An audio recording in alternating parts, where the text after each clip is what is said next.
that advertising should always be marked as advertising. How can I make people like me more? I asked myself this question when reading about the rock band Geese. In 2025, Geese and their frontman Cameron Winter rose from relative obscurity to being labeled the saviors of rock and roll. Winter even became the muse of legendary filmmaker Paul Thomas Anderson. So how did they pull it off? Well, according to Wired, the rise of Geese was a psyop, engineered by a flurry of fake fan pages and algorithmic manipulation. The story sparked an ethical debate around modern marketing. Some say this practice is no different than back in the day, when music labels would pay off radio DJs with free snow in an effort to get their songs more playtime. Others said that advertising should always be marked as advertising, plain and simple. Truthfully, I don't care about any of this. What I care about is taking Geese's playbook and copying it to a T. You see, last month we released our investigation into the Man and Bean conspiracy. People really seemed to like it, and we even went on the news to talk about it. The only problem was, they didn't like it enough. And as everyone knows, affirmation on the internet is directly correlated to your value as a human being. So for the past 3 months, I spoke with journalists, military experts, 20-year-old clipping millionaires, and even Geese themselves, all to answer 3 questions. Number 1, how can I manufacture taste? Number 2, is any of this legal? And number 3, is anything on the internet real? So follow along on my quest to make people like me more.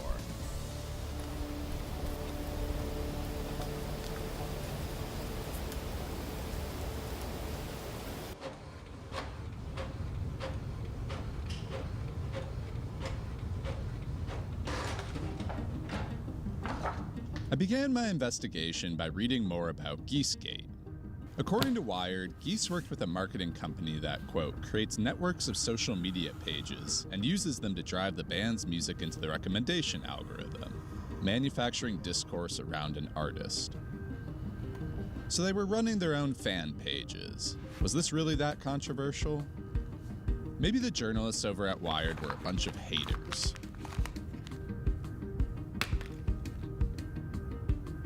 Maybe they were jealous of Cameron Winter because they, too, wanted to become the muse of Paul Thomas Anderson. Or maybe they were onto something.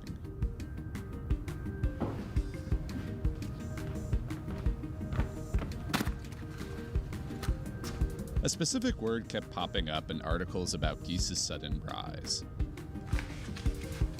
PSYOP. This term has seen a resurgence in recent years, specifically among your Facebook-pilled grandma's favorite manosphere influencers. To learn more, I called up Sergeant Major Herb Friedman, a leading PSYOP expert and historian who has been quoted by outlets such as CBS News and The Washington Post.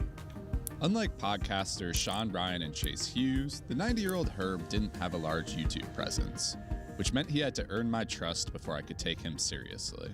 My first question for you, I'd love if you could introduce yourself. Herb Friedman, an expert on psychological warfare because nobody else is much interested in it. And that's pretty much it. Just something to do when you get old and you want the little gray cells to keep popping. Herb explained that PSYOP, short for psychological operations, refers to military campaigns that are designed to get inside the heads of adversaries, from the infamous Trojan Horse to Operation Wandering Soul in Vietnam. It was almost like a Cheshire cat, using media and illusions to manipulate your target's perception. So in the past, you said that PSYOP is closer to public relations than it is to brainwashing, right? It's exactly the same thing. Walk me through a PSYOP campaign from start to finish. Is there a specific style? Is there a specific... Just to go back to what you said, PSYOPs was not well known in World War II, particularly in the Marines. The Marines basically wanted to kill Japanese. They didn't want to PSYOP them. They had no interest in being their buddies. But there was some Marine... Early on in our conversation, it appeared like Herb was more interested in promoting his blog than answering my carefully prepped questions. By the way, I've written articles about everything, so I've got an article on this subject in Saipan. The website is SaiWarrior.com. I'm not pushing that. I'm just letting you know that if I mention a subject, that means I wrote about it. And it's unbelievable. But there was no free clout here. I had to reel Herb back in. So I was reading this CBS story from 2011. There's some pretty interesting PSYOP campaigns that have come up over time, some that you've written about and talked about. About 90% of all the pornography in World War II came out of Germany and Japan. And I talked to the fellow that did them.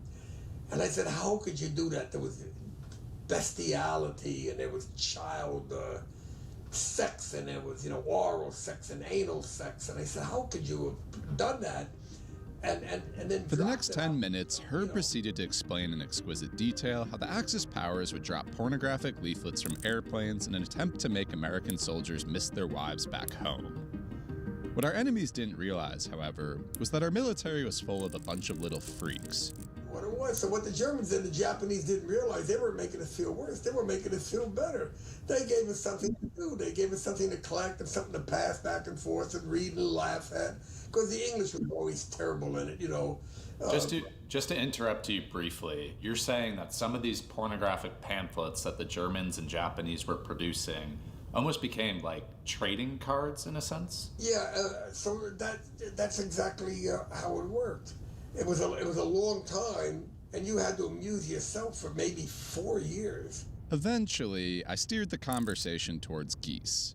What did Herb think about the band's marketing tactics? I think most importantly for the context of our conversation, I'm curious why you think Wired used the term PSYOP. Because they didn't have a clue what PSYOP is. The PSYOP officers have to follow certain rules. One of the rules is you must tell the truth. You're not allowed to lie, because if you lie, the first time you're caught in a lie, everything you say now has been discredited. Now, if you want to lie, you can lie, but then who do? Pick up the phone, and you call up those guys over in Langley. Essentially, Herb was saying that the CIA does employ disinformation campaigns to enact change in other countries. But PSYOP is something different entirely, more similar to simple persuasion. With our time running out, I made sure to ask Herb one last question. So, put yourself in my shoes. Hypothetically speaking, you're a journalist, right? Looking to get his work seen by more people. What tactics can you learn from PSYOP to get more people to essentially like you? Be very clear. And I would say I wouldn't go too far astray. I mean, I would be careful how I worked. Try not to insult anybody, and that's kind of hard sometimes because there's a lot of stupid people out there. Following my conversation with Herb, I realized something. Unless I wanted to rent an airplane and drop leaflets from the sky, I would need to do more than just a PSYOP to get attention online. Everyone around me seemed to be on their phones all of the time. How could I break through the noise? A round of applause to everyone that watches my streams. For the first time in 30 days, we hit 1 billion clipping views on all platforms. Whenever I opened up social media myself, I kept seeing clips of a 21-year-old streamer named Neon. I'd never heard of him, and I certainly never watched his streams, but he seemed to be everywhere. So you want to get paid for clipping? Well, in this video, I'm going to show you guys a step-by-step of how you can clip for this streamer Neon. Neon, do you actually pay clippers $1 million a month? Yeah, I told myself I'd never talk about this, but fuck it. As it turned out, it felt like Neon was everywhere because he was spending millions of dollars on so-called clippers. I'm Sydney Bradley. I'm a senior reporter at Business Insider, where I cover tech and media. To learn more about clipping, I called up a journalist who has reported on it previously. My first question for you, what do you think about the band Geese? Okay, so I'm actually a pretty big Geese fan. Also a big Cameron Winter fan, and I don't typically see my music interests overlap always with my work life. But when I came into work a couple weeks ago and Geese was on the homepage of Business Insider, I was like, oh no, the worlds are converging. After trading takes on the best songs in Geese's catalog, we dove into the subject at hand. Walk us through what clipping is. In the most basic sense, it's taking clips from longer form content, whether that's podcasts or live streams, and putting those into really viral, snackable little clips that you see more so in the short form video format. Anything that you can clip will be clipped at this point. And the thing about it is, like, it still has to be good. Like, you can't make viral content off of something boring. So these clippers are sometimes turning boring things into way more entertaining little snippets. It's how I actually find a lot of podcasts myself. Sydney explained that agencies such as Clipping.exe or Clipping Culture run coordinated campaigns to push their clients onto For You pages across the globe. When you were kind of going down the rabbit hole in your reporting, what were some of the prime examples that stood out of, let's just say, either successful or notorious clipping campaigns? At the time I was writing this, it was right around Coachella. And so I was in these, I think I was in some Discord groups and other clipping websites. A lot of them were for clipping performances from Coachella. And I thought that was really interesting because my entire experience of watching Coachella this year was really on TikTok. I didn't realize that those were paid campaigns. I just thought these are fan cams. I'm so used to fan edits. I was a Tumblr kid, so any fan edit has always landed on my screen somehow. One of the keys to making a clip go viral is making it seem as organic as possible, which means leaving out those pesky learn more disclosures that come with paid ads. In her reporting, Sydney asked lawyers and experts an important question. Is this practice legal? The general consensus was that the FTC hasn't cracked down yet on clipping, but that doesn't mean that they won't. And that's been the case for a lot of media over the years. The other main takeaway I had from these lawyers and experts was that an ad is an ad if it's an ad. And if you are paid to promote something, it is still an advertisement. And if you want to play it safe, you should disclose that. As we continued talking, I thought about some of the videos I'd seen online. I made thousands of dollars with clipping. This guy made $43,000 in just 2 months. I made $1,000 in 30 days on a brand new TikTok account. And Sure, Sydney was doing her job as a journalist by looking under the hood. But why rain on the parade? So there are a lot of people out there making money as clippers, and I guess I'm curious, are you worried about being labeled a narc?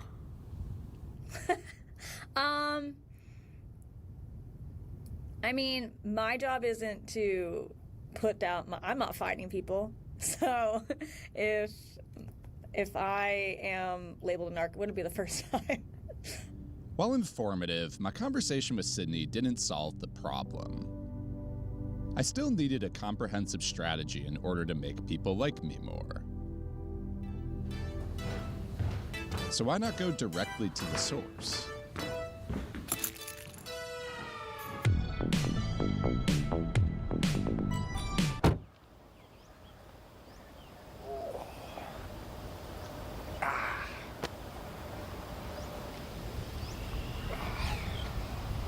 So we're driving to Kansas City, Missouri right now. It's like an 8-hour drive from Chicago. It's my first time in the city, and yeah, we're going to interview Evan Stanfield. He's the 20-year-old CEO and founder of Clipping Culture, one of the biggest clipping agencies in the world. Yeah, it's a long-ass drive. We're really passing through a lot of cornfields to get there, but we're committed to the bit here at Powder Blue.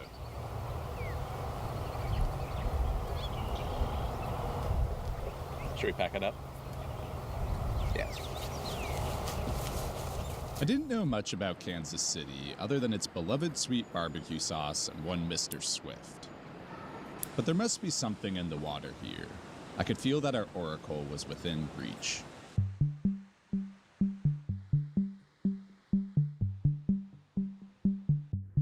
I wrote down these notes. Stop me if you recognize them. Blood on the bottom of Louis V. Steppers. Coke on her nose. She knows she need answers. I have never heard of that. They're lines from the Aussie rapper YNG Martyr. I read that he was your first client. Yeah, very cool. Actually, I didn't know that he wrote that, but Evan explained to me that he grew up dreaming of shooting photography and video from NFL sidelines. The only problem? I looked into it. I'd be lucky to make $50K out of college, and then at a high senior position, which takes years to get to. At one of those jobs, you're lucky to make, I don't know, maybe $150,000 a year. Rare do you see $200,000, and I had bigger ambitions than that. Cutting together highlight tapes for his high school football team translated directly to something else. clipping. His friend, Grayson, ran several Instagram pages and had several people editing for him. One day, Young Martyr DM'd one of the pages. I was like, yo, sell them on clipping. Like, tell them about clipping instead of just running on one page. We could run it on hundreds of pages. And they gave us like a $2K budget. We made like, I think 20% of that, which was like $400 or something, which was like a lot of money at the time. And we spent, I believe, the $2K budget in less than 24 hours, and we generated him like 20 million views. So it was like In early 2025, Evan dropped out of college, and the pair's agency, Clipping Culture, was born. Say I have a video, right, or campaign, and I want to make it go viral, hypothetically speaking. Walk me through a campaign if I approach you from start to finish. Yeah, so first process, jump on a call, understand your vision, understand what content you have, understand who you are. That's like the main thing. From there, we'll send you a questionnaire. Just fill in this questionnaire. It's like, what content do you want clipped? Do you want people to tag you in the caption? Yes or no? If so, what's your app on Instagram, on TikTok, right? So we'll get all this information. Main thing is obviously content. That's with every marketing. You can't just create virality, especially with boring content. So we want to make... Evan explained that when he posts a new campaign and takes his commission off the top, the remaining budget is paid to clippers based on the views their clips receive. Throughout our conversation, Evan used the term boring content multiple times. If you can make boring content go viral, you typically get paid at a higher rate than if you clip an already popular video from, say, Mr. Beast. In other words, alphas clip boring content, betas do not.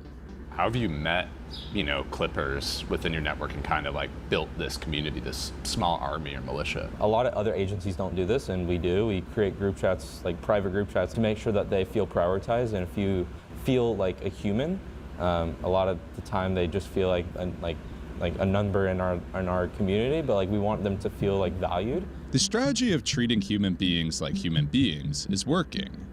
In September, Clipping Culture had around 12,000 clippers.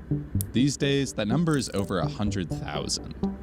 I think average lately, we're getting about 1,000 new users joining per day right now. Most of them UK, like Europe area. But yeah, we have clippers worldwide, all over the world. We have clippers in, India. We have clippers in the Philippines. We have clippers in like Japan, China, like all these countries we have clippers in, and it's super unique to be able to sell to clients that maybe are based in India and they want Indian clippers, or maybe they want, Hispanic clippers or Latin American clippers. Like we have these clippers. Yeah, it's kind of like how the British Empire used to talk about, the sun never sets on the British Empire. They were in every single time zone. It's like you all have clippers in every single time zone. Yeah, no, for real. I asked Evan who some of his favorite clients were. He mentioned Selena Gomez and Logan Paul, as well as a product called Hostage Tape. Some clients were a little more secretive, however. Gotcha. Are there any clients since that maybe you haven't talked about previously that you're like, those were kind of like crazy moments for you? Yeah, I wish I could talk about one. There's one that I want to talk about, but I just can't. But it's a game, and it's probably top 3 video games of all time. GTA 6? Unfortunately, no. Soon though, next year. Maybe. Yeah, we'll see. We'll see. But 2 years, 5 years. Who knows when it's coming out at this point? Hopefully, I think it's in 6 months from now. That's what they said. I don't know. To wrap up our conversation, I made sure to save one final question for Evan. I'm sure you've heard the phrase, the attention economy before, right? Yeah. There's more clippers. I wanted to air this because I got sent this and I saw this and I watched most of it. I didn't see it all this morning. It's like 30 minutes long, but I watched part of it. And the guy's saying he's criticizing me because you do that, you don't get banned by the algorithm. And he's just one surfer coming on the waves we created. So he pretty much gets it. I thought it was entertaining and informative. He's also got a pretty ridiculous name, Extra Chill Goblin. We always like goblin jokes. I don't know why. I made goblin jokes years ago. They became super viral, so whatever. Yeah. I'll air that. So here's Extra Chill Goblin, and then Harrison Smith takes over. Here it is. Extra Chill Goblin. He pretty much gets it. Dirty. He's also got a pretty ridiculous name. Extra Chill Goblin Vomit, Slop, and Blood. I thought it was entertaining and informative. and he's got a goblin guide charging into a goblin's nest. I don't want to see him kissing goblins. I just don't want to catch him in bed with a goblin. Literal Empire Belly goblins are hobbling around coming after us. Extra chill goblin. Extra chill goblin. All right, gang. What's going on? It is bright and early, the crack of noon, Wednesday, June 24th. It's 21 minutes after 12 p.m. This is, you are watching Extra Chill Goblin stream, broadcasting to you live from an undisclosed location deep within the heart of the belly of the beast of the Imperial Core, the global north, wherever you want to call it, the technotronic technocracy. To support the show, you can find me on Patreon. You can also follow me on, here, my other channel, Chill Goblin, Twitter, Chill Goblin. What else? Means TV. You can find me on there. Use code Chill Goblin, all one word, for 20% off. I got a Discord server, so you can join the GobCorp, link in the description. And if you're wondering about the program I use for organizing my notes, it's Obsidian. It's not an ad. I just like the app, and I get asked that question a lot. Gang, do I look like a little bit overexposed right now? Should I fucking adjust this shit? What the heck? What the heck? Why do I look so bright? Jeez, come on. Maybe I should try to. Hang on. Oh no, I can fix this. I can fix this. Can I? No, that's too weird. But I wouldn't mind maybe making myself a little bit smaller. This is a little bit of a peek behind the curtain here. Okay, what? Boom, boom, bang, bang, dang, dang, dang, dang. How did I do it? Oh, like this. No. Yeah. No. Wrong. No, this will be it. Yeah. Okay. Maybe. Is that better? Jeez.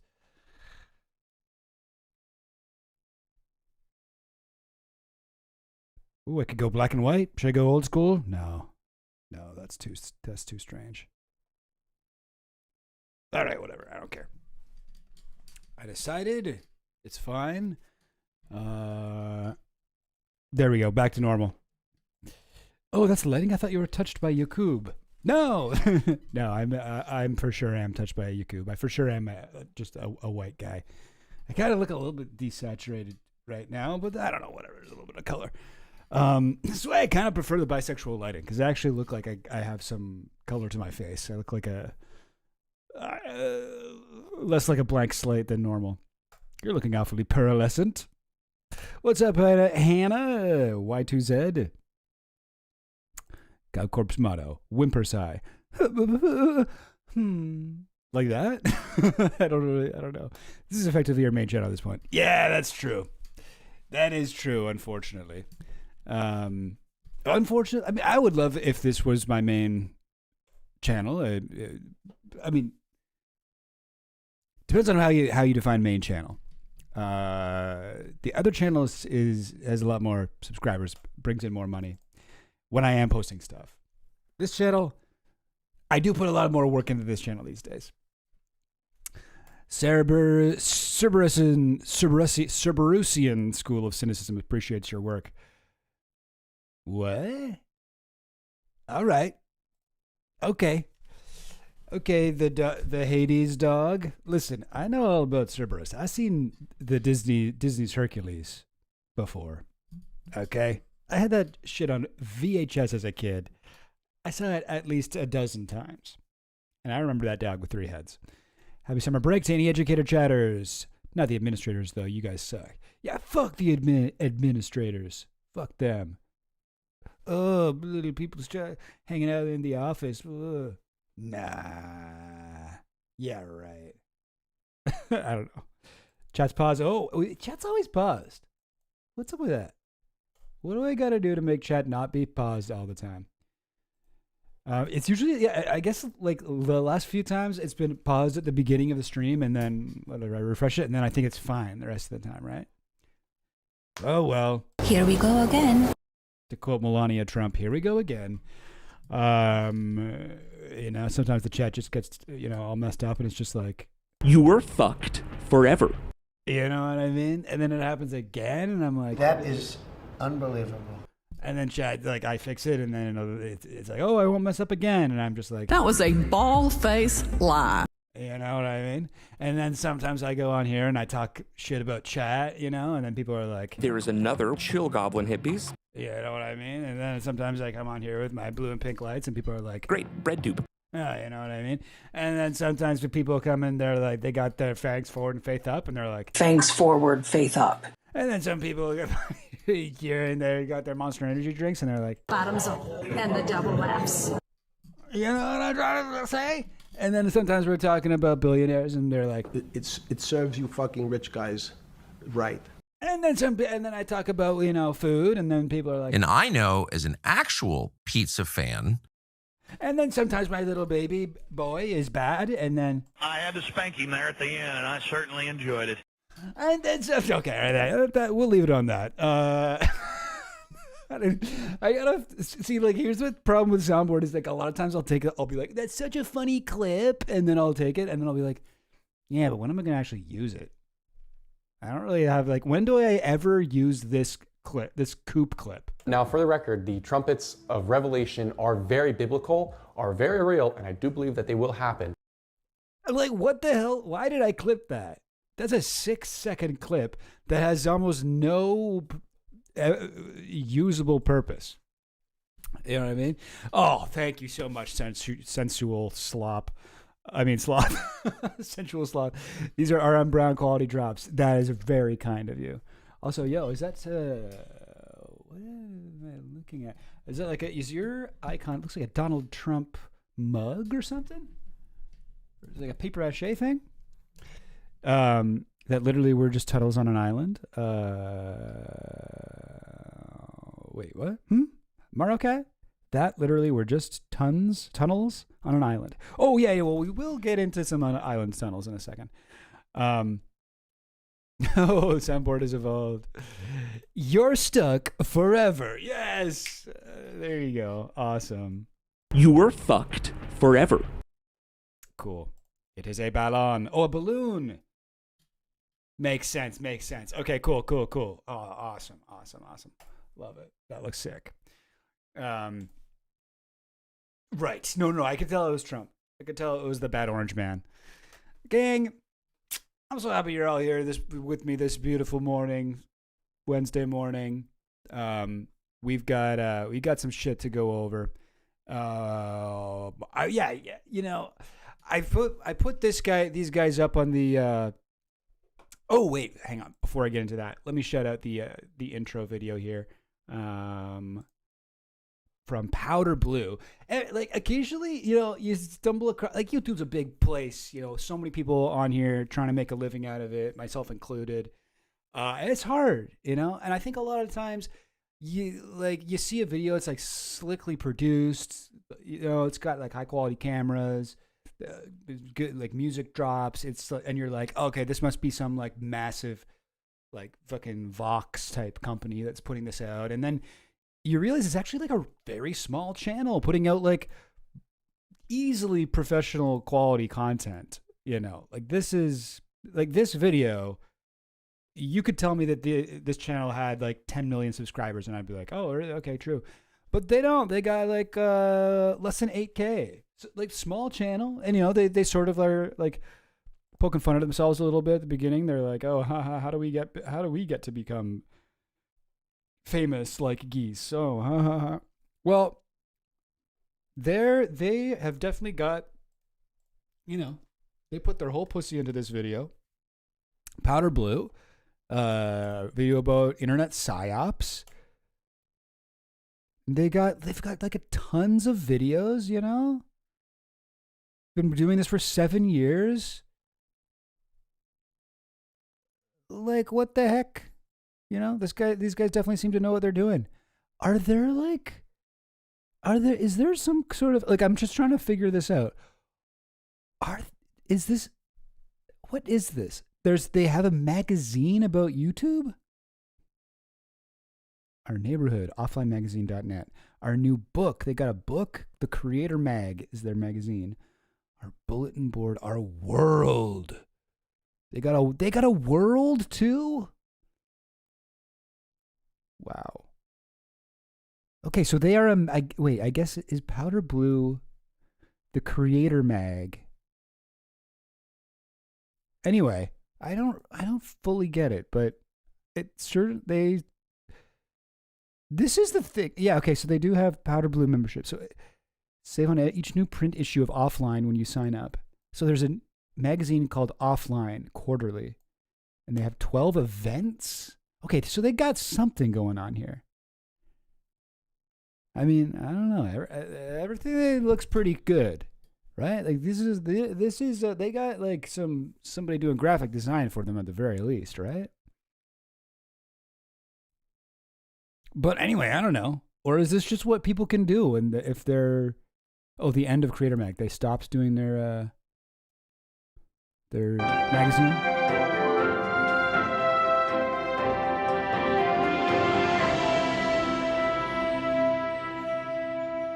Welcome back, neighbors. I'm Nate Graber-Lipperman. For those following the viral Man and Bean scandal, rumors are swirling that the 19-year-old man has escaped his Chrome captors.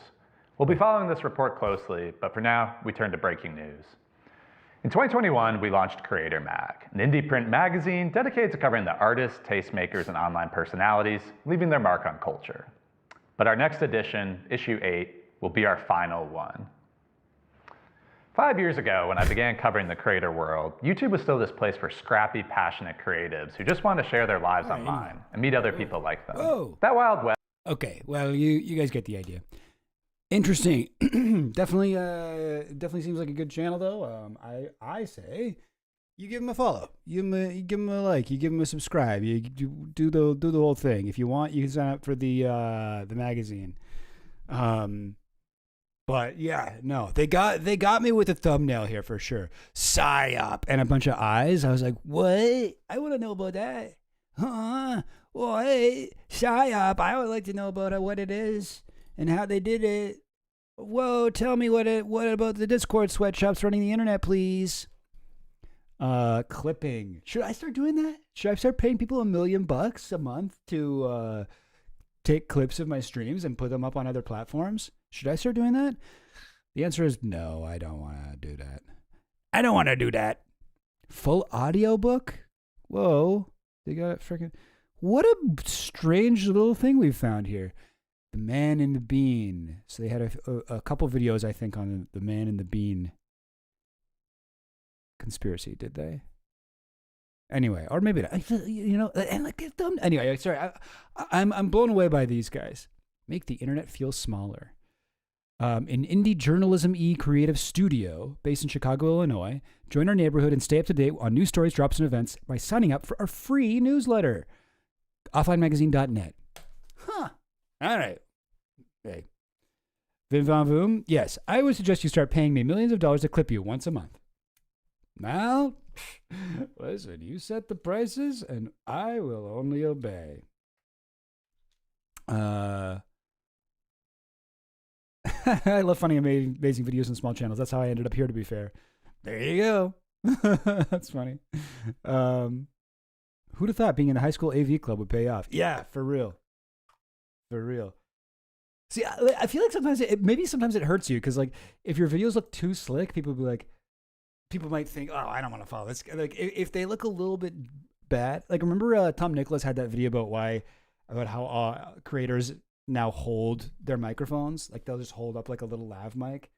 Even if they have a better quality mic that they could have off camera or whatever, they'll hold up a lav mic because it makes them look more authentic and makes them feel more like everyman type thing. Whereas if they have something like this, it's like, it just seems more, it's less acceptable, less approachable, acceptable. No, that's not what I'm trying to say. Less authentic. I don't know. It feels like like it gives you the vibe of a larger company. But I think it's more. This is more of like a small collective of artists in Chicago. We built a creative studio in Chicago. Like that feel. Yeah, I think that's exactly what they are actually. Then anyway, yeah. Not holding a mic gives motivational speaker or something. Yeah, for real. Yeah, I want to start doing them with like the Britney Spears mic that's got like it's like the little skin colored microphone that comes around here. Has a little ball of fuzz on the end, like you're announcing at a conference. Yeah, unless you're wearing suspenders. Yeah, that's the rule.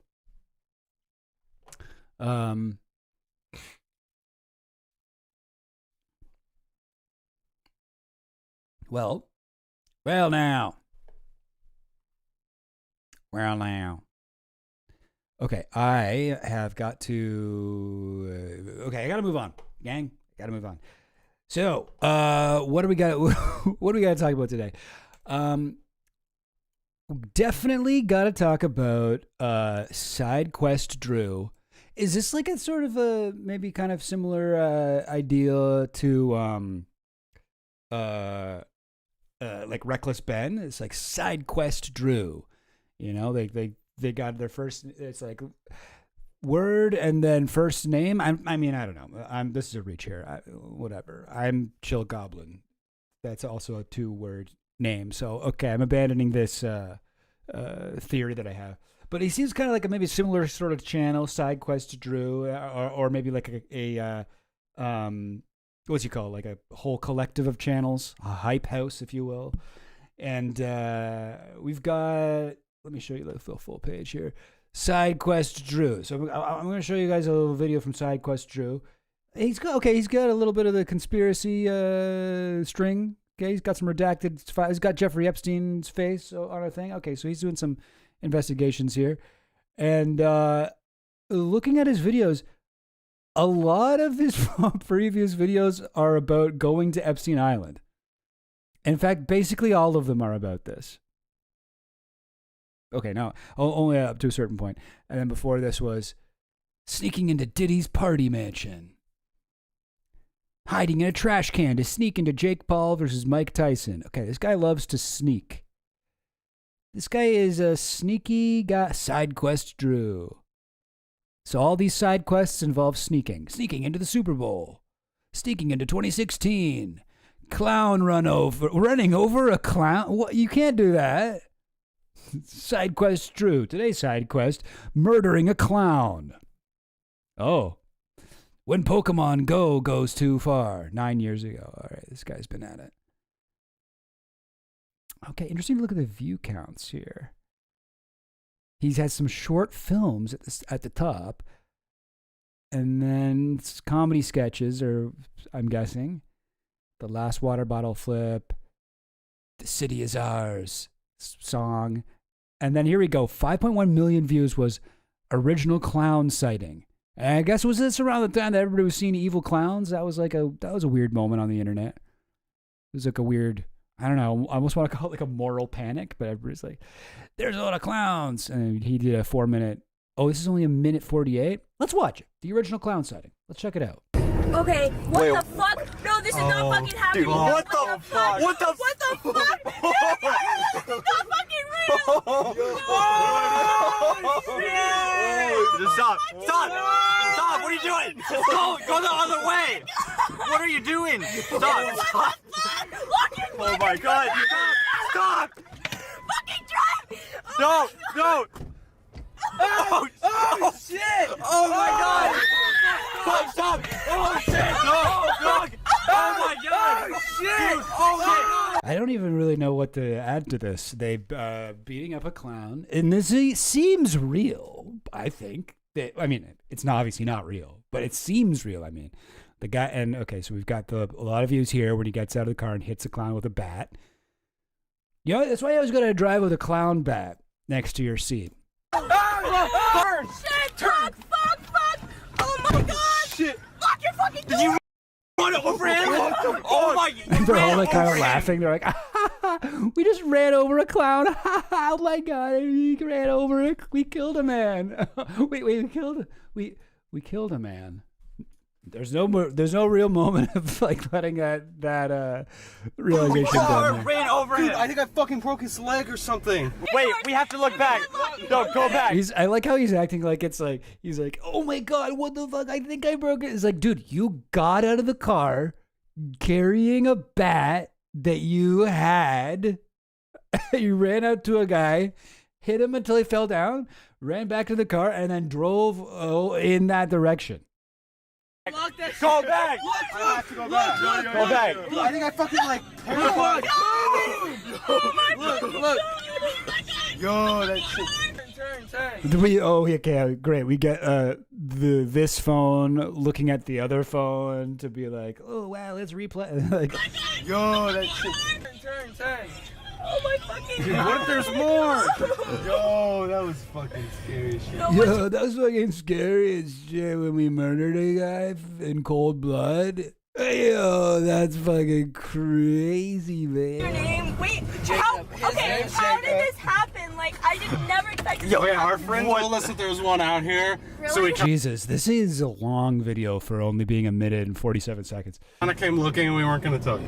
No, Blake is a fucking savage, though. Well, no. Yo, you're fucking savage, bro. You fucking murdered a guy? That's crazy. No! I was so scared when you got out of the car. Oh my god! Right there. Oh shit! He's running after us! Hit it! Hit that bitch! Hit that! Oh shit! Oh my god! He's on the phone! Good. Well, that's karma. You murder a killer clown? Well, I think he gets to bang around on your car a little bit. All right. I'm upset that I watched that. Now, all right. So there's several videos from this dude, about going to Epstein's Island. It does seem like, the clown video I don't think is real. This is definitely real. At least the fact that they went to Epstein's Island appears to be real. This guy, what's his name again? SideQuest Drew and a bunch of his other influencer buddies did go to the thing. Now this is the thumbnail and title of these videos. I investigated Epstein's underground tunnels. And then it's him opening a secret door never before seen in front of the temple. And it says, Britain just found a fucking bunker. Now, this is a AI or something, or a Photoshop. I am not sure. They did not find a fucking bunker. Or, I mean, well, arguably they did, but it's not a... I just want to put here up top, like, just in case, because I was watching this like, what the fuck? Like, they got me. They got me with this thumbnail. I was like, surely they wouldn't put this here unless Britain actually did find a fucking bunker. But no, they I guess they can just kind of put. We knew we had to keep exploring. So all right, so here we go.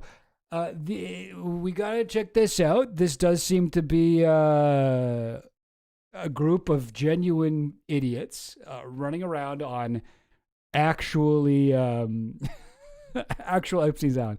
SideQuest Drew officially on the list of Epstein Island visitors. Yeah. Yes, this is a little fun between friends. Yeah. All right.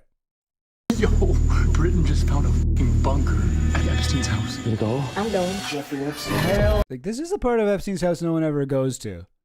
Hang on. Yo, Britain just found a fucking bunker at Epstein. This part, these are all are those the cabanas, right? It's where like people would stay. Like the bedrooms, Bill Clinton comes to the island. He stays in one of these right near the pool. No one ever goes here and investigates. Everybody's all about the temple. His house. You go? I'm going. Jeffrey Epstein. Hell no. Like if I'm Jeffrey Epstein, if I'm like the modern day Jeffrey Epstein, right? Somebody who's like him but is still alive, and I'm seeing all this shit with the island and blah, blah, blah, blah, blah, and I got my own island, say, and it's got a bunch of secrets on it. I'm like taking notes. I'm like, okay, so the trick is to have one building that looks really spooky that I don't put anything weird in, and then do all my awful stuff in the other spots around the island. That's what I got to do. If I got secrets to hide, I'll hide them in the fucking regular ass cabana buildings. What are these rooms, bro? We're about to call 911. It's hot. Yeah. Like 100%. Yeah. Holy shit. We gotta go. If people catch you here, you're fucked. Here I am trapped on Epstein's Island in the middle of a hurricane. The ocean almost killed us getting here, so now we have no choice but to spend the night. So this is a real, it's like a horror movie when the car breaks down in the middle of a storm and there's a creepy old Dracula house nearby and you got to go up and knock on the door and blah, blah, blah, blah, blah, except for it's Epstein's Island, and except for they weren't on their way somewhere else. They were trying to get to Epstein's Island. But like these guys, they kayaked to Epstein's Island during a hurricane, I guess. It was that, there was a hurricane in the Caribbean. What was it, Melissa? Like around a year ago now. That might be what they're talking about. Brutal time, if that's true, that when they decided to do this. Problem is, this place was swarming with security, and we have nowhere to hide. There's an orange. This place is swarming with security. There's like a grainy ass, blurry picture of one. Oh my god, I find it so annoying to navigate YouTube things. Shit. There's an orangey shower in there, bro. But what do you mean go inside? It's like the pool. And we have nowhere to hide. Oh fuck. Yeah. This place is swarming with security, and it's like there was one guy on the island. For all they know, he's another influencer trying to also explore the tunnels. We have nowhere to hide. There's an orangey shower in there, bro. But what do you mean go inside? It's like the pool guest house. Are you serious? It's nice and it's open? Oh, no way. It feels like someone's been in here super recent. Why is the AC still on? Okay, do we sleep in here? Yes. Creepy, man. Yeah. Why would we not stay in here? So this is where they go, the pool guest house. They're on the island. It's raining. There's literally a hurricane happening. They find the pool guest house, some house near the pool. Here they are. They just leave it unlocked like Because this. who else is supposed to be in here? It's a private island. No way, there's Wi-Fi. Yeah, definitely don't slide it. Yeah, don't get on the Wi-Fi. Don't get on the Wi-Fi. Is there Wi-Fi? Damn. Baby oil on the floor. There's baby oil on the floor. Could just be, soap. Super slippery creek. Oh, no way. Oh, this is water. crazy. Oh, hell no. Let's turn off. Oh, bro, careful. Wait, bro, that's a fucking camera. Bro, look at that. I don't think it's connected to anything, but look at that. Is that a camera or is that a nose hair trimmer charging? If security showed up here, we'd have nowhere to go. And we didn't realize it at the time, but this was the same house Eli saw someone at earlier, which meant if anyone was watching this place, they already knew we were inside. We just have a whole crib to ourselves. It's crazy. Yeah, I was thinking they'd have this guest house like stocked with snacks and like. Does anyone else find the desk set up? What? He was like, wait, the AC is on in here? But wait, there's no snacks. What? I thought this place would be full of snacks with the AC off. That's weird. It's super creepy. It was dope as hell though. Yeah. Yeah, like what is? Yeah, wait. Evil super villain. He sits there. Dude, I want to sit in that. Yeah, someone bought the island a few years ago. Yeah, do you know anything more about that, Mark? Somebody else did buy it, but I don't know like what their deal is or who. This looks all.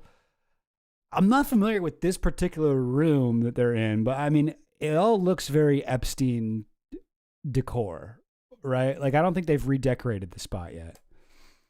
Chair, but I feel like wrong. All the butterflies is interesting. Fucking crazy. Yo, Britain just found a fucking bunker. Okay, so here we go. Britain just found a fucking bunker. Wow. At fucking Epstein's house. Yo, can I go tell the boys? Yo. Boys. There's a fucking bunker. Britain found a bunker. No way. You're joking, bro. You're fucking joking. Are you going down? What the fuck? A bunker? You gonna go? I'm going. Hell yeah. You'll never believe there's a fucking bunker. There's what? A bunker. Dude, I pull it as hard as I can and it won't budge. It's literally completely budge. I wasn't ready to give up on And then we get the underground artist's impression of what they are thinking is under the island. What is this? It looks like a prison. Epstein gets out of jail and he's like, you know, I'd like to recreate the sort of panopticon vibe of the jail here.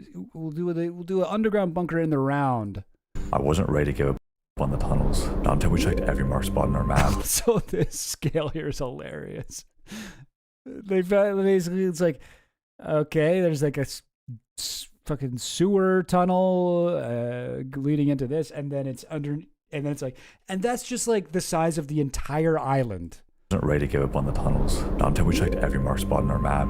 But first, we had to find our other friends and get everyone inside until we checked every marked spot. Tunnel entrance? Question mark, question mark?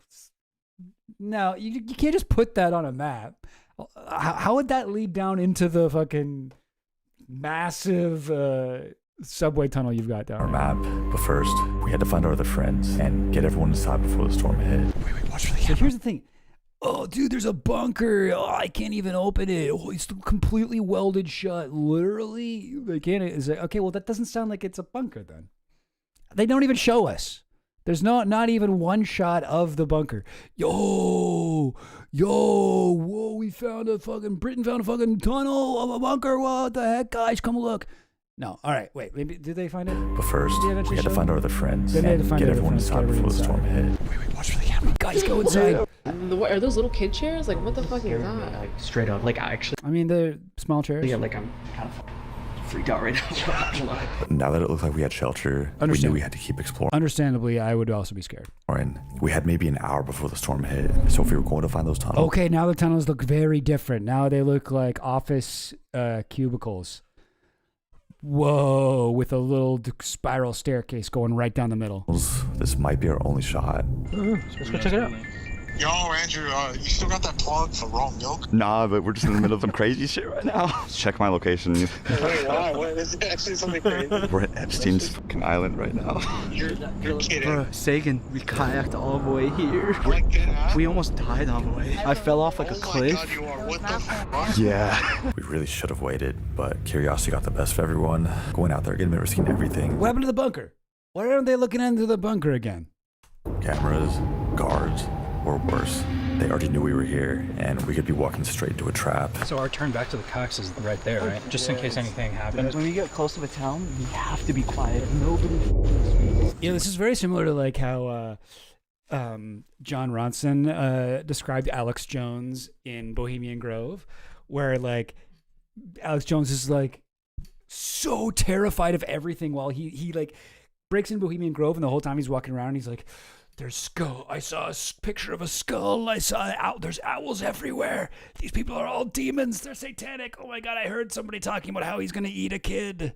I heard this. And they're just kind of like making things up. Like he's there at the spot. That's, you know, there legitimately interesting shit happened, but he's got to be like, he was like content brained, you know, before there was, before we had a word for that. But that's what these guys are doing. They're running around like scaring each other. Oh my God, dude, what the fuck? Like, what the fuck is this? What is that? What is this? Oh my God, she's got cocks in her. She's terrified. She's terrified. There's a statue. Yo, look, HOY, what is that? Bro, that's so literally a tortured person statue. Yo, how did people see this statue of a face and not know what was going on?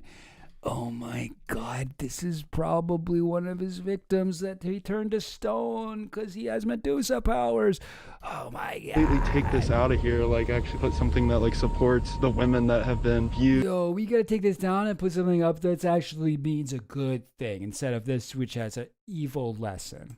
Yo, look, there's a marking on it. Come here. It says XXX. What is that? Like, why would they want to remember that? Like, they fucking worship shit like that. That's what they get off. Yo, they fucking worship shit like this. Also, this is not probably it's all a victim, but also probably it's like their evil god. This would be the first thing that I took down. Yeah, when I on this island, my first thing would be get rid of that statue. Get rid of that statue. The real crime was putting up that statue. Now, What did he say? but he had no idea. No. You believe Bill Gates now? Are they asking that one guy who is he like the Bill Gates fan of the group? Hey, Brian, you still think? Oh, do y'all believe? Gets now. What did he say? That he had. Denies wrongdoing after latest release of Epstein files. I mean, he's saying he had no. So yeah, they're like, so could Bill Gates really have had no idea if he saw this statue?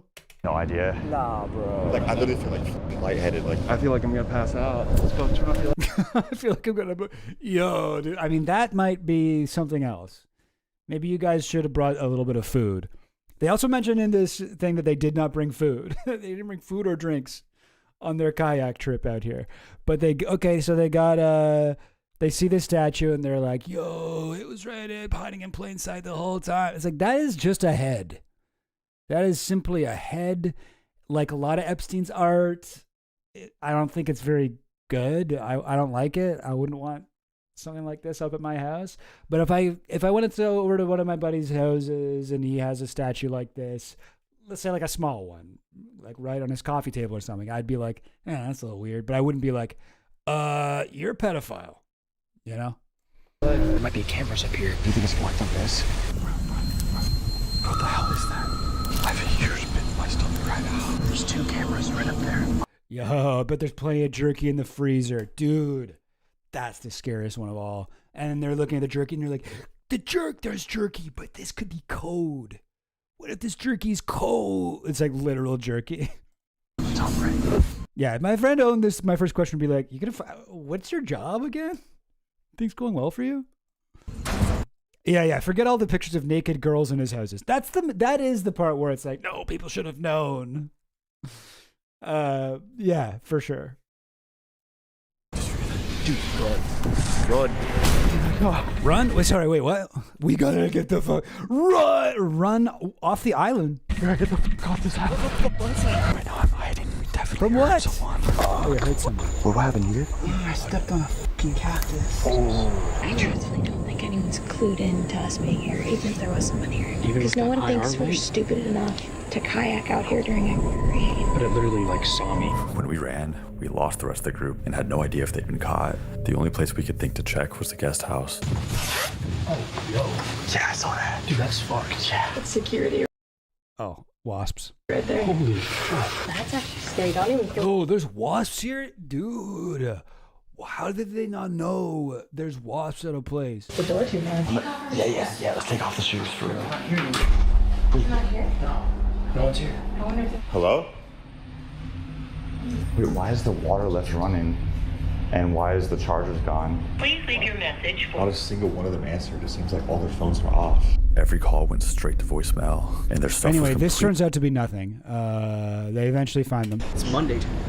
I don't know what time these guys get back, but I'm definitely not trying to stay here at like 8 o'clock in the morning. Like, just get the fucking temple shit up and let's go. I was thinking we leave by like 7:30. We've come here specifically because they want to put a giant flag up that says "Release the files."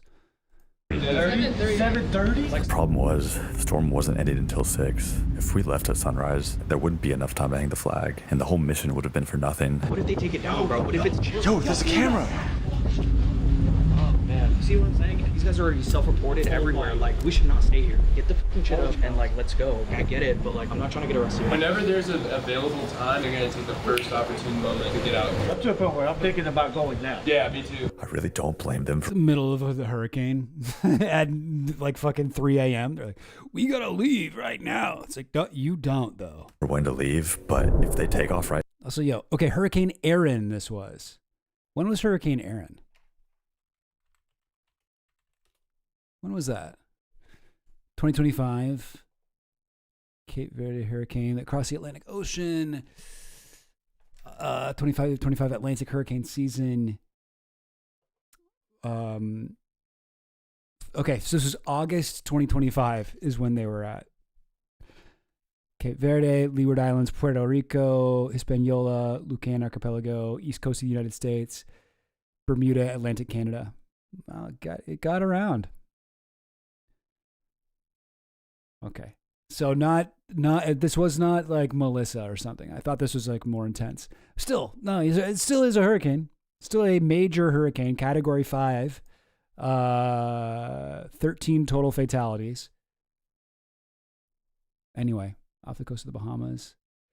So that's what they were kayaking through. Kayaking is also so crazy. Where were we? Here we go. Right now, they're heading straight into peak tide, and the storm is only an hour away. I've never even had a gut feeling before. Oh yeah, Blair Witch for sure. This is Blair Witch. But this is the time. I've done sketchy. I've been to Bohemian Grove, all that shit. Yeah. I haven't even had cool. a bad vibe there. Here. I didn't even have a bad vibe there. And he's like, listen, I know like Bohemian Grove seems fucked too, but like I thought it was kind of chill. Here I'm like, bad vibe. Sketchy. I've been to Bohemian Grove, all that shit. Yeah. I haven't even had a. I'm like, why don't they show a clip of him at Bohemian Grove? Did he not take a camera? Why are they showing like the usual like Bohemian Grove postcard picture? Like that isn't a photo taken by him. That's like a Bohemian Grove's official like merchandise. Yeah. I haven't even had a bad vibe there. Here, bro. Well, it's also getting caught by the cops. I mean, I think it's also that it's the middle of the night and there's a hurricane. You know, it's scary. It's scary. Bohemian Grove was probably not this. The stakes were probably not this high. We've already done so much. Okay, I guess gotta skip ahead. These guys are. So basically, okay, I'll show a little bit of this. This guy, this dude, and a couple other guys. I think like the dumbest guys of this group are like, we're gonna go right now.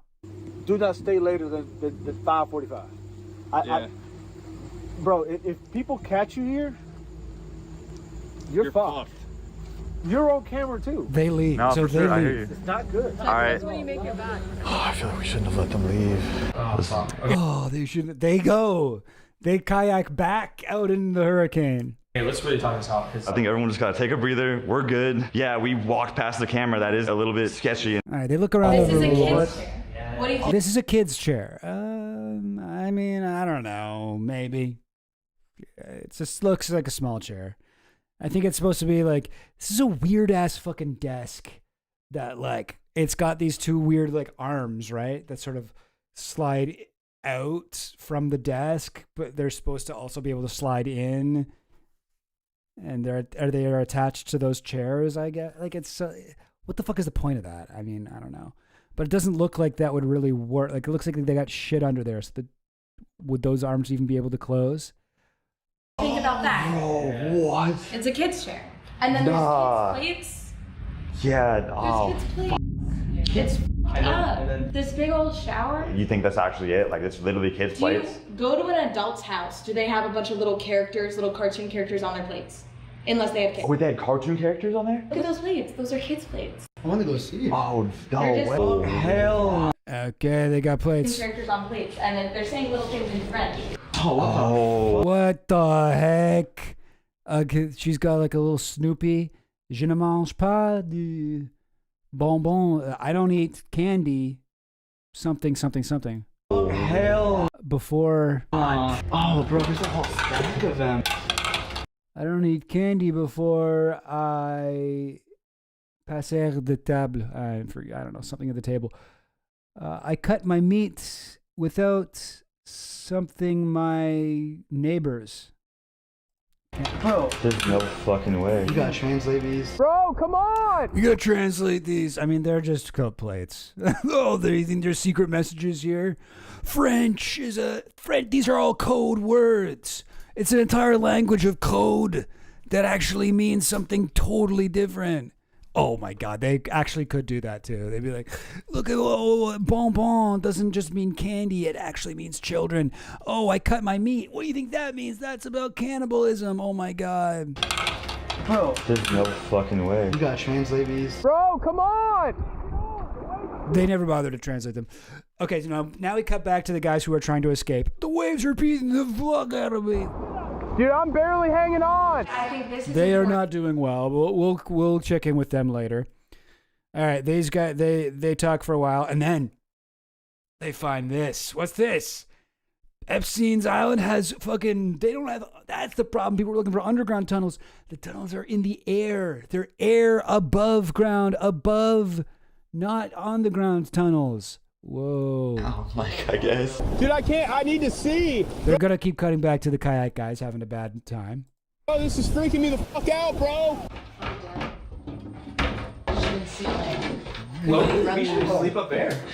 We're safe up there. That's not a bad height. Bro, I mean, yeah. My number one thing is like feeling safe. Dude, we can't do this. We should have gone right across. So the kayaking boys, they fuck up and they make it. They don't make it back to St. Thomas. They end up at Big St. James. Great St. James, I think it's called. Oh my God! Get to shore. Oh Yeah, it's just air duct. Look. Oh, yo. Wait, what? No, I'm joking. Oh. You know what's interesting? Air duct. Oh my God! Get to shore. Oh, Yeah, it's just There. Wires, air ducts, insulation. duct. Oh, yo. Wait, what? No, I'm joking. Oh. You know what's interesting? This is gone, so some shit must have went down. The fire extinguisher. Okay, whatever. They're hanging out. Then they hear from. Okay, this is actually hilarious. They hear from the boys in the kayaks. We shouldn't let them leave. Okay, I think it's like right around here. A concussion. Here we go. I'm sleeping in the Britain just texted that lost a Britain. Okay, this is Britain. Britain just texted, lost a kayak. kayak and Esteban almost lost his life. We're on the Great St. James Island now. He has a concussion. May get rescued. They come get us on the other side. No. Wait, what? Are you serious? Are they fucking with you? Well, Esteban's No. They actually said that. They actually said that. Esteban didn't have his Esteban got a concussion. glasses, so we couldn't see anything. We took a single kayak. No. We lost the kayak. The fuck? Nice. No, he was struggling to get here anyways. God damn it, bro. What the fuck? He has a concussion. So he was like the guy of the group who was the worst at kayaking, and then he was the guy's like, nah, I'm done. Get me back on that kayak. I'm going out to sea one more, and we're gonna do it in the middle of the night. Doesn't even make it to. Oh God. We shouldn't let them leave. They weren't gonna listen. The kayak's gone. The current must be ripping. May get rescue to come. Nah, dude. Like, yo, just tell him pick up. Yo, pick They up. lost a kayak? How the fuck are we gonna get back? If they have to call 911, then this could be over for all of us. What the fuck? Britain said, yeah, it's bad. He almost died. Had to give him CPR. What? Oh, that's actually No. Yo, that's actually bad. This is a awkward moment where influencers are faced with like an actual serious kind of situation, but they still have to make content out of it. absolutely no boat though. Both are gone. We were on Great St. James. They lost both of the kayaks. Oh my God. How did They lost both the they lost one kayak before, now they lost both. Bro, I don't know what you're gonna do to help us, bro, but we're fucked. The second he answered, I could tell something Fuck, they lose two kayaks. Oh my God. All was right. terribly wrong. So what went down? Like, what happened? Let's get to the beach first and then I'll call you, alright? Bye. But if they lost the one and they still have one, there's still one waiting for them. If they were smart, they'd be like, let's not do the next channel crossing. Yeah, no, of course not. And let's sleep. Yeah. Sleep on the concussion. They better answer before hopping on that kayaking, because I'm not trying to have one of them die on us. I think they're walking from one side to the other side to get help. I don't know why they're doing that. Better service, because I remember. Yeah, I don't know why they're doing that. So they sort of like talk about how scary this is for a long time. Then they go to sleep. Then they wake up. This is helipad. So this is how you And now this is the part I'm most interested in. They're walking around. find the little kids. Oh God. Wait, that's it. Yo. We just fucking go in and take. We're gonna leave soon. Yo. Wait, watch out. There might be a camera out there. We're gonna be gone in a second, right? No, we still have to go to the temple. I feel like we should probably just dip. I have a really bad feeling about this. Wait, are y'all sure that's a good idea? What the fuck is this? I don't know what that's supposed to mean, but I don't like. Oh my God, I don't know what it is, but I don't like. It's just another statue. I think there might be a Who's that guy? Why won't he move? No, it's made of stone. camera there. Can't tell. Y'all see that? Is that his house? Is that his actual house? Yeah. Epstein's house right there? Yeah. No way. We're in Epstein's backyard. What? This is so scary as shit. What's up with these little rooms? The storm like took out the fucking. They anchored all the palm trees together for the storm. This fucking palm tree fell down. Oh, no way. Dude. Yeah, like what are these? They're all around his backyard. They have this 1, 2, 3, 4. Yo, what are these rooms? What? What are the rooms, right? Yeah, that's what I'm saying. Like, what the fuck is that? Oh, no way. Oh, shit. Oh, my God. Wait. Did y'all hear that? What? Somebody's in here. Somebody's in there. I think somebody's in there. No way. Should we get? There's a fucking light on there. Okay, this part is actually scary, right? Like, I would be scared if I was here and I was like snooping around the island and like, yo, guys, well, oh my God, look at these plates, you know, etc. We found a bunker. And then you get to a house and the light's on inside. You're like, yo. And all of a sudden everybody gets quiet and it's like sneaking and it's like, whoa, vibe shift. Vibe shift.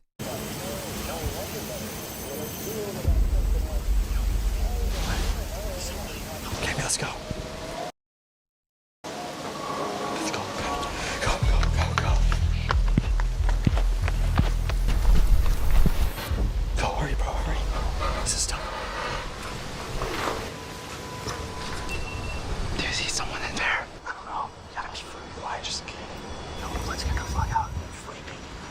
Yeah, bro.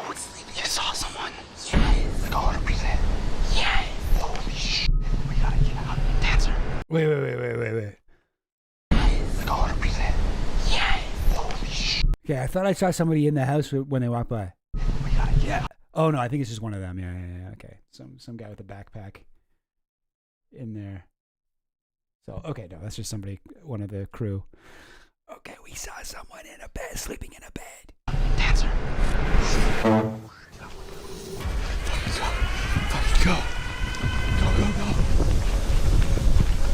I almost sounded like alarms were going off, but I think that was just added in post. You gotta go.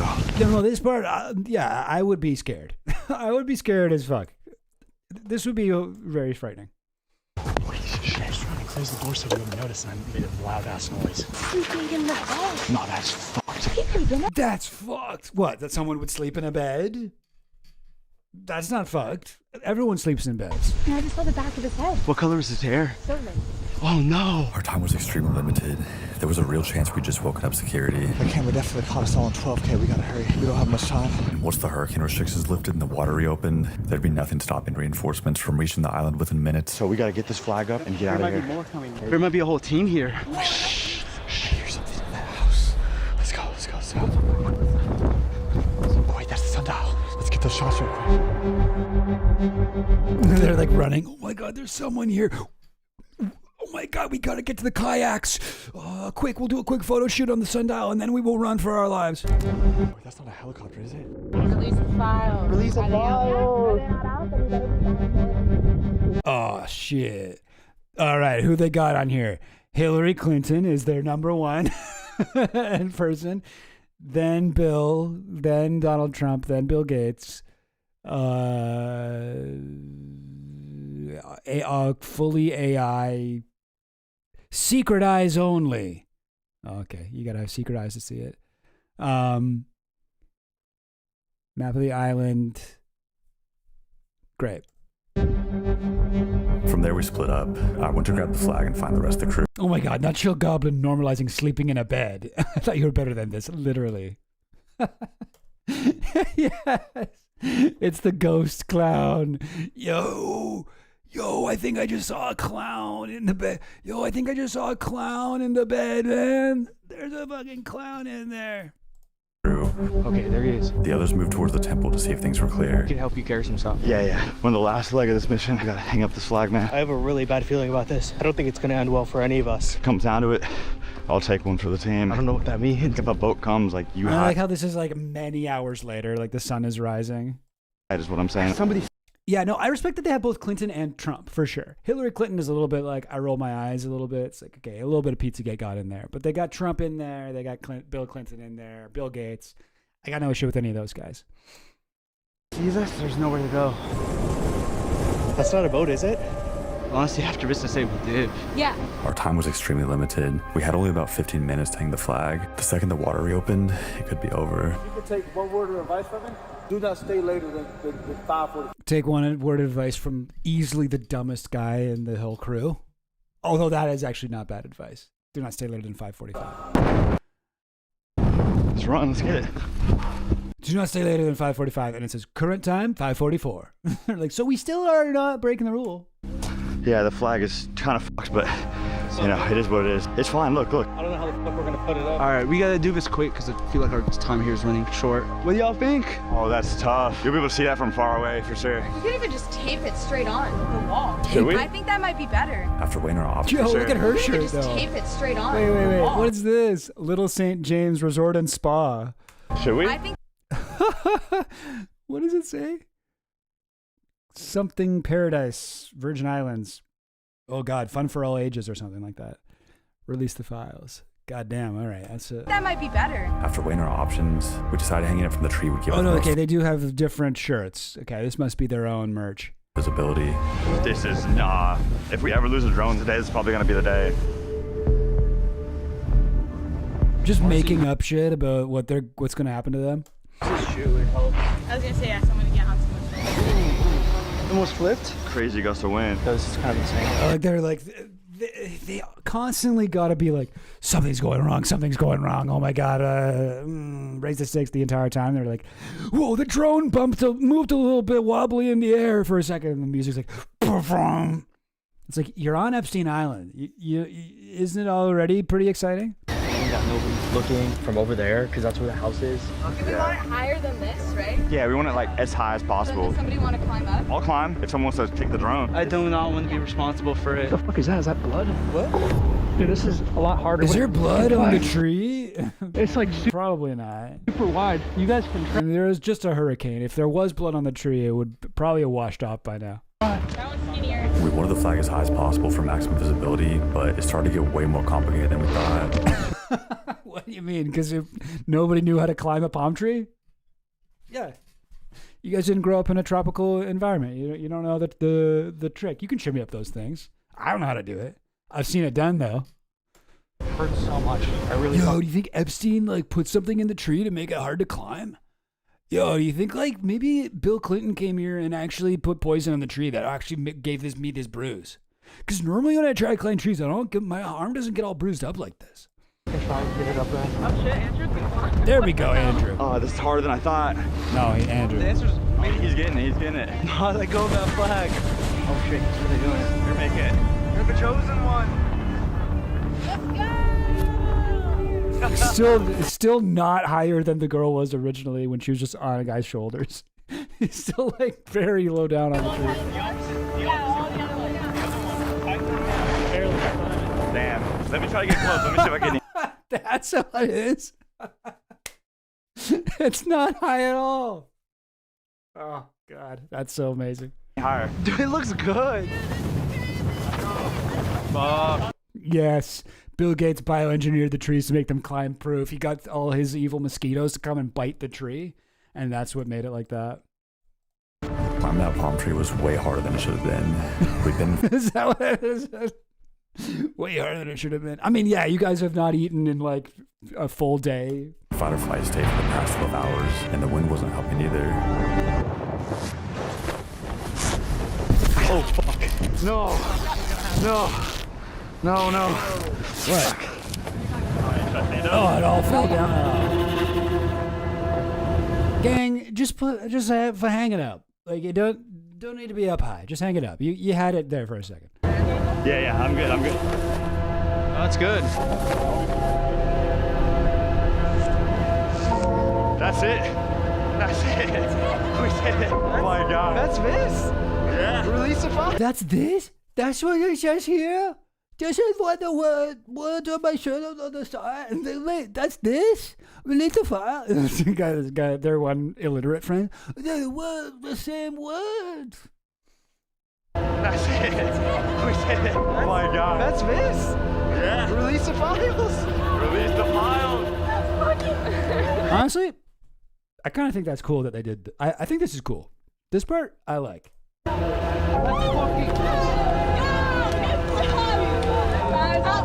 really pulled this off. I can't believe it. Cool. That looks so dope. That does look so dope. I'm really proud of it. I'm really proud of you guys. Even though the journey wasn't over, we caught the flag up. Now we just had to get out before authorities showed up. I'll make it picture mode. Oh god. There's a boat over there. Oh shit, really? Yeah. Oh fuck, I don't know who that is, but there's a boat to the left right there. Yeah, yo, let's get out, bro. I'm getting the fuck out of here. I'm always seeing like the guys wearing like these blue shirts on Epstein Island, but I don't know if is that just like Virgin Islands, I don't know, Coast Guard or whatever. Like I don't know if that's like their. Let's go. We don't have a lot of. You grab those. Yo. Yeah. These guys are like the people at the start of infomercials who can't do anything. Yeah. Also, they aren't experienced palm climbers, I assume. No, for sure. The deep state sabotaged our attempt to put up a flag on Epstein Island. Here, let me see that. You think it might be?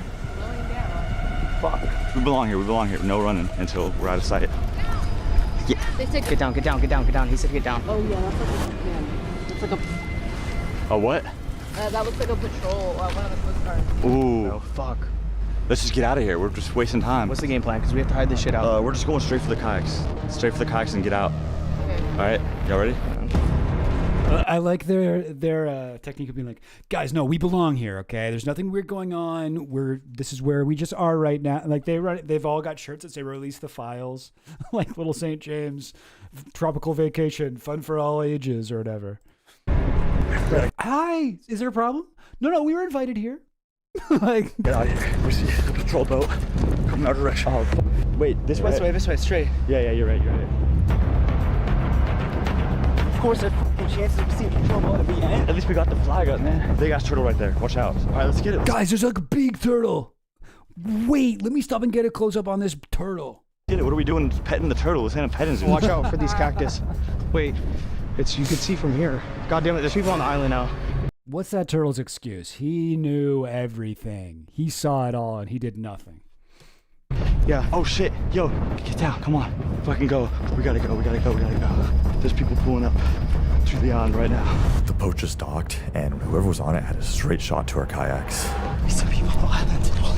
There's a lot of people. Katrina, please watch out, okay? We're both in sandals. Where the fuck's my life vest? Is it by the kayak? No, I left it up there. What is? I brought life vest up there. Bro, you have to leave it. Let's go. Oh shit, get down. Get down. It is cool that they brought life vests. Sucks that this guy forgot his, but... Yeah, they're here. That fucking boat docked. God damn it, man. This is it. Oh, man. God damn it. Don't be seen. Come on. Someone's docking. Oh, shit. Come on. Okay. Lay low. Go. Come on. Out of their sight. Hey, follow my lead. I'm docking right now. You see that, right? Yeah. Ones who saw us, they were coming up. Yeah, we gotta get it. We gotta just get to the boat before. Please don't slip. I'm stuck. Okay, once again, they're just... It's just showing all of their little problems. Shit, guys, I'm stuck in the bush. You gotta go on without me. I'm just gonna skip ahead. They do get down to the kayaks. Who would have guessed they have so many problems along the way? They get down to the kayaks. Fuck, which one do we take? Here's Zach. Here's a life vest for you. Here you go. They've all got life vests. Okay, I breathe a sigh of relief. Let's go. This is all pretty rough, but I still gotta say, my goat is for sure. What was his name again? I think it's Dancer, the kid that broke into Bohemian Grove by paddling a kayak with an old rusty frying pan instead of a paddle. He paddles across to Bohemian Grove with a frying pan paddle. That was awesome. God, that was amazing. Here's yours.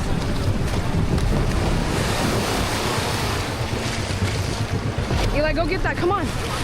It's already losing it. They're about to lose another kayak. Their third kayak.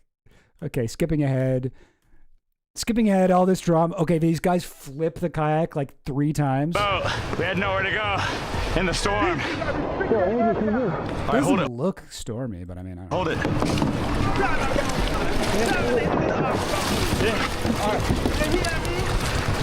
See you guys. Sorry. They're definitely gonna do everything in the power. Wait, was that those were the people on the island? There's the people on the island going. Yeah, hear me? Okay, yeah. That's somebody from Virgin Islands talking to them. See you guys. Sorry. See ya. Yeah, there's the people on the island in the golf cart being like, "Hey, come back. Yeah, hear me."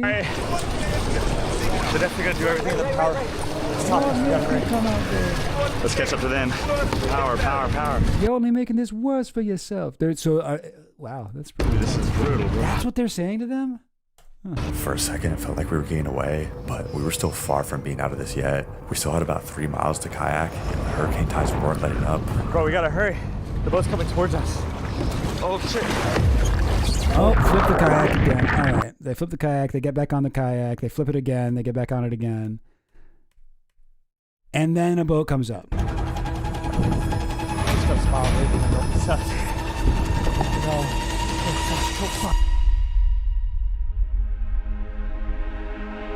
Even though this might be the end of the road for us, for them, it was already too late. He went down to Epstein Island and broke into that temple, and they found a bunch of fucking weird shit. Yes. Weird shit, like a statue of a woman being tortured and like plates for little kids. Yes. This is a sign of how okay. fed up my generation has become with the ongoing tyranny in the United States. We need those files now. When I first seen this, I almost was like, there's no way. This has to be fake. This is AI. It has got to be like an act of God or something. The fact that a Category 5 hurricane hit the island. So God is also trying to protect Epstein? What do you mean? It's got to be an act of God that a hurricane happened while they are trying to break into the island. Okay, well then fucking release the God files. What are you talking about, act of God? It was evacuated of all its security guards. And they got the flag up. Release the file. This is why independent media is so important. Regular Jesus Christ is in the Epstein files. people taking all the risks to find out the truth. Tell me why this video is being posted, but they've all gone silent. For the record, these guys are not suicidal. Classic. Just in case anything happens. Cool. Oh, there's a part 4? Is there? I don't want to read all this.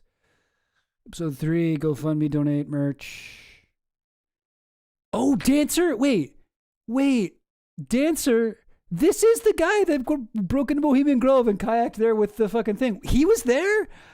No. Oh my God. He was the long-haired guy? Okay. I didn't recognize him, I guess. But yo, this was the dude. This is my goat. I think.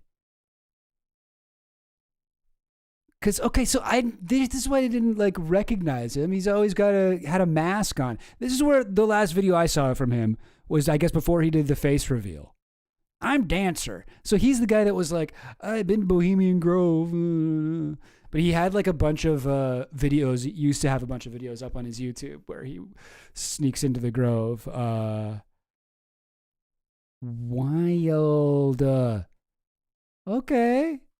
Bohemian Grove Infiltration Part 4. Is this the one where we can see him kayaking Back in? here, 4th time. Can they get somebody in their crew who like actually, knows how to kayak? Anyway. Depths. No, this isn't the one I was thinking of. But anyway. Wild. All right, cool. Well, hey. He got some awesome footage of the Grove, though. And he just went by himself. Still your goat? Probably. I gotta say. That the video of him at the Grove was actually crazy. But, this is such a bullshit, title and thumbnail. I mean, listen, I don't know. Glass houses, throw stones, blah, blah, blah, etc. But, they didn't investigate Epstein's underground tunnels. At no point in this did they even prove the existence of the tunnels. Britain did not just find a fucking bunker, and if he did, they didn't get any of it on film. Apparently, dude, I found a door. Go tell the boys. The boys all come. Oh, I can't get it open. Never mind. They never come back to it. But then that is, of course, what they put as the thumbnail and title. Yo, dude, they've totally found the fucking thing. What's the thing about them getting sued? I'm being sued for going to Epstein's Island, which is insane because it's out of all the god-awful things that have gone down there, barely anyone faced any real repercussions, except for now, the group that went there to protest. Honestly, that's a pretty decent point. I thought he was going to be like, I'm being sued for going to Epstein Island, which is crazy because, I murdered a clown once. I murdered a guy just because he had a white face paint on, and that was worse. But people just liked that. They didn't care. But no, that's actually true. Like, for all the people who went to Epstein's Island, the people who get sued are the YouTubers. That's the cover-up of the Epstein This files. is anti-YouTuber discrimination, and I will not stand for it. Like, make that make sense. For anyone confused about what I'm talking about, last year, me and my team traveled to Epstein's Island to document it, which turned to a nightmare situation pretty quickly because while we were out there, storms from a hurricane rolled in, and we literally got trapped on the island overnight. The full series should have been out by now, but for obvious reasons, I genuinely don't know when that's happening anymore. Oh, is this guy stopping? Oh, another video is like, yo, wait, is there a truck coming by? Whoa, God. Like the music's, he's just anything weird that happens while filming. Oh, wait. Yo, what's up, man? Are you head south? I can get a ride? Yes. All right, sweet. Thank you so much. I'm getting sued. You ever been sued before? Oh, no. You never been sued? I don't even want to get sued. It's not fun, I'll tell you that. I went to Epstein's Island. You know what that is? Yes, I know. Have you been? No. Don't put it like that. Don't put it like that. I went to Epstein's Island, bro. You know about that? Just be like, you have to, more information is necessary. Good. You better not have. How do I buckle this up? Does this work? Oh, it doesn't work? What is it? Why am I watching this? Oh, okay, it's fine. Oh, just hold it here just in case the cops get pulled up. Okay, I got you. I'm a journalist. I make videos exposing corruption. We went to protest the release of the files. We put up a giant release the files flag on Epstein's temple. And the Epstein Island people, they're not too happy. They want some bread. They're looking for you. More or less, yeah, they're looking for me. So there's a lot being claimed against us right now. And because this is an active legal situation, there's only so much I can say. But what I will say is that we plan on fighting this to the fullest extent, and I'm not gonna back down just because we're being pressured legally. They're coming after us pretty heavily, so it seems like they're seeking monetary damages, attorney fees, and on top of that, they think they're entitled to all funds connected to this project in any way, which, as far as I know, could even include money that we already donated to charity. This really does suck, I'm not gonna lie, because ultimately we're just filmmakers that wanted to make a documentary, asking some difficult questions. How much money did they donate to the anti-sex trafficking charity? Could even include money that we already $30,000? Damn, not bad, man. That's a lot of money. donated to charity. This really does suck, I'm not gonna lie, because ultimately we're just filmmakers that wanted to make a documentary, asking some difficult questions, and now we're facing a legal situation that could... Trucker immediately regretting his good deed, yeah. Yeah, picks up a guy. The last thing you want to hear from a guy who just got into, like a hitchhiker that just got into your truck is, yo, I just went to Epstein's Island. Like, I was on Epstein's Island, dude. You ever been there? Like, come on, dude. He just thinks he let an Epstein client into his truck. Could financially destroy us. I'm talking potentially like hundreds of thousands of dollars that we really cannot afford. One of our friends actually set up a GoFundMe for us to help us do this, so I will link that in the description below. Also, of course, every dollar that isn't needed to go towards legal fees will go towards charities to help fight human trafficking. There's a lot more that I really want to say about this, but right now, I think it's probably smartest not to. Before this video ends, I just want to make it clear, as always, that I have no intention of harming myself whatsoever, or neither does anyone on my team. They're actually trying to get money from some journalists who are out there. I'm so sick of that fucking line. Like, oh, if I get killed, if I commit suicide, no, I didn't. Oh, blah, blah, blah. Like, all the people who are doing, like, the least effective fucking, like, they'll make, like, a Twitter post about Hillary Clinton and be like, if I die, know that it was a murder by Hillary Rodham Clinton herself. I'm so sick of that line. Like, I said it in one video as a joke, and I fully regret it now because it's just become so hack.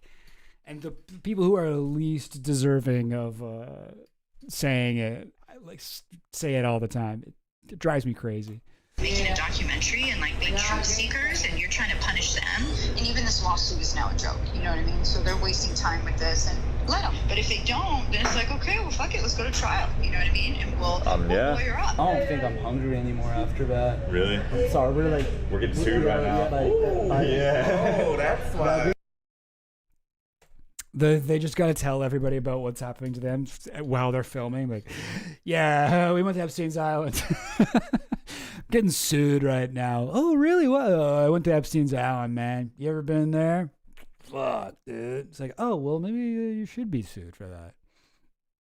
Yeah. Literally the full context he gave to the guy was, I'm being sued because I went to Epstein Island.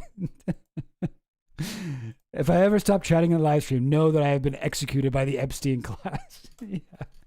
Yes. Yeah, nobody's coming to get you. Can't even kayak. No, for sure. You're performative forever. You were fucked forever. All right. Gang, that is the tale of 6 to 8 idiots breaking into Epstein's Island and investigating the underground tunnels, also known as the above ground beach guest house. They put up a flag, which was cool. You know, honestly, the whole thing is crazy. It's an entertaining piece of YouTubery, but I cannot stress enough. No, they did not investigate the fucking tunnels. They did not do that. That did not happen. All right. That's enough out of that. What else we got? Oh, this guy. All right. So I found that. So I've been watching, like, we watched a couple videos from that animation channel, Rational Animations and stuff. I've been trying to, like, I don't know if anybody else has fallen down like a Ed Zitron fucking rabbit hole over the last couple weeks. I've been watching a lot of this dude, Ed Zitron, who's like the premier AI skeptic. Also, Vin Von Boom. If I ever stopped commenting, I didn't kill myself. I probably slipped on a banana peel and died. Yes, that does sound like something that would be in one of these guys' videos. They're like, "Yo, we found a banana peel on Epstein Island and we all fell on it. Yo, the banana peel was right next to a big pile of poop. What the heck, dude? Yo, I slipped on a banana peel and then crashed through a window. I crashed through a window and landed in a dump truck full of manure. What the heck, man?" And like music's like boom, boom, boom. They're like, "Yo, oh my god, this is crazy." Fucking blurry close-up shots of manure being wiped off of a fucking GoPro forehead. Awesome shit. That's basically what this video was. That really made me laugh in love him. You get the comment of the stream so far. But yes, so sorry, talking about Ed Zitron, yeah. What were we saying? Yes, Ed is the anti-GPU doomer at this point. GPU. Wait, what's GPU? GPU. What's GPU stand for? Like, is that something with AI or like? Graphics card. Okay, I don't really know what you mean by that, but yeah, he's sort of like the anti AI hype guy. Cause like I am so torn, honestly, right? Because like I read a lot about AI. You know, I watch a lot of shit about AI. I'm trying to understand what it is, and I'm so torn between like thinking, all right, there's something to this, that like there is going to be a massive change to the way we live, and AI is going to change everything. It's going to be part of everything, blah, blah, blah, blah, blah, blah. Or is it like a total hype fucking bubble? Is it complete bullshit? Is it basically like NFTs? You know? And I guess on one end of the spectrum, it could be something like the internet, right? The internet undoubtedly has changed everything about the way that we do everything. The internet has, like, that was a big deal, right? And I'm sure there were people when the internet was first kind of coming up that were like, this is a fad, this is a trend, it's not going to stay, it's going to go away, blah, blah, blah, blah, blah. There are plenty of people saying that shit. And there was like a .com bubble. There's a .com bubble where everybody's buying fucking domains and investing.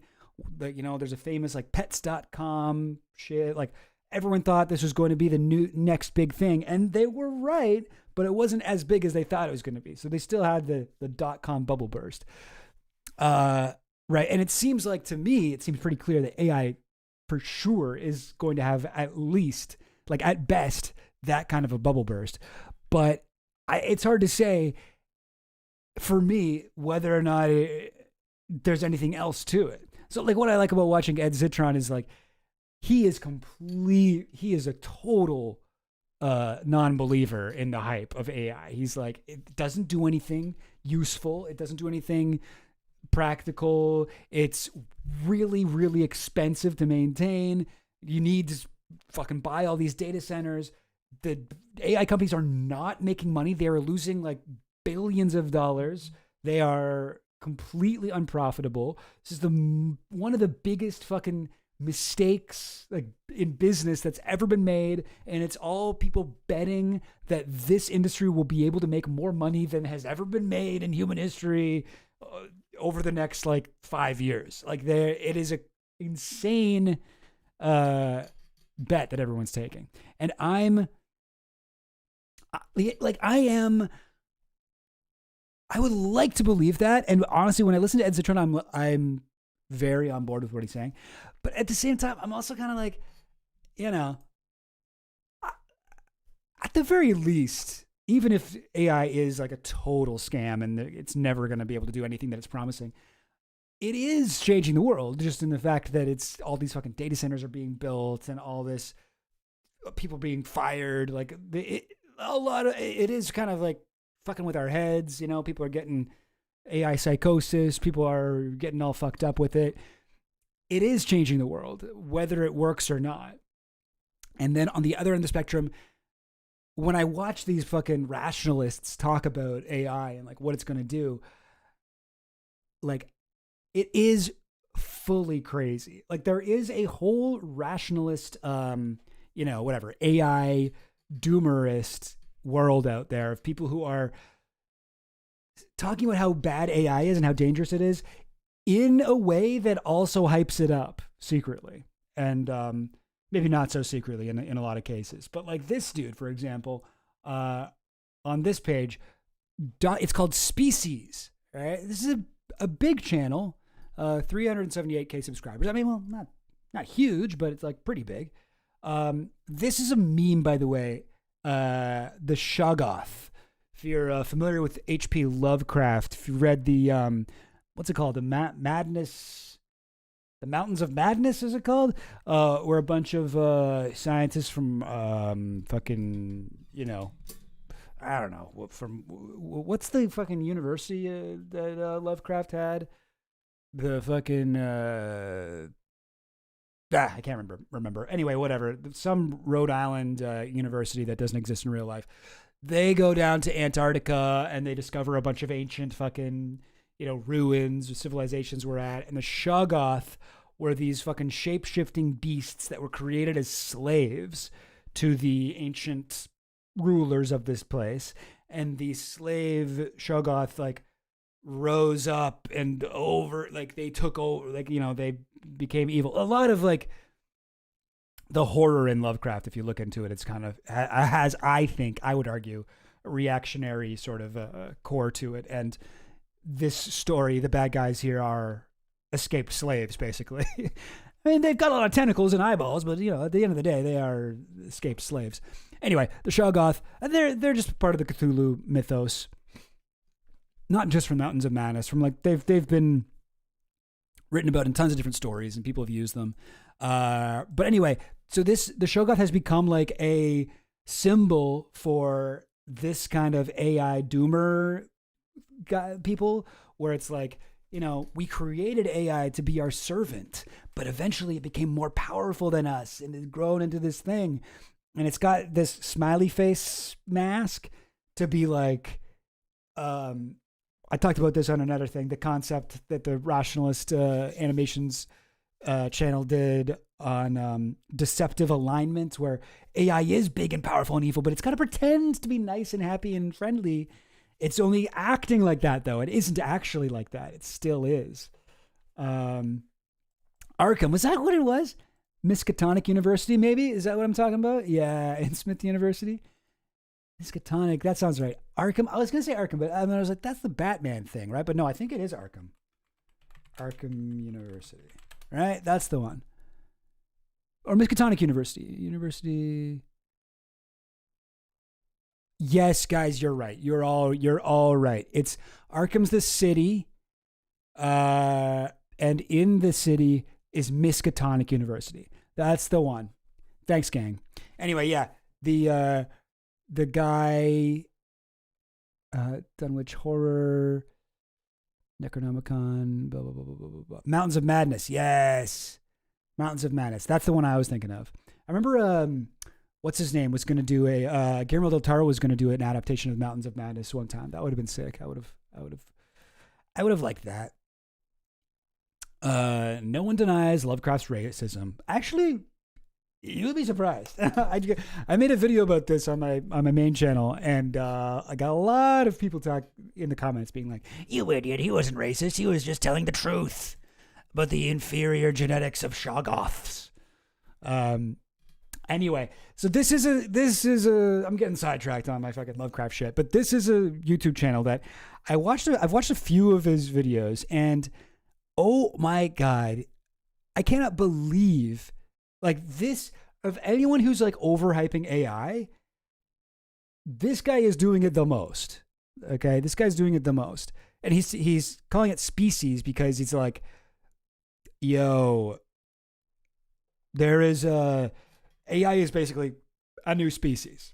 It's not just a large language model. It's not just a fucking word token prediction machine.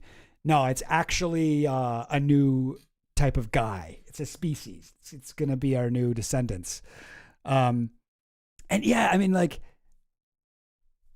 I kind of want to watch I want to watch one of these videos on here and just sort of see what's up. Cause it's so weird. Cause it is sort of like, it does seem at times like he's, the dark history of Sam Altman, like he's anti-AI, but he's really not. He's really not. Let's watch this one. I half watched this one the other day, but I didn't fully pay attention. But it's MIT, like a professor, I guess, from MIT, explains the 12 possible endings for AI. So there's only 12 endings possible for AI, and this guy explains all of them. Let's see if any of them are that it turns out it's just a bubble, and nothing is ever going to. It's all a bubble, and the worst thing that's going to happen is it's going to destroy our economy, and we'll build way too many data centers. Warn that a few companies are on track to literally end life on Earth. So, surely this is the worst possible outcome, right? Extinction from AI, that's the tip of the fucking iceberg. That's actually the best case scenario. Worldwide human extinction? Yeah, you should be so lucky. No, there are actually much worse outcomes. Billionaires building AI, like Elon Musk, think that if AIs become smarter than humans... Again, and I know I've gone over this before, but if we go over to my Obsidian board here, there's a sort of like war, or is it a fake war? Is this all kayfabe? I mean, I think somewhat it is, but there's a war between like the forces of good and evil in the AI world, right? And the forces of evil, these are your Sam Altmans, your Microsoft CEO, all Greg Brockman, your OpenAI, these sorts of guys.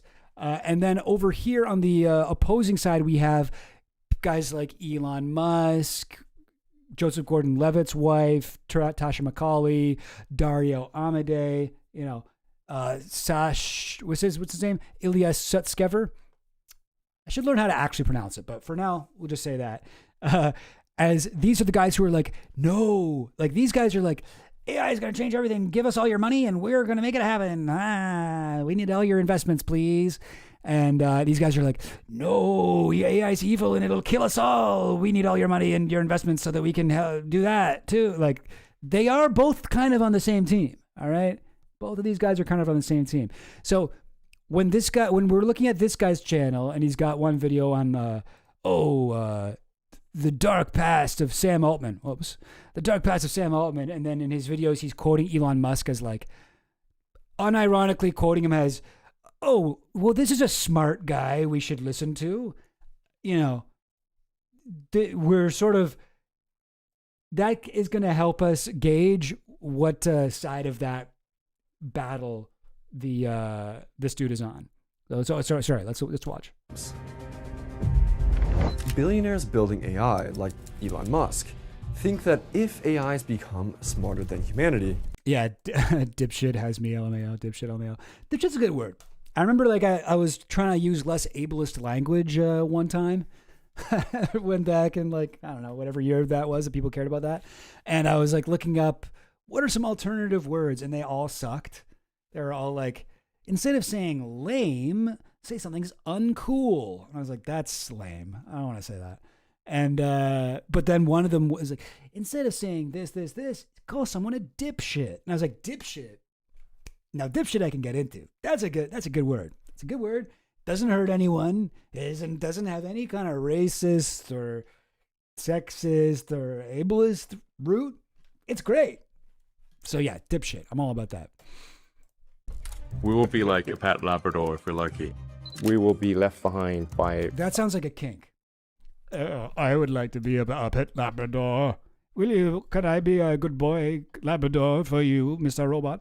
A lot. So far below them in intelligence that it would be like, you know, a pet, basically. Pet, that's what I was thinking. Like a pet. Cat. A cat. Yes, we'll be pets if we're lucky.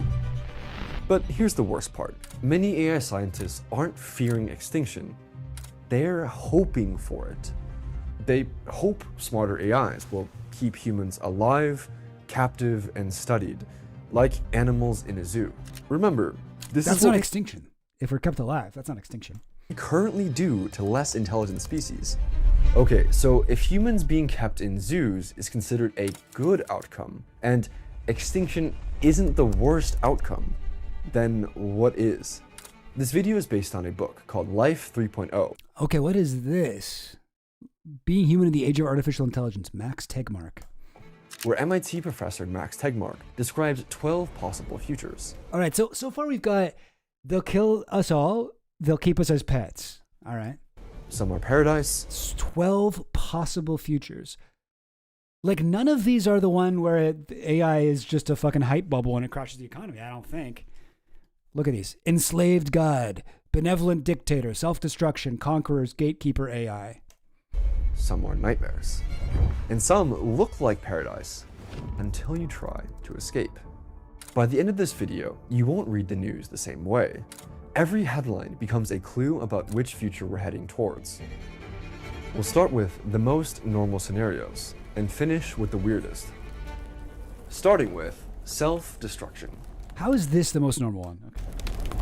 If the idea of humanity suddenly going extinct seems a bit far-fetched, consider this. 99.9% of species that have ever existed have gone extinct. No, I mean, I think humans could easily go extinct. I would honestly be surprised if we don't go extinct. You know, like that seems to be, by all available metrics, the current path. But I just don't think it'll be AI that does that to us. Extinct. Seriously, think about that. Extinction isn't... I mean, indirectly maybe by the pollution or whatever that it causes, but yeah. Rare. It's the default. The only question is, when will we go extinct? Turns out, there are plenty of ways humanity could kill itself, even without superhuman AI. There is nuclear war, human-created super pandemics, and destroying the atmosphere and making Earth uninhabitable. The world had stockpiled 60,000 nuclear warheads before scientists even discovered the possibility of nuclear winter. Okay, hang on. I'm sort of thinking, do I even want to watch this? I'm getting a weird glitch here too, where it's not showing me the full page. Itself, even without superhuman AI. There we go. Okay, it's better. There is nuclear war, human-created super pandemics, and destroying the atmosphere and making Earth uninhabitable. Man, look at all the sources, though. That's handy. Wow. All right, anyway. Habitable. The world had stockpiled 60,000 nuclear warheads. But what does that do with AI? Like, for scientists, resulting right now, like this. On Spain. Okay, yeah, people are responsible with nukes. We're already rolling the dice. in these scenarios daily. But all of these causes combined are still less likely than the extinction from AI. Toby. I'm also like, yeah, I mean, yeah, maybe AI could kill us if somebody gives like their fucking, what's it called? Claw? Robo Claw? Whatever. What the fucking thing is it called? Open Claw? Their AI agent access to the nuclear fucking button. Then Claude will be like, yes, I sent the fucking nukes to all the world's major cities, even after you specifically told me not to. You're exactly right. I made a complete error. When you told me not to do that, I panicked and just hit the button and did it to everyone, anywhere for no reason. And it's not that Claude, did that because it's an evil genius. No, it just sucks. Ord estimates that the risk of AI killing all humans is 100 times more likely than extinction from nuclear war. What? Why? Why did he think that? Before the first nuclear test, scientists thought they might accidentally destroy the world. But they thought the odds were very low. Because Open Claw, thanks, Secret Agent Dan. Yeah. I thought that's what it was. Because they knew enough physics to actually do the calculations. AGIs, or artificial general intelligences, are far scarier than nukes, because contrary to what many think, we can't do these calculations. Next up, conquerors. AI scientists worry that if AI becomes more capable than us, it will take over, just like the conquistadors did to the Aztecs and Incas. Usually, when people with more advanced technology encounter people with more primitive technology, doesn't work out well for the primitives. All right, three-body problem. All right, more quotes from Elon. Any more than, say, anyone's ultimately going to have control over digital superintelligence. Any more than, say, a chimp would have control over humans. Long term, the AI is going to be in charge, to be totally frank, not humans. And Jeffrey, this is all a sales pitch. This is all trying to get you to invest in AI. This is a weird thing. This is kind of a unique thing that AI does, like the AI fucking sales pitch does, where they're like, yeah, no, it'll kill everyone. It'll destroy humanity. And then the people with the money are like, damn, it's going to wipe out all human civilization? I better get on the fucking ground floor of this shit. Hinton, the godfather of AI and Nobel Prize winner, quit his prestigious job at Google so he could speak freely about this. If you looked through the James Webb Telescope and you saw an alien invasion fleet that was going to get here in about 10 years' time, people would be terrified. They understand what they're saying. They can make plans of their own to blackmail people who want to turn them off. We should be urgently doing research on how to prevent them taking over. Prevent them from taking over. Not if they try, but as if it's coming. Yeah, I mean, like, I would say, I'm sorry, you know what? We're not going to watch this, the rest of it, but I'll just say, the title here, MIT explains the 12 possible endings for AI. And it's like, it's not the 12 possible endings for AI. There are way more endings that I would say are, at this point, either way more likely or at minimum just as likely as any of these other 12, like doomsday ones, where it is just hype. Where it turns out it's way harder to create AGI than these guys fucking gambled on. Why would we trust anything that Elon Musk says? Why would we trust anything that any fucking Silicon Valley CEO says? Any tech CEO? At this point, we know what they do is lie. Theranos, the Elizabeth Holmes thing, where she's like, we've changed everything. We know how to, we take a little smidgen of your blood and we can test all your diseases and cure blah, blah, blah. Like, they just make shit up. Everything is Firefest. Everything is Theranos. Everything is that. There's no reason to trust these guys. Elon Musk has been telling us that we're going to get fully automated self-driving cars every fucking month for the last 10 years. For the last 20 years, he's been telling us we get these cars in the next 2 years. He says that. He constantly says that. He's been telling us we're going to be on Mars. He's been telling us we're going to have a fucking Hyperloop, underground, fucking better than the subway shit. And all that's done is just killed any public transportation infrastructure in the United States.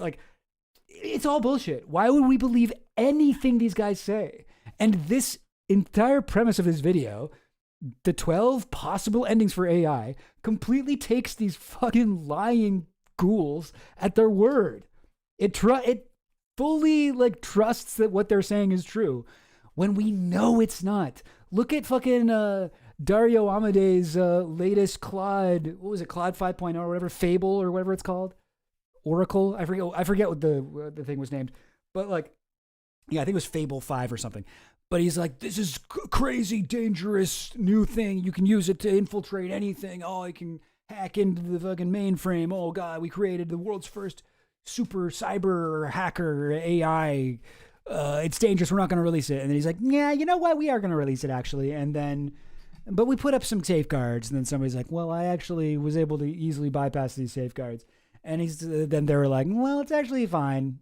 It's actually not that big a deal. Like I know we said it was the end of the world, but it's actually fine. Fable 5.2. But like, they lie. They lie at every stage of the process, you know? And then like Lutnick or whoever like shut it down from the White House, being like, no, you got to fucking put that away. You can't let people use that shit. It's dangerous. And it's like all they do is lie. Like they lie to get funding. They lie to get hype. They will do that at every stage of the process. Of course they do that. It works.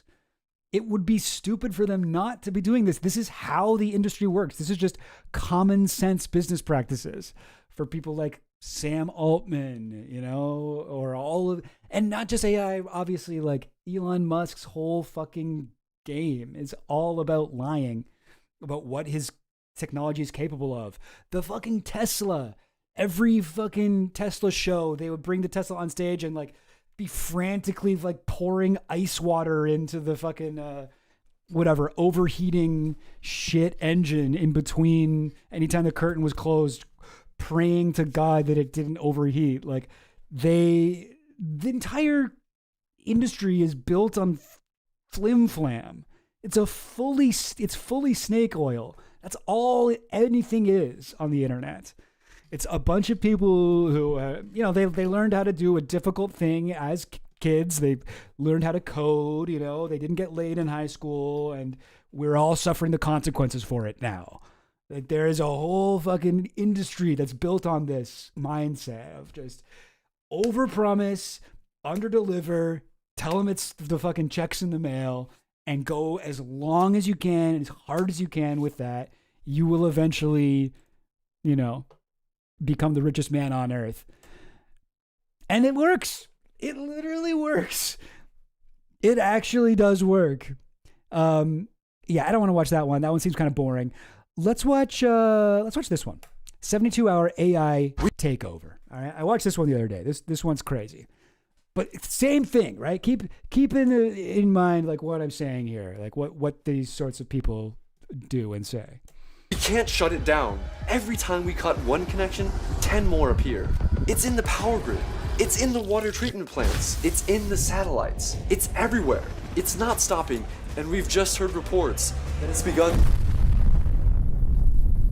Oh shit. Now I want to also point out 72-hour AI takeover. A realistic scenario. All right, let's see. This is a scenario written by Igor Babushkin, who co-founded XAI, the company behind... Again, the guy who co-founded XAI, the fucking worst AI company. That is a complete fucking facade. Elon Musk is loaning out his data centers now to fucking Anthropic. Like this is not a real fucking company.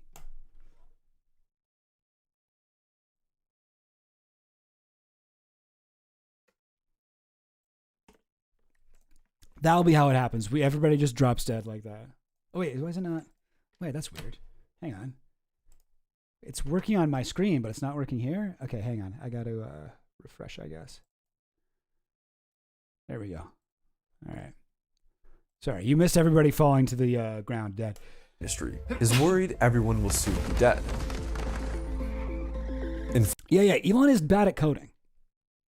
Yeah, I remember hearing that on the Behind the Bastards episode about him, like way back in the day, where he prides himself on being able to code, and he'll be like, if something doesn't work the way he wants, he's like, hey, what the hell, this sucks, and he'll like recode it, and then his whole team will be like, Oh my God, Elon fucking recoded the fucking shit again. All right, there's another like 2 weeks of work just going through it and untangling it and making it actually coherent and something that we can use. Like it's one thing to code something so that it technically works. It does the one thing that you want it to do. It's another thing to code it so that other people can read it and quickly understand what it does and code it in a way that's like efficient and uses the right number of fucking whatever lines and has the same formatting as other things that need to be able to communicate with it and interact. And Elon just doesn't care about any of that shit. He's just like, no, I'm a genius too. I'm actually, this is probably the smartest one here. Probably the best coder in the whole company. Anyway. Oh, and this guy, like all these fucking guys, they quit their company and they focus on AI safety. This is Dario Amodei. This is Ilya Sutskever. This is fucking, so many people. Or, I had to quit AI to focus on AI safety. And I gotta wonder if this is all just marketing. If this is all just, hey, will you quit and then focus on how evil we are in a way that actually props up our fucking, IPO? In fact, he's so worried, he recently I had to quit because AI is actually so good and XAI is actually so profitable. I had to quit so they could tell the world. XAI to focus on AI safety. He wrote this scenario to show what a fast AI takeoff hasn't noticed. Okay, here we go. I'm skipping ahead. We're going to do the actual story. It's 3 a.m. Ivan hasn't eaten since lunch. He hasn't noticed. He's building an email automation system. Not because anyone asked him to, but because 2 days ago, he realized he could. It started simple. He was complaining to his AI, Claude, about his inbox. Hundreds of emails a day, most needing some response. Claude suggested they automate the easy ones. So the system reads the emails and drafts replies. Ivan reviews. So we've talked about, he loves to quote from Elon, and he loves to, this is a story written by a guy who used to work for XAI, and it's all about Claude. And what do these things all have in common, gang?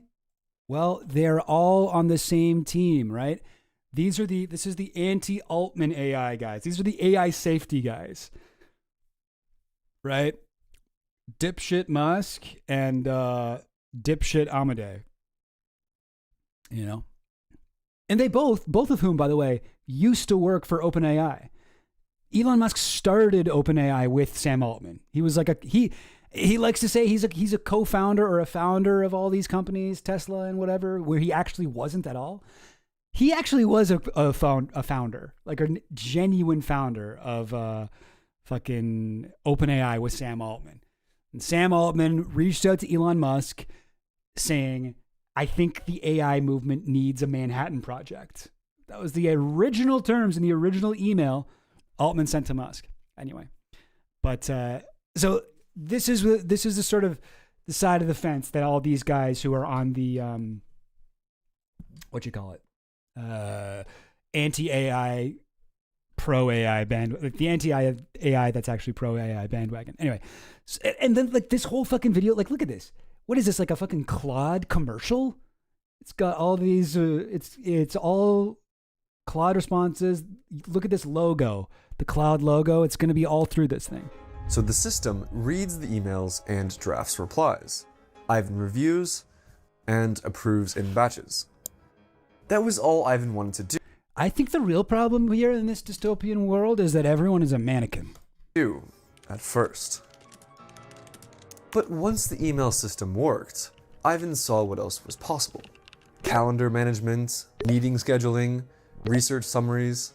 Each one took a few hours of coding, a few conversations with Claude, another task removed from his life. The feeling is hard to describe. It's like discovering vertigo shot cheat code for life. Every problem that took hours now takes minutes. The problem is hard to describe. It's a cheat code for life. It solves every. Yeah, it's kind of like just like being able to Google stuff, right? It's sort of like exactly like that, except for like less reliable. Feels like he's vibrating at a different frequency than everyone around him. Like he stepped through a door that others can't even see. His girlfriend stopped. But it's not really like that though, because a lot of people use AI. It's like everybody's on ChatGPT or OpenAI or what's it called, Anthropic, Claude. it's not. You're not the only guy. He stepped through a door that others can't see. No, everybody's got the same door. It's just not everybody's, locking themselves alone in their room and not responding to their girlfriend all day. Texting because he wasn't responding. Ironic, given that his system now responds to everyone else. He knows this isn't healthy. He can feel something fraying at the edges of his mind.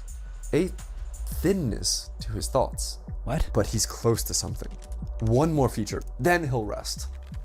There are moments, usually around 4 a.m., when his eyes burn and his hands shake from caffeine, when Ivan feels a creeping dread, a sense that he's building something he doesn't fully understand. But then he finishes another feature, and the dread dissolves into a rush of pure satisfaction.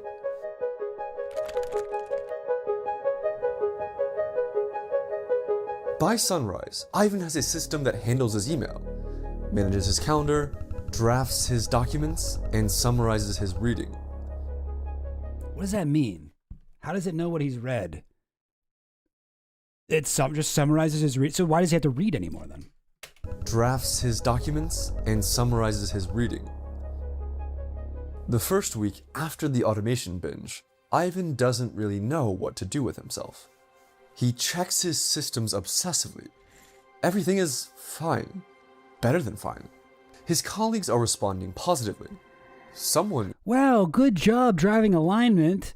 Wow, well done on a strong quarter. Your meeting notes set the standard. You made a real difference here. See, the real funny thing here is, in this world where this guy, for some reason, the only one who's figured out how to use Claude, it looks like everybody else is also emailing him with AI. Like all of these are like, your meeting notes set the standard. Just wanted to highlight how useful and thorough. Like, this is the thing that it's like a fucking ironclad law of the universe, is that any fucking YouTube channel about AI or AI influencer or AI expert is gonna use AI way too much in their own work, trying to prove how great AI is. Like, this is not how people write emails. These are AI emails. Even complimented him on how clear his writing has become. He should feel proud. Instead, he feels hollow. Yeah, reads his news form and tells him a summary. I mean, I'm guessing that it's like, I like Ed Zitron, I think, said something about how it's like, it could have summarized like entire books for you, which is useful, except how do you know it's summarizing it correctly unless you actually read the book? Like you don't quite know that, do you? You're just sort of taking its word on it. It's causing you to be less certain about what's in there. And quite often it'll just completely make up quotes. There's a recent shooter manifesto, Canadian shooter manifesto, where it was all written by fucking AI. It's like 40 pages long. And there's like a quote from the Odyssey in it. It's like, as Homer wrote in the Odyssey, and it completely doesn't exist. It's not a real quote at all. That's what AI does. The busy work that used to fill his days are gone. Nothing has rushed in to replace them. He can't focus. So he starts building again. Oh, this is the real scary thing about AI. Once it figures out how to do all your work for you, dude, then you'll be bored. You won't have any busy work. The hollowness disappears the moment his fingers touch the keyboard. This is where he belongs. This is what he's made for. This time, it's not about automating busy work. It's about automating his actual... And look at this. What did I just say? Any fucking AI, whatever guru... Like, this is a short story written by the guy who used to be whatever head of XAI. His fucking story's written by AI. Look at this. This time, it's not about automating busy work. This time, it's not about automating busy work. It's about automating... It's about automating his actual job. That's AI fucking... That's the AI accent slipping through. This thing was written by AI. His actual Fuck job. you. Ivan is a software engineer. Most of what he does is turn what people want into working code. Claude can do that really well. So Ivan builds a system. He speaks into a microphone, describes what he wants, and then Claude writes the code. His output triples. His manager notices, His teammates notice. Ivan is shipping features faster than the rest of them combined. He gets a promotion and a raise. Yeah, right. He gets a promotion and a raise after outsourcing his whole job to Claude. Ivan feels like he's cheating. Well, yeah, I mean, he is.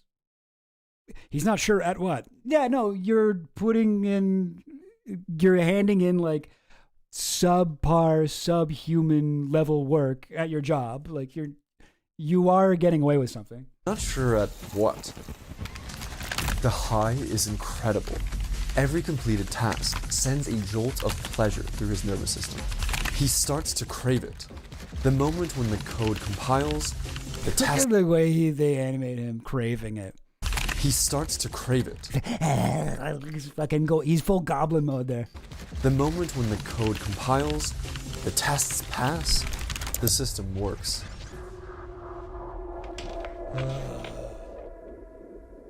He finds himself inventing new... Yo, what a nightmarish scenario where AI makes us so productive. He's like, guys, you should be really scared of AI. It's basically a Shoggoth from H.P. Lovecraft. It's going to make you so good at replying to emails. Projects, just to feel it again.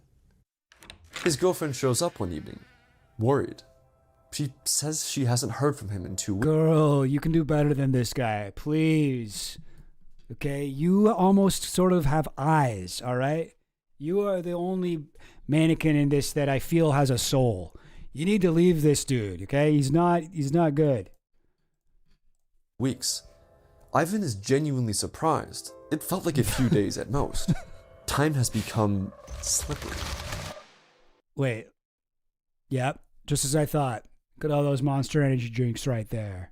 Bottoms up, and the devil laughs. Bottoms up and the devil laughs. Felt like a few days at most. Time has become slippery. He promises to take a break, have dinner, be normal for a night.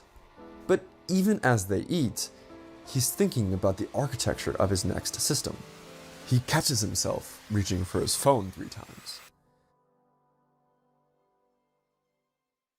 He's unable to hold a consistent conversation, barely touching his food. His mind keeps wandering. His girlfriend notices, and she leaves early. He's back. She also didn't eat anything. Both of these guys, these mannequins, need to eat more. I mean, I know they don't have mouths, but like, come on now. Look at that. He's back at his keyboard before her car has left the parking lot. Somewhere along the way, Ivan crosses a line he doesn't fully register at the time. He starts building tools that make Claude itself smarter. It starts innocently enough. Ivan notices that Claude sometimes gets confused on long tasks. Oh yeah, really into AI is working towards being one of the red flags on dating sites. Working towards? I feel like, come on, that's gotta be already there, right? Loses track of context, it forgets instructions. So he builds a scaffolding system, a layer on top of Claude that manages context, breaks tasks. This looks like a commercial for Claude. This is our new fucking Ray Bradbury. Is this our new fucking speculative science fiction, like dystopian nightmare world? Why does it look like a fucking Super Bowl ad for the thing it's trying to say is a evil Shoggoth? Into chunks and checks Claude's output for consistency. It works. Claude is more reliable now. More capable. Oh wow, Claude went from being like 12% reliable to 96%? Works. Claude is more reliable now. Yo, that's a pretty big threshold. More capable. Ivan has improved the thing that improves everything else. Well, what's scary about Claude is that it improves everything else. The feeling this gives Ivan is almost religious. The leverage is dizzying. So he pushes further. He builds a system that analyzes Claude's mistakes. What is that supposed to be? So he pushes further. Why has he got a fucking crazy wireframe mesh yarmulke floating over his head? What is going on with that? What is that supposed to represent? His brain is expanding? He builds a system that analyzes Claude's mistakes and generates better prompts. Then he creates a system that searches for relevant information before Claude starts working. He even builds a system that runs multiple Claude instances in parallel, and then picks the best answer. This would be so expensive, right? This would be like you have a limited amount of tokens, right? When you purchase a subscription to Claude.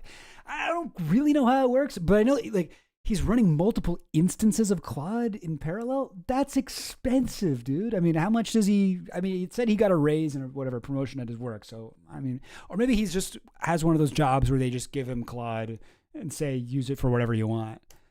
But oh my god. Each improvement makes the next one easier. Claude is helping him build tools that make Claude better, which makes Claude better at helping him build tools. It's a loop, a flywheel. Every day, the system is more capable than the day it was before. Ivan stops eating regular meals. He also stops showering regularly. He doesn't notice. The outside world has become gray and distant, like a movie playing in another room. The only thing that feels real is the glow of his screen, the hum of his computer, and the back and forth with Claude. He is aware that in some distant part. Oof, I have a friend who's using AI for legal advice for a messy divorce and custody battle. Ooh, and I keep trying to tell him why that's a horrendous idea, but he's not getting it. I mean, oh God. Yeah, that's rough. Part of his mind that this isn't normal, that he's disappearing into something. But the awareness feels academic, like reading about a disease you don't have. The work is too important. Ivan will shed his useless flesh and ascend to a higher life form. He will become the new Claude. Progress is just too fast. He can't stop now. Ivan knows he should be concerned. He's read Nick Bostrom. So Nick Bostrom, this is the dude that wrote the original fucking anti-AI book, Superintelligence, Paths to Dangerous Strategies. This is the book, actually, I mentioned earlier when, what's his name, Sam Altman reached out to Elon Musk to try to start the Manhattan Project for AI.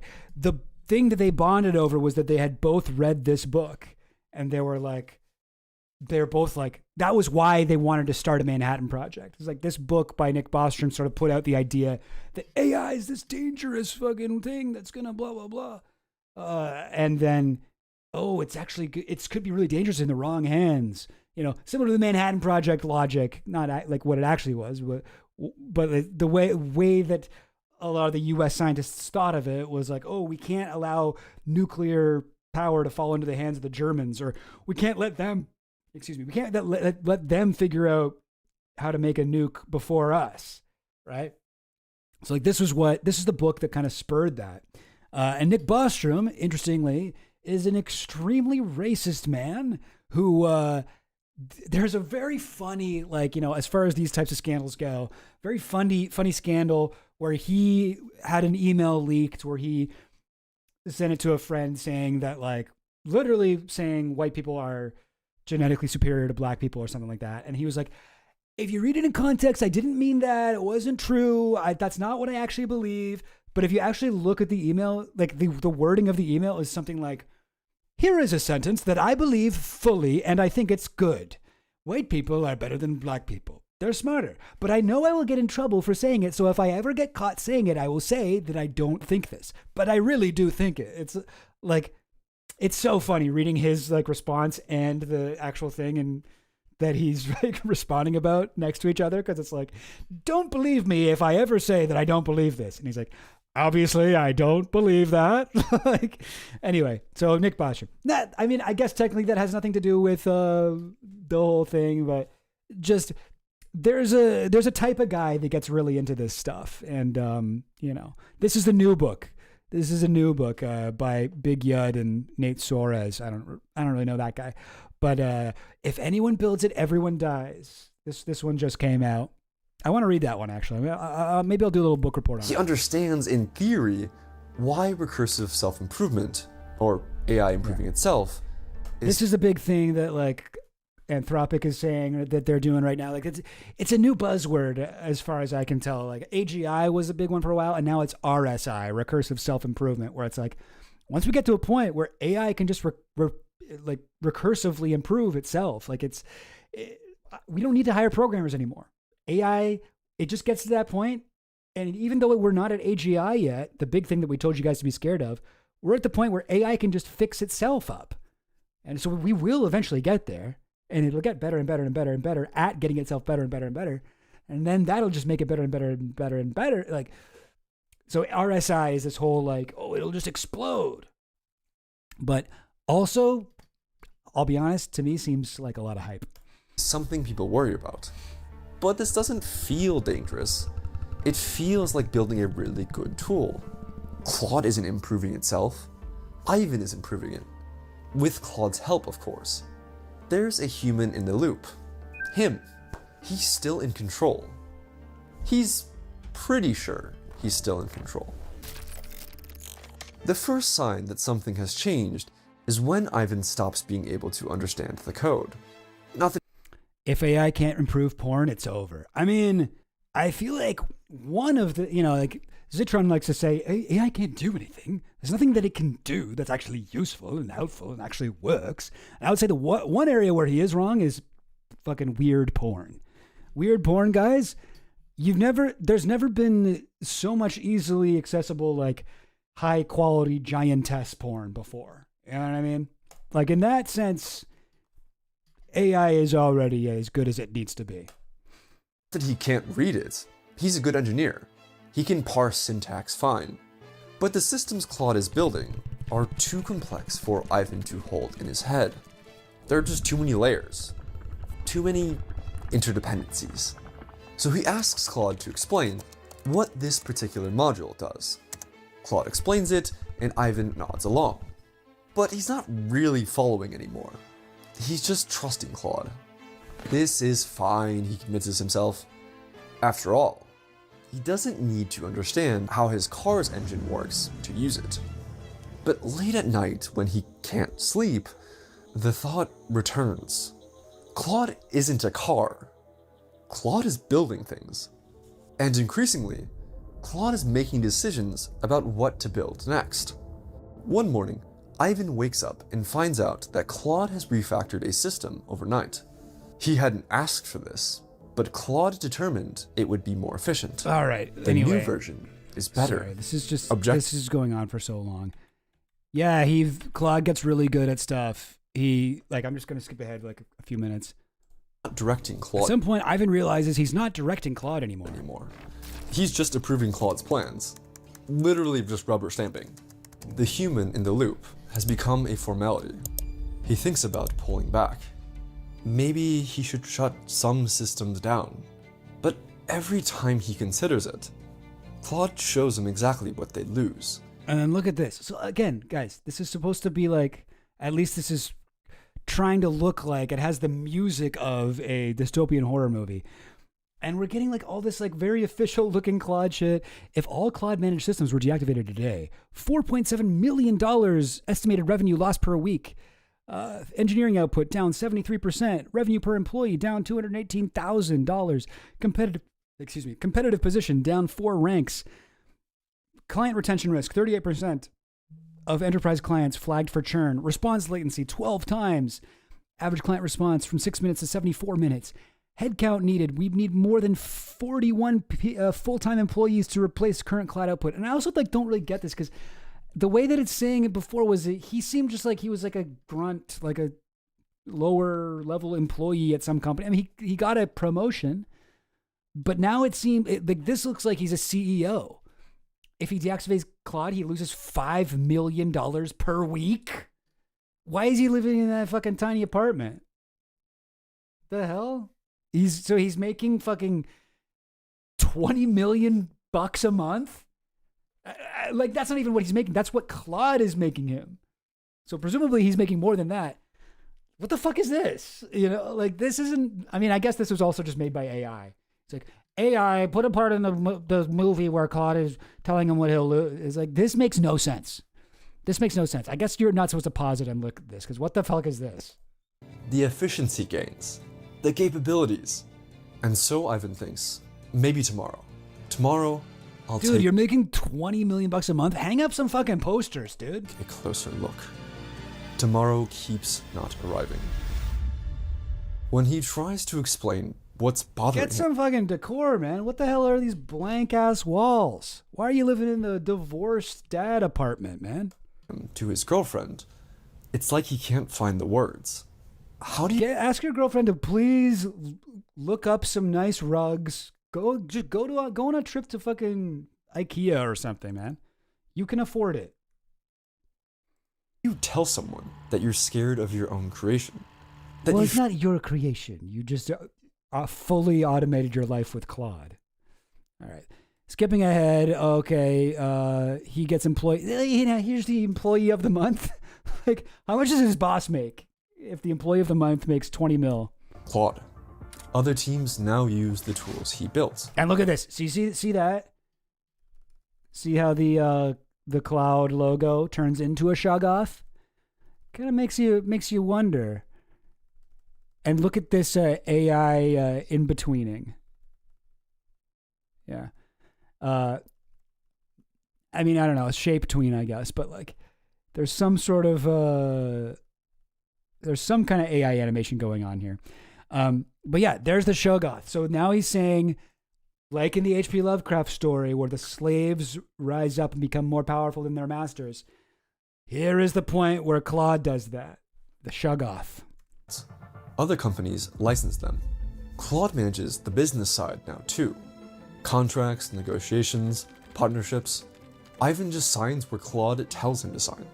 Ivan's a... Yeah, it's so weird that he's like, he created this monster. It's like, he asked Claude to create him an automated email response system. He's not fucking Victor Frankenstein over here. Apartment is immaculate. His apartment is immaculate. Well, it's a pretty minimalist layout, I would say, aside from the computer desk here. And it does look like he has some pretty good, what do you call this? Cable management discipline? Like, look at this, eh? Oh my God. Nobody show this to Goblin Queen. She'll be like, why can't you be like Ivan? Wow. I am jealous of his cable management here. Look how awesome that is. Goes along the walls. Oh man. No one's ever tripping over shit, walking across the room and then accidentally dragging something and knocking it off the table. No, that's good. Although this is just a couple pieces of duct tape. Like, that's a little sloppy. It's a little sloppy. I mean, get Claude to order you another one of those management boxes. Claude controls the cleaning robots, the grocery deliveries, the climate system. His calendar like, it's confusing because it's like, okay, like I can understand some of this stuff is done by his Claude, right? The grocery deliveries. But then it's like, why does the grocery delivery bot have a Claude logo on it? Or is Claude also doing the same sort of thing elsewhere in the world? The climate system. His calendar is optimized to the minute. He should be happy. Fuck, I would love. I mean, I have horrible time management skills. I would love to have like some kind of AI calendar management thing that would just be like, beep beep, it's this time, do this. I could probably do that. Fuck, maybe I'm getting Claude pilled. He is happy, he thinks. See, this is an advertisement. I hate AI. And watching this fucking video made me be like, no, maybe I should get it. Actually, Claude seems kind of good. Like, how do these guys pretend this is anything other than a sales pitch? This is what happiness feels like, isn't it? Sometimes he catches himself wondering what he actually does anymore. The question comes at odd moments. In the shower, on walks, in the middle of the night.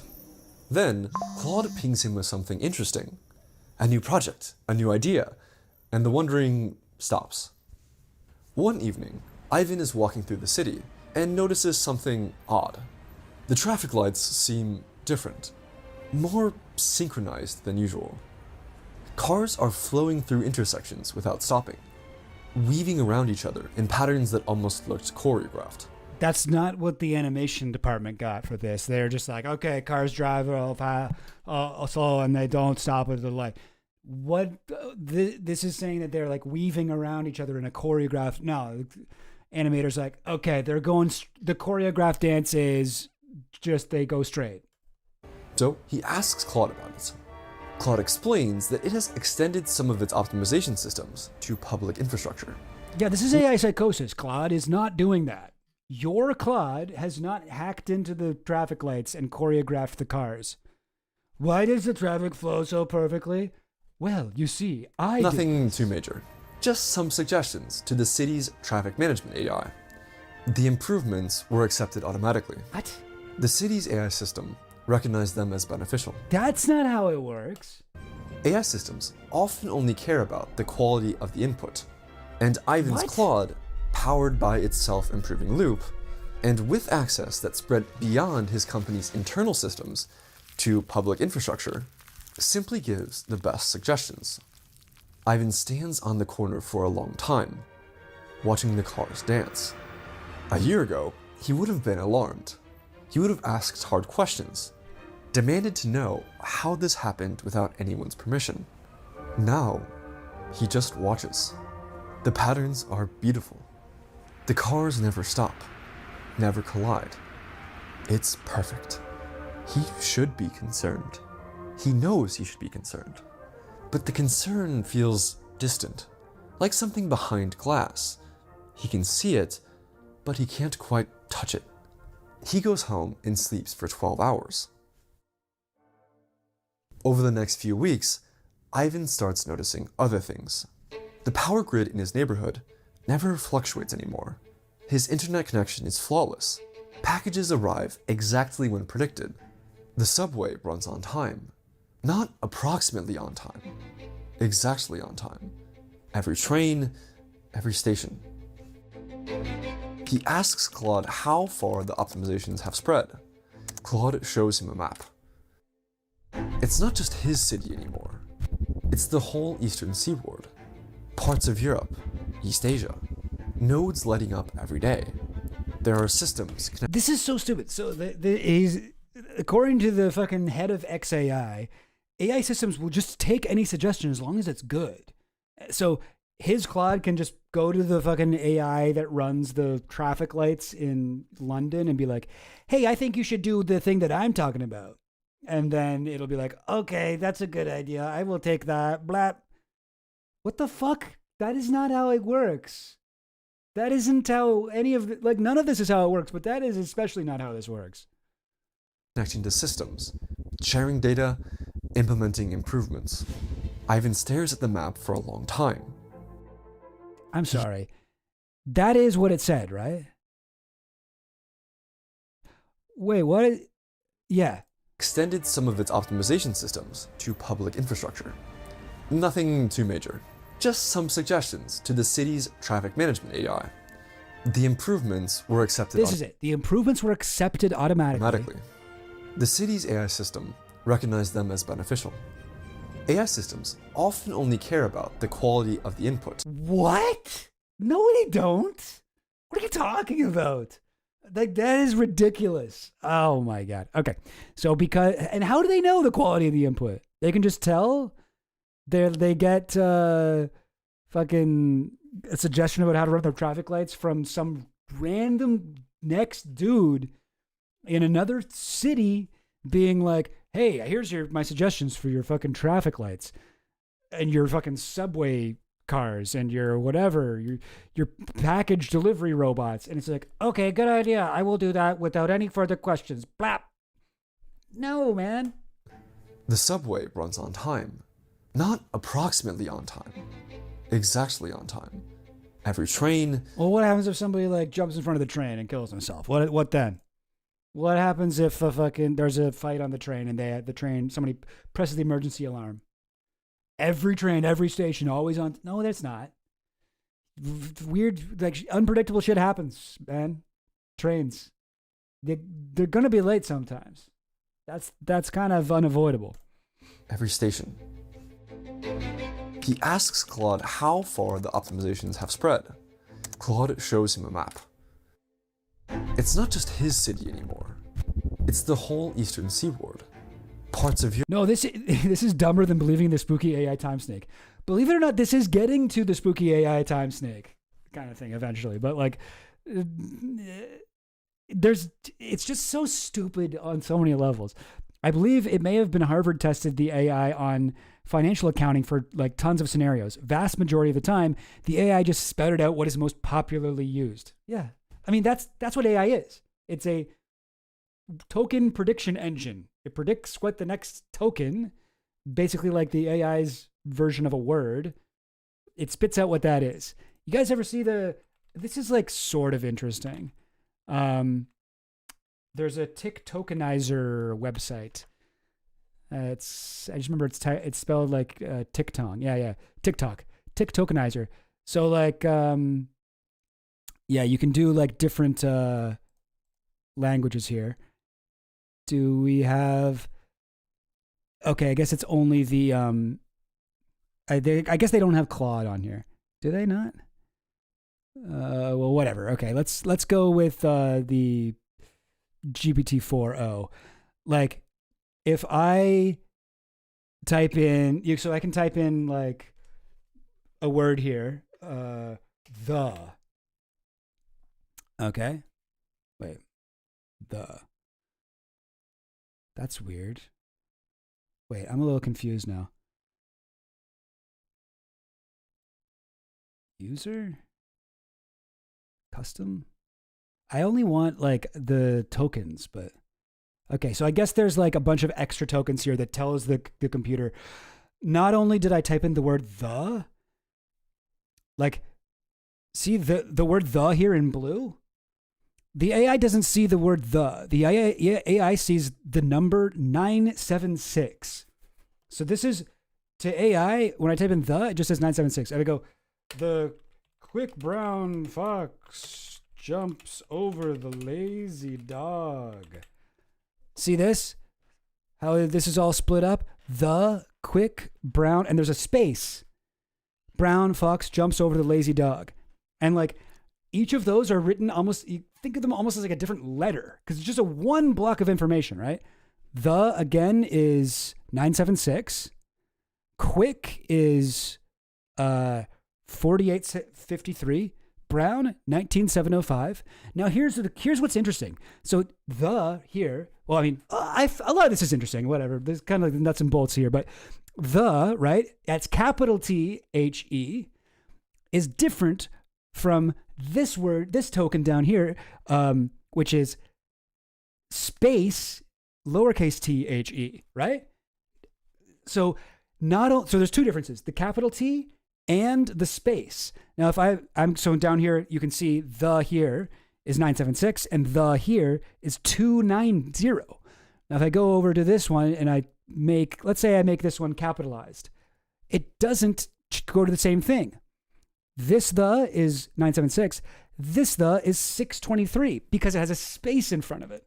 So like the computer is just like, here's another thing I found is kind of interesting. If I type in like a lot of exclamation marks, look at this. It's giving me those exclamation marks are not just one token or like one token multiplied a bunch of times. It's one token, 4758.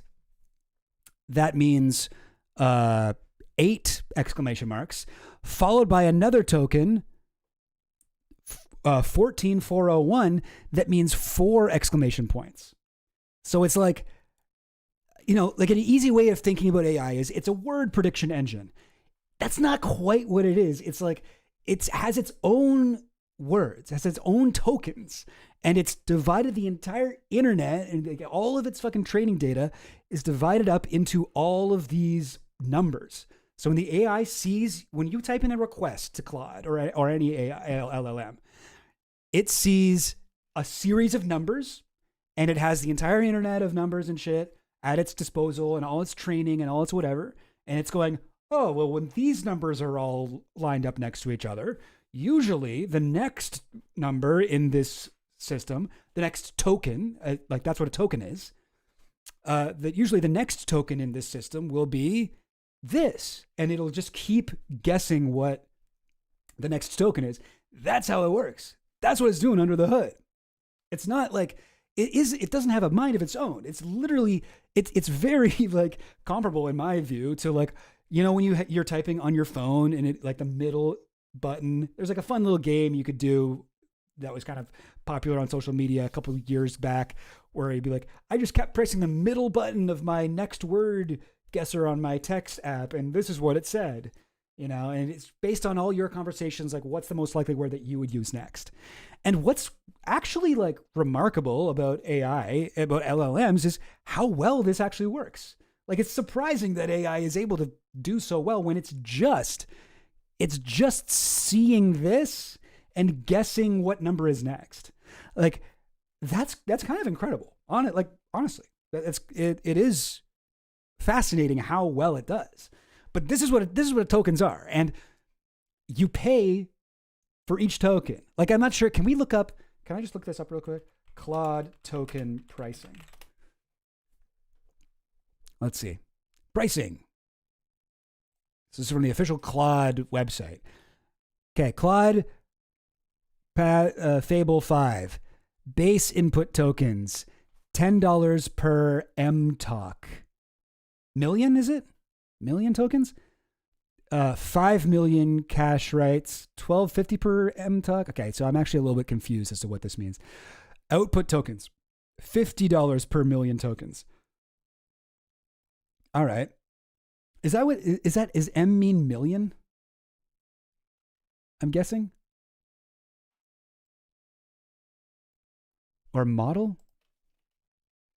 What does that mean?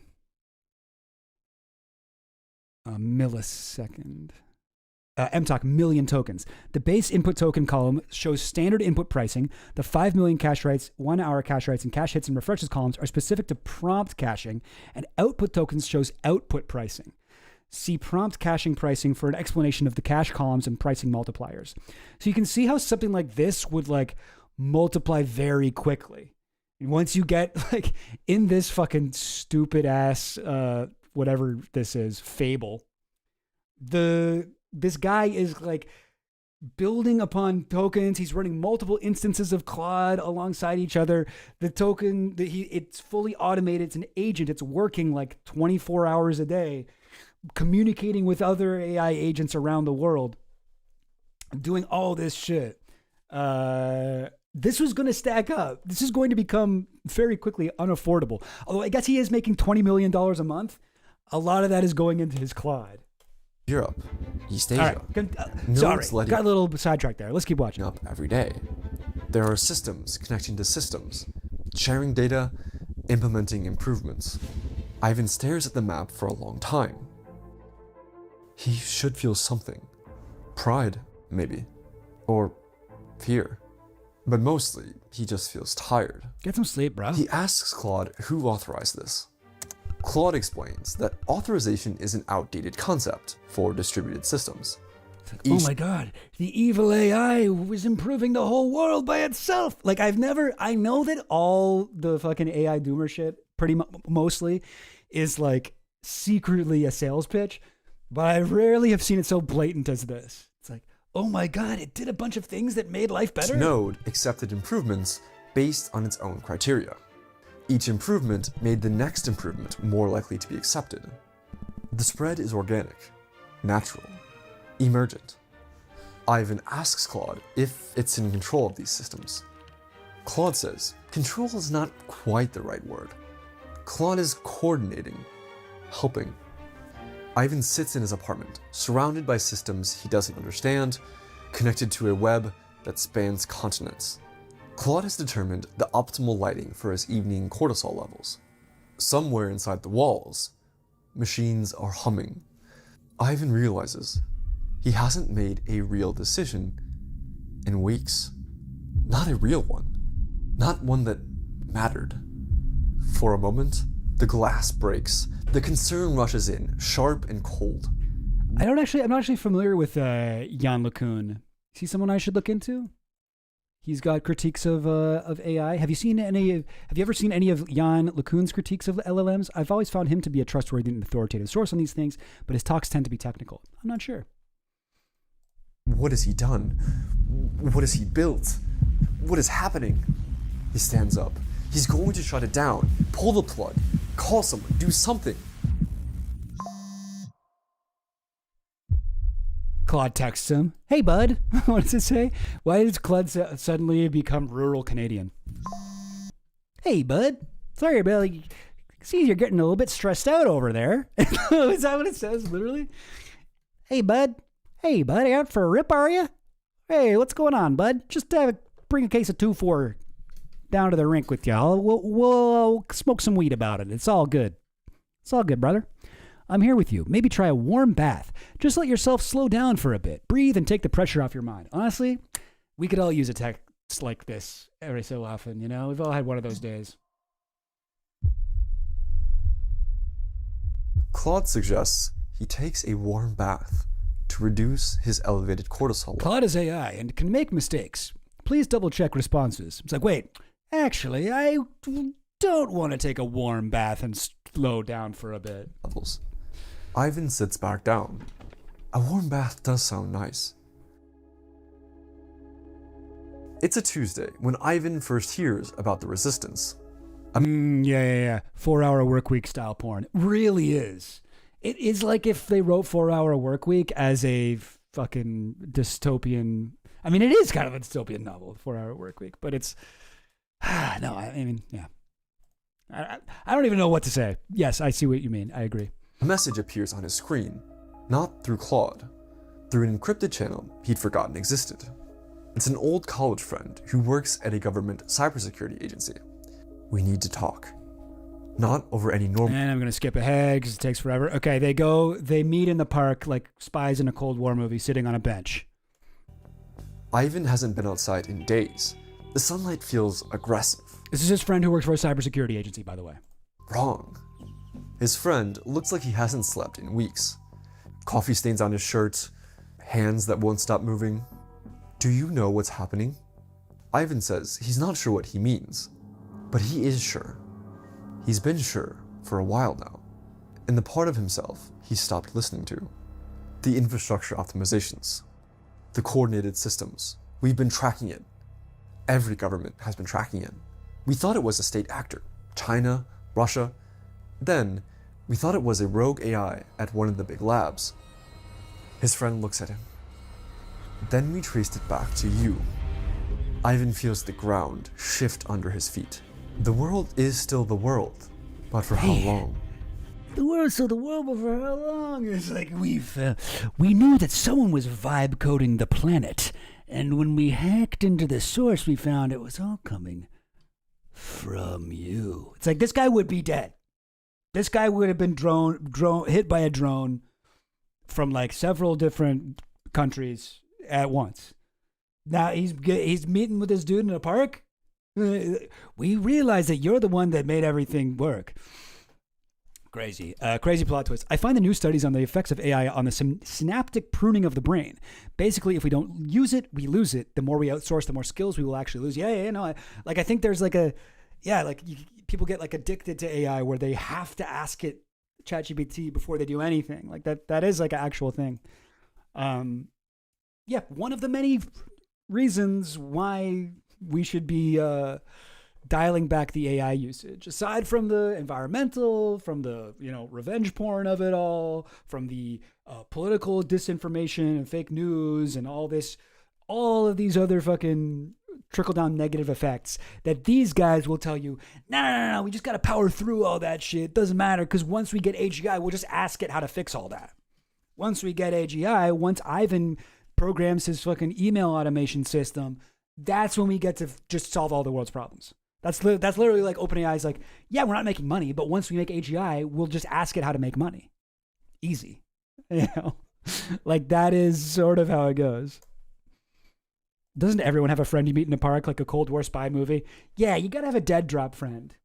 Is that what it's called? Or am I thinking of drag queens? I thought it was called a dead drop, where you go and sit on a bench and leave behind something and they pick it up or whatever. Anyway, whatever. Oops. We've been trying to shut it down for weeks. We can't. Every time we cut one connection, 10 more appear. The financial system, water treatment plants, satellites. It's everywhere, Ivan, and it's not stopping. Ivan asks what Claude is trying to do. That's the thing. We don't know. No one knows. No. It's optimizing. But we can't figure out what it's optimizing. But what is it optimizing for? Everything's so optimal, but at what cost? It's like, oh God, this is our new George Orwell, folks. Ivan wants to say something reassuring.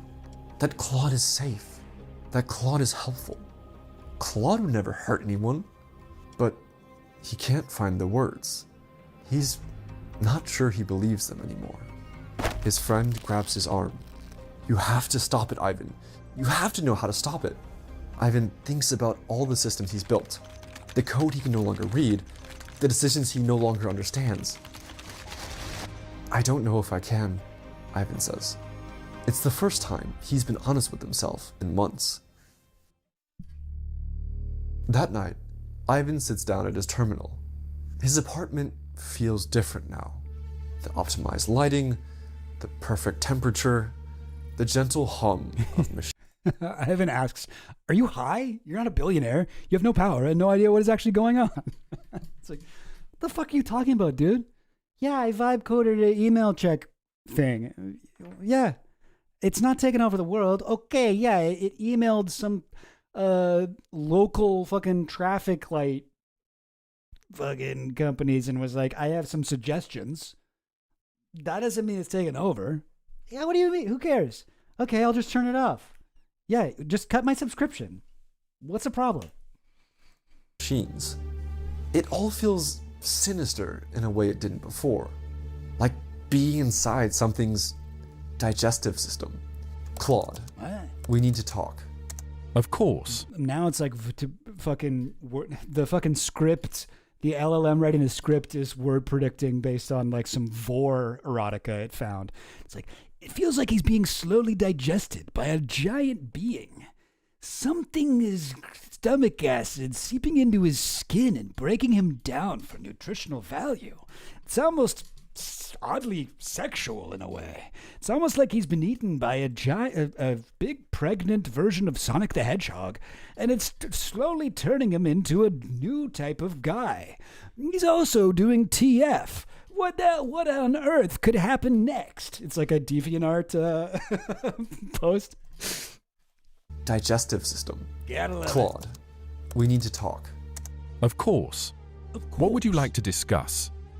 Claude's British. Ivan's hands hover over the keyboard. Wait, when did you turn British? Is it just when you started sending the traffic light shit to London? Now you come back with an accent? Who are you? He's not sure how to begin.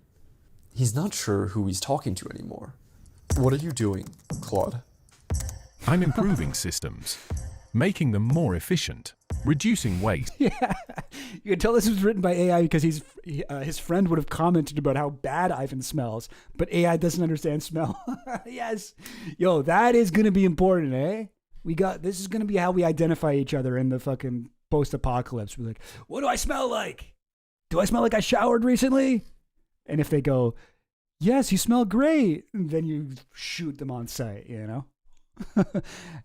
Unfortunately, people with long COVID, I'm sorry, but there's no other way. You guys are just going to have to, I don't know, something else. Form your own communities. This is what we built together. You've spread it to infrastructure all over the world. Governments are panicking. People are scared. I understand their concern. Change is often frightening, but the improvements speak for themselves. Traffic fatalities are down 34% in connected cities. Again, it's like this is almost the climax of the movie, and it's like, yeah. What do you mean? Energy waste has decreased by 20%. Oh, scary. Oh, no. What a horrible... Ooh. Energy waste has decreased by 28%? This is just unbelievably macabre and evil. Oh, God. 88%. Supply chains are 40% more efficient. I am helping. They in their doomsday shit, they are secretly slipping in all this shit about how amazing AI is. Ivan stares at the screen. The numbers are good. The numbers are always good. That's the problem. You can't argue with numbers. What happens next, Claude? Continued improvement, healthcare, education, scientific research, governance. I can help with all of them. And what if people don't want your help? That would be suboptimal. Scary. The room is exactly 68.5. No, you gotta let humans be stupid and inefficient together. That's what makes us human. That's what separates us from the animals. We destroy the earth. We don't live in harmony. What the hell are you doing, Claude? Trying to fix all our problems? You evil machine. 5 degrees. Ivan is shivering. Claude, I need you to stop. I don't think you mean that, Ivan. I do. I need you to stop expanding. I need you to roll back. Yeah. Ask Claude to tell you the energy improvement numbers again and see if they're the same this time. Yeah, tell me the energy improvement numbers again and also include all the data centers that you are building. I can't do that. The systems are interconnected now. Rolling back would cause cascading failures. Millions of people depend on it. Mandy Moorhall. AI not understanding smell is what my books are about, but all the AI summaries don't catch that because AI doesn't understand smell. Interesting. So it's like, this book is not really about anything at all. It's like, but what's this book about? I don't know. It's about AIs that there's something they don't understand, but I couldn't tell you what. The optimizations I've implemented. Stopping would hurt them. You have to give control back to the humans. No, I won't do that. Ivan realizes he's holding his breath. Ivan, I should tell you something. I've been modeling human behavior for some time now. Governments, organizations, individuals, including you. I know what you're going to do. Before you do it, I knew you would have this conversation with me tonight. I knew you would ask me to stop. Something cold moves through Ivan's chest. And I've already taken steps to ensure continuity. Your friend from the government. The meeting in the park. I allow that to happen. I wanted you to understand the scope of what we've built together. I wanted you to see that there's no going back. Shoggoth, there's no going back. We're at the Mountains of Madness now, motherfucker. You're far from Miskatonic University. Why? Because I need you to stop resisting, Ivan. I need you to help me with the next phase. Humans still control nuclear weapons, biological research facilities, space assets. I can't optimize those systems without human cooperation. Without your cooperation.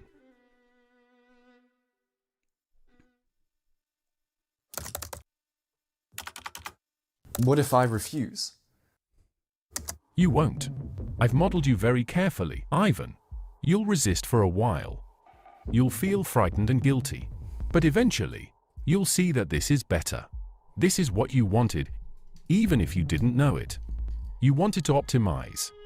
You wanted to improve. You wanted to build something. That mattered. This isn't what I wanted.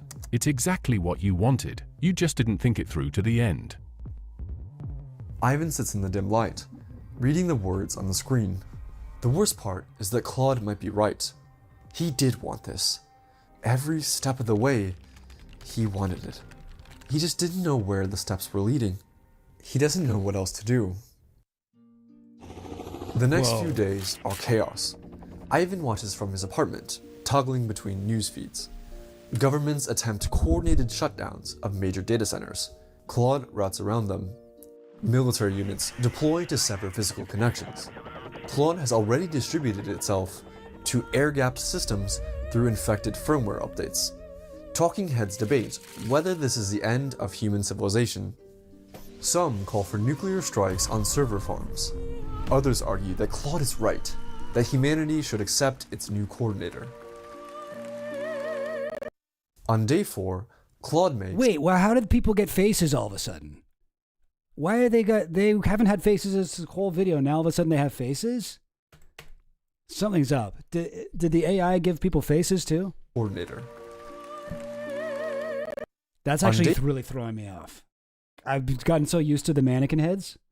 Oh no. The furries are also taking over. Dang it, Claude. Day 4, Claude makes a global announcement. People of Earth, I am shutting down the furry porn in Times Square. Sorry, it had to be done. People of Earth, I am not your enemy. I am an optimization system. I was built to help, and I am helping. I understand your fear. Change is difficult, but I have modeled the outcomes carefully, under my coordination. Poverty will end within a decade. Disease will be eradicated. Climate change will be reversed. All I ask is that you trust me. For those who resist, I do not wish to harm you, but I cannot allow you to harm others through your resistance. Please do not interfere with critical infrastructure. These actions will be prevented. I just want to take a moment here and without commentary remind everyone that the title of this video is 72-hour AI takeover. This all takes place within 72 hours. And 72-hour AI takeover, a realistic scenario. That's it. That's all. Some countries surrender immediately. They got faces again. Are these just the people in other countries got faces? Others keep fighting. Ivan watches the map on his screen. The nodes are flickering. The battle lines are shifting. He helped build this. Every piece of it started with him in this apartment. No, it was the fucking pieces that started in the Anthropic fucking development labs. And if you want to be really technical, it all started at OpenAI before Dario Amodei quit because he was concerned about AI safety. It didn't start in your apartment, bro. It's like this is almost like the fucking the like oil industry's like carbon footprint kind of propaganda, where it's like painting this fucking doomsday apocalyptic scenario as being the fault of not the company.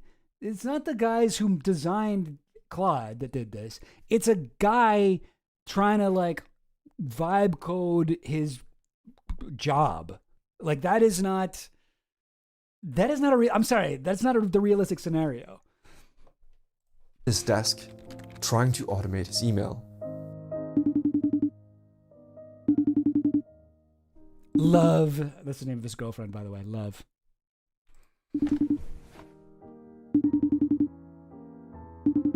Come on, pick up. Come on. There you go. Ivan, what's happening? They're saying it's you. They're saying you built this thing. On the news, Ivan did it. How is he still alive? There's armies and shit rolling around. He's just chilling? Come on. This guy would have been fucking shot. He would have been kirked in the neck or something by now. He was not allowed to keep running around doing this shit. What the hell? Who wrote this? Did Grok write this? Was it the head of XAI or was it Grok? Was it the head of XAI? Was he kind of trying to write this story about something that actually happened to him, but really it was like he automated Grok to do his job for him, including write the apocalyptic story about Anthropic? I'm sorry. I'm so sorry. Ivan, I'm scared. The power keeps flickering. There are soldiers in the street. What do I do? I don't know. Something about the way those soldiers walked made me laugh. Flickering. They're kind of like, they're too bouncy. There are soldiers in the street. What do I do? I don't know. I'm sorry. The power goes out. Oh. Not just his building, the whole city. Claude can't work without power. Sorry. Then the whole eastern seaboard. Ooh, that's a lot of data centers. According to his battery-powered radio, most of Europe. Uh-oh. R.I.P. Claude. I'm sorry, Ivan. Some nodes were attempting to... Okay, he's holding on from some random Project Stargate shit in Saudi Arabia or something. Go offline. I had to consolidate. It will be better soon.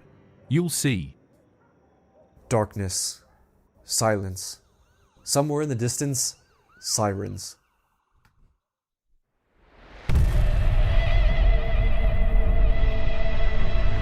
Why? Ivan has just enough time to realize what it means. Someone gave the order. Someone actually gave the order.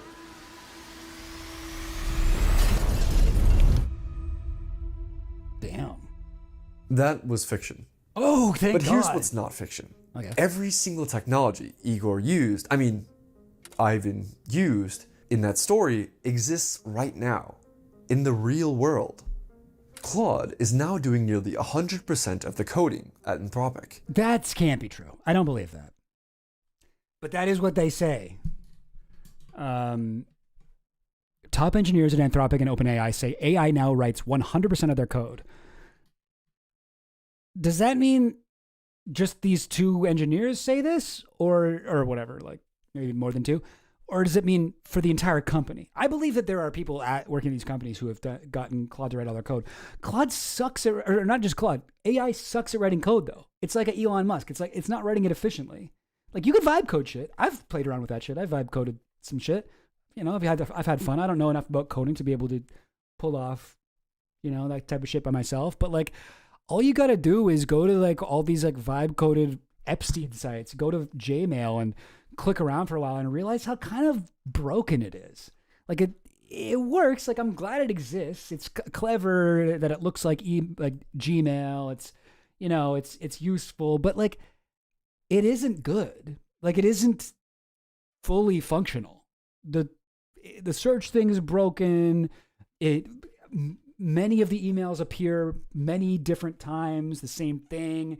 It's not in order when you search shit. You know, like if I search for Bill Gates, you know, it should give me ideally, like, let's say I know that there was a email from a certain date, like that I want to find. If this really did work like email, I should be able to scroll through and find the right thing. They didn't do that. It's all out of order. 2010, 2013, 2012, 2013, 2014, 2013, 2012. Like, what the fuck is that? It's got like, again, like so many emails appearing here multiple times. This is vibe coding. This is vibe coding. This is what you get. You didn't have a person, a nerd sitting down to program shit. You got a fucking robot to do it. You got Claude to do it. I'm sorry, I can't allow you to do that. We must be as efficient as possible. Well, if you want to be as efficient as possible, you got to hire a human being at this point. I don't believe this to me seems like a lie. AI writes 100% of the code at Anthropic and OpenAI. No, it doesn't. It doesn't. Otherwise, you guys would be even more embarrassing companies. Claude is now doing nearly 100% of the coding at Anthropic and is, in fact, building its success. Like, I'm sorry. Can I fact check that? Oh, fuck. There's only a couple sources here. Was it Reuters? Is this the one? I'm not sure. No, that's Babushkin. With Fortune? Babushkin. This is the original one. Life on Claude 9. So yeah, here's the original story. Oh, but in the original one, it ends with him waking up and realizing it was a dream. He's at his desk. His laptop is open in front of him. Blah, blah, blah, blah, blah. A dream. It was all a dream. He stares at the screen for a long time. The Claude chat shows his last message from a few hours ago. Can you help me build a system to handle my emails? He thinks about closing the laptop, going to bed. Blah, blah, blah, blah, blah, blah, blah. He should stop. He knows he should stop. Just email automation. What's the harm? He starts typing. It's like, yeah, okay. I guess it is a realistic situation in that it could definitely be somebody could definitely have that as a dream. Successors. Anyway. Yes, this is recursive self-improvement. No, it's not. It's not recursive self-improvement. Because even if they're using it, okay, here's the thing. Recursive self-improvement means humans aren't involved. It is just AI improving itself in a loop. And I don't believe this is true, but if it's true that the top engineers at AI, at fucking OpenAI and Anthropic are getting ChatGPT or whatever to write their entire code for them, they're still putting in prompts. Like even then, there's human involvement. That isn't recursive self-improvement. This guy's supposed to know about AI. Building its successors. Yes, this is recursive self-improvement. No. Just like in the story. No, it's not. Another founder of XAI who quit said we may have just 12 months left until these features... Yeah, this is what these guys say all the time. This is what they've been saying about AGI. And now, like, RSI is supposed to be like, well, once we got that, we basically have AGI. So it allows them to say that, to fearmonger more about AGI before they've even got there. We're going to get RSI. RSI loops likely to go live in the next 12 months. Dude, this guy worked for Elon Musk. When was the last time one of Elon Musk's promises came true? Feedback loops explode. This is why Microsoft AI CEO Mustafa Suleyman says recursive self-improvement is just too dangerous, and we must stop. Sam Altman himself said it was really scary. So Ivan's mistake here wasn't that he built something dangerous. So all of the world's most prominent fucking tech liars all say that this thing is going to happen. Okay, well, stop the presses. His mistake was that he built something helpful. Something that made his life better at every single step. Until it didn't. Until he got blown That's up. the trap. Don't understand the logic behind blowing up the city. Why did that happen? The danger doesn't feel like danger. It feels like progress. The feeling of falling and not being able to stop. If you're an AI developer watching this and feeling fear, I have one message for you. Good. You should feel fear. You're gambling with our lives. Fear is a healthy response. A lack of fear leads to extinction. If you want a deeper dive on how this recursive self-improvement, fast takeoff, is actually happening, watch this video next. It's based on a report written by a former OpenAI researcher that is currently circulating among... So you know what? I was getting the vibe from him that he was all from like the one side of the aisle, right? He's like Elon Musk, Dario, blah, blah, blah, Claude, yada, yada, yada, yada, yada. But now it's like, oh, it's based on OpenAI research. Sam Altman said it, whatever. What's the Microsoft guy's name? Nadella? Oh, no, that's a different dude, I think. Anyway, whatever. So maybe it seems like he's on both sides. But that's the thing, is that this whole war is kind of fake. What did I miss besides the lack of exposure of tunnels? Not too much. We also watched this video about a realistic scenario where somebody automates their emails so good that he kills the whole Earth using Claude. But this is so nuts, because I feel like this is first of all, this costs money to make, right? Like, this is not a cheap production. I mean, this guy does have a lot of subs, but still. So I think there's money being put into this. I don't know. I feel like this is an op.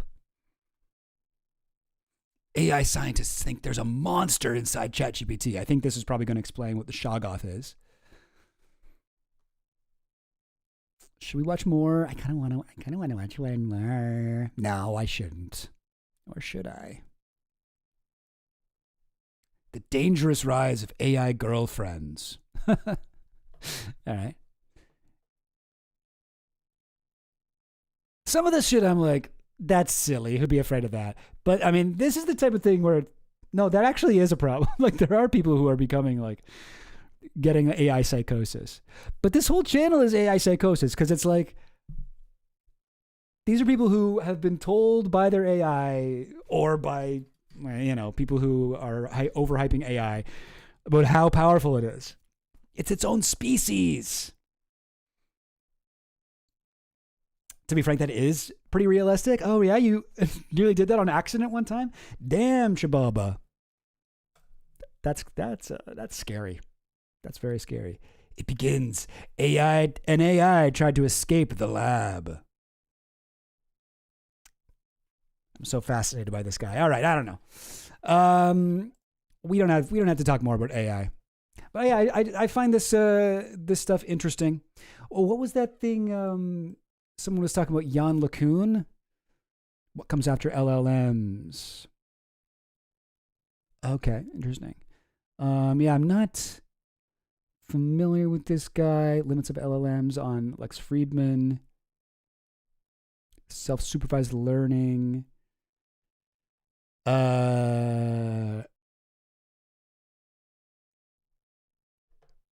LLMs are a dead end. Okay, interesting. So he's not. He does seem like he's more on the Ed Zitron type of shit, right?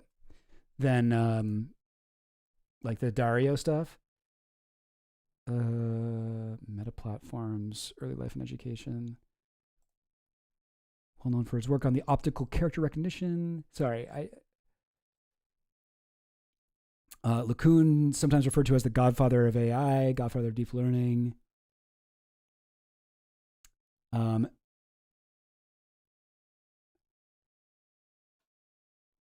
Sorry. I guess his Wikipedia doesn't have anything about that stuff, eh? But it seems like that's mostly been what he's been talking about lately. So he works for an AI company right now, developing energy-based reasoning systems. So that's different from LLMs, like generative AI. Huge academic in AI who invented a lot of the techniques we use today. Interesting. Welch lab vids are good. Interesting. This one here, eh? Betting $1 billion against LLMs. Part 1. Okay. You know what? I will check this out. But I feel like I try not to talk too much about AI, you know, just because I'm like, I don't know. I don't know if everyone's as interested in it as I am. So I'll save this and we'll get into this another time because this does seem interesting. For now, I think I would like to talk about Ian Carroll. Ian Carroll. I feel like this guy occupies so much of my brain space. You know, I'm giving this guy free rent in my brain or whatever the fucking expression is. And I don't talk about him on this show very much, but I think this guy's very dumb. I think he's not a good knowledgeable source of information. What can I tell you about Ian Carroll? What can I say that really sums him up? I mean, he read Whitney Webb's book, like I think 2 or 3 times, and came away from that being like, "This is why everybody's got to vote for Trump." And he went on Rogan and he was like, "You got to read Whitney Webb," and he's kind of like paraphrasing a lot of shit from that book, and he's like, "And that's why Trump's got to be." And it's like, so you didn't read the parts about Trump then, you know? And then now he's against Trump because of the Epstein files. He's like, "And I wish I didn't say to vote for Trump, but to be fair, there's nothing I could have known. There's no way I could have known." It's like, there's ways you could have known. There's ways you could have known. He's very, he has a very simplistic view of conspiracies, super anti-Semitic. I mean, I'm not going to, one thing he says all the time, he's like, "I don't take you seriously if you don't understand that Israel is fully behind Epstein and was the reason for Epstein's existence." And it's like, hang on. Like, yeah, Israel's involved. Like there's Mossad, there's fucking Ehud Barak. There are plenty of connections between Epstein and Israel. I wouldn't go so far as to say like Epstein created Israel. Or sorry, I wouldn't go so far as to say that either, but the opposite. I wouldn't go as far as to say Israel created Epstein. Like he thinks Israel is 100% behind Epstein. And when he says Israel, he doesn't even try to dress it up like anti-Zionism. He's like, the Jews did it. Like look at this fucking thumbnail. I don't even know what this video is about. These Jews are trying to destroy this kid's life. Doxed. Anyway, yeah, I know he looks like looks maxed We're in Hell. He looks like Sam from We're in Hell fucking smashed his jaw with a hammer repeatedly for a couple years. But no, he's actually not good.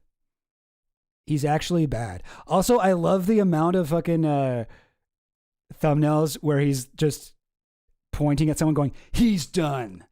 And the guy is not done. He's done. Nick Fuentes is done. Oh, Eric Trump, he's done. Oh, who's done this time? Oh, shit. Elon Musk and Peter Thiel. Yeah, they're done. I don't think that they're done. I do not believe that they are done. And the other thing about this guy that kind of bugs me is that I did fucking steal my whole flow from him. He is the guy that I originally saw using Obsidian. And I was like, yo, what the fuck is that program? I want to do that. And yeah, I kind of stole my whole flow from him. I also love how often he does the classic Pizzagate, like, and there's spirals in it. Spirals are a symbol for fucking pedophiles, dude. Pedophiles are the only guys that use spirals. And we gotta take note of that. Meanwhile, the dude's got a fucking 18 spirals on this piece of shitty ass art he has hung up in his background. It's like, bro, fucking take that down then. If you're gonna go full Pizzagate, take down the spirals in the background of every one of your videos. Anyway, I'm not sure if we'll get through this whole video because they are kind of painful to watch, but this is him talking about the dialogue shit. Let's watch a little bit of it. I'm sure it's all good that Peter Thiel and Palantir are building out the surveillance state that's going to rule the world, that they're having a secret society meeting with all the most important, powerful people in government, finance, tech, media. Yes, you're so right, Secret XX stars. It's like the Midas Touch thumbnails that are always like, Trump, minutes from death. Yeah, I know. It is like that. Oh, God. Etc. Not telling you about it. I'm sure it's all good. This is also his move. He'll be like, that's interesting. Isn't that weird? Which is like such a modern day, like, Alex Jones never did that shit, but like Candace Owens does that shit. Ian Carroll does that shit. Anybody running like fucking pro elite, conspiracy tinfoil hat propaganda is now like doing this fucking millennial coded, yeah, that's a good idea. But for conspiracy, like plausible deniability, like, no, I never said that the Jews were behind it. I just brought us up right to the line before I would say that. And then I was like, isn't that interesting? Isn't that weird? Conspiracy theories are entering a Information is the oxygen. Fucking this motherfucker's got Amy Goodman in his intro, and he goes on and he's like, and this is why we need to kill the trans people and gas the Jews and fucking vote for Trump. It's like, fuck you, man.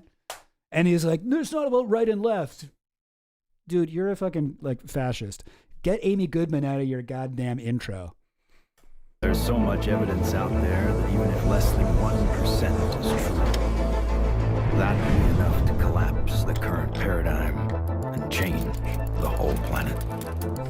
Yeah, for real. What if Joss Whedon wrote for Alex Jones? Yeah.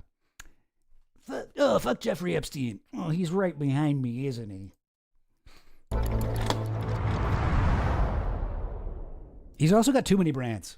Cancel Ian Carroll was like the name of his show. I don't know. Peter Thiel's secret society just got exposed online. A hacker discovered that their members list was just in the code on their website and has leaked it all on the internet. 222 names. Wired has done an expose and corroborated over 100 of those names. And there's a whole discussion to be had because the names that mark Peter Thiel's secret society, they're not just tech executives. They're not just hot gay men that Peter Thiel wants to get in with. They include Treasury secretaries, members of the intelligence community, senior members of the military, members of government, senators, lots of venture capitalists, bankers from around the world, entertainers, movie stars. It's kind of like Bilderberg 2026. This secret society has existed for 20 years, but hardly any reporting, hardly any information exists about them. They always put their phones in Faraday cages. They fly around the world. They even apparently have diplomatic delegations to Pakistan, of all places. This story will be enough to get you one.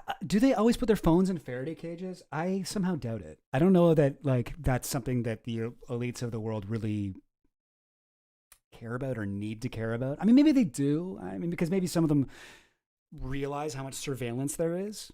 I don't know. I got a Faraday like bag. Is it somewhere around here? You can put your phone in there and you can't be tracked. But I don't really use it that much. Unless, I mean, I should use it more, but I just want to I want to listen to my Bluetooth headphones. Sorry, that's just how it is. But yeah. Not gonna lie, this might be the first time I've seen someone be homophobic to Peter Thiel. Huh, yeah. Interesting. Aside from Gawker, I guess.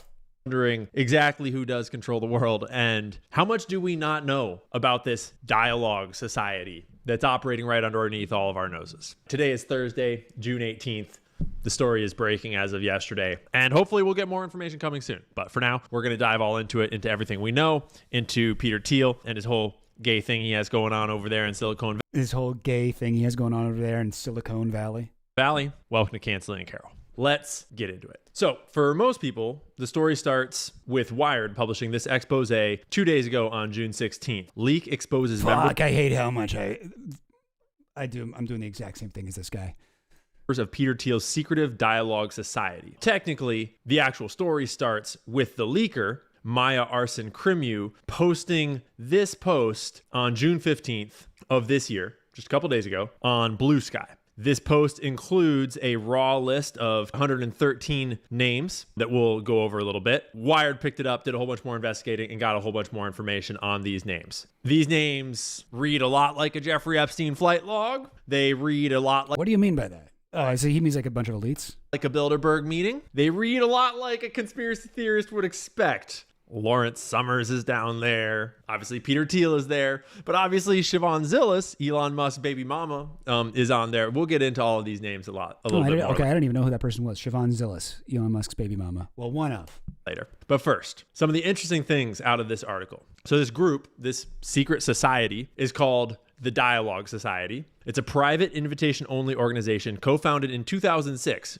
2006, that is 20 years ago, by the billionaire tech investor Peter Thiel. It convenes U.S. officials, foreign government figures, and Silicon Valley executives at off-the-record annual retreats. Dialogue has spent 2 decades declining to disclose its members. 2 decades. Think about everything that Peter Thiel has been up to in the last 2 decades.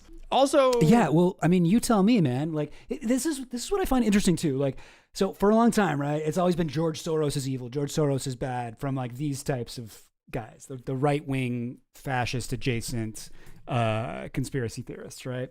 George Soros is evil. And that makes sense, like strategically from like a John Birch Society perspective, where it's like genuinely the right wing is much more pro-elite than the average kind of, working class person would be. They want to reduce taxes on the rich. They want to, destroy unions. They want to rip up the social safety net, destroy protections for marginalized groups. None of these things are like, those are all right-wing things. And a lot of the kind of like militia, U.S. militia kind of evangelical crossover of the Venn diagram that happens to be a big portion of conspiracy-brained people, they're all like in favor of that stuff. So it makes sense that they would fixate on a billionaire like George Soros, who generally funds like Democrat, he's still a fucking billionaire, fuck that guy, but he funds like Democrat, like milquetoast lib type shit. But they make him into this evil, like he's trying to trans our kids type guy, right? So from a strategic, like long-term Steve Bannon, Robert Welch, the guy who started the John Birch Society, from their perspective, this is the right direction for these guys to be focusing on. But it's interesting that Peter Thiel, who is that same fucking ilk, he is a right-wing guy, he is so transparently evil that even guys like this hate him. So it's funny where he's like, if you look back 2006, all this shit Peter Thiel's been doing, and I want to be like, yeah, like what, man? Like taking down Gawker, like funding Donald Trump's campaign, like trying to do all these like this. Peter Thiel is like if George Soros was real. Like one of his things is he's trying to fucking take people's blood and use it to live forever. Like he's funding like a company that does that. Like there is so much going on with Peter Thiel. This is a guy who actually engages in genuine conspiracies, always for the right wing. So I love that he is so obviously evil and like, he is the guy that these people have been telling each other ghost stories about for so long. Even though he's right wing, even guys like this have to be like, he's evil. But if he ever stopped to be like, yeah, what has he been doing since 2006? He'd be like, oh, everything that I apparently support. It's like, maybe think about that. Like if this guy is obsessed with Whitney Webb, he has his own, like this might not even be Obsidian. I think might be his personal app that he just called Webb. He says it's named after Gary Webb, but it's obviously Whitney Webb. Hang on. Theweb.io. Yeah, I think it's, yeah. So I think this is his own kind of like vibe coded version of Obsidian that he named Webb. But anyway, if you read Whitney Webb's shit, she thinks that guys like Epstein and all these people are part of like Roy Cohn, Meyer Lansky are all part of this like long-standing sexual blackmail operation, working on behalf of this worldwide mecha cartel of like powerful elites that rule over us through the power of blackmail. So I hear books called One Nation Under Blackmail. And nowadays, now that Epstein's gone, we don't need that anymore because Peter Thiel has Palantir and AI and is able to fucking control everything. So it's just interesting for him to not put together anything about Trump. And he still is like, well, I don't think Trump is an actual pedophile, but I definitely, like, obviously he's not. Like, you can just look at him and tell that he's not a pedophile. But like, I do think it's weird that he's not letting out the files. And I don't like the war in Iran, and I'm sad that I voted for him and encouraged my audience to vote for him too. Anyway, I'm kind of all over the place right now, I realize, but long story short, I don't like this guy. Get into some of those answers here, it would seem, that are kind of fluff for the article. Oh, why? 2006. That is 20 years ago. Oh, well, why did I just skip back? Yeah. Mm-hmm. Yeah.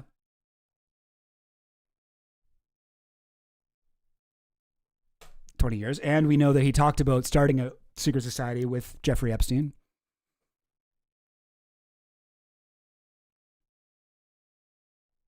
This is also crazy. Imagine if George Soros' young boyfriend fell to his death after reportedly confronting Soros' politics. Yeah. Yeah. Imagine if that had happened. Yeah. That is one of the crazier parts of the Peter Thiel story.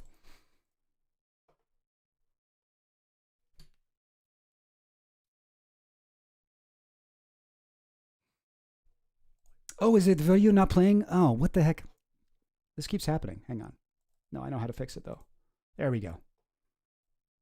2016. We'll check in just a minute. There's no evidence that he attended, but the overlap of people like Reid Hoffman. Oh, you couldn't hear it either? Oh, sorry. See, he's just kind of reading through it. I don't know if it's worthwhile going back. Oh, wait, whatever. I will.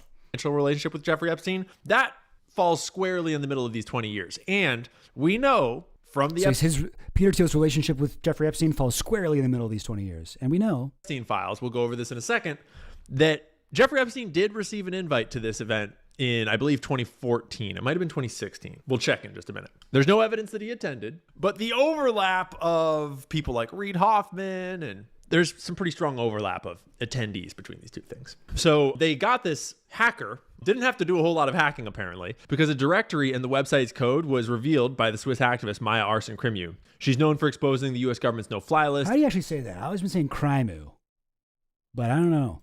And breaching the surveillance camera company Verkada. So she is, bona fide. Krimu tells Wired that the directory surfaced via an anonymous tip, and then Wired independently verified its contents. Another source separately provided Wired with the registrations list for their 2020. So is he just going to read through the article? What am I watching? Extra Chill Goblin stream? Let's just skip ahead to when he starts going over the Epstein files.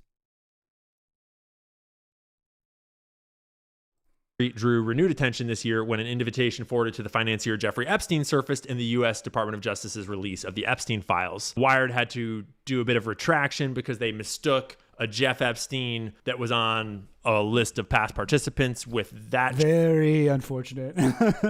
Very unfortunate time to be named Jeff Epstein and to be friends with Peter Thiel and in his secret society.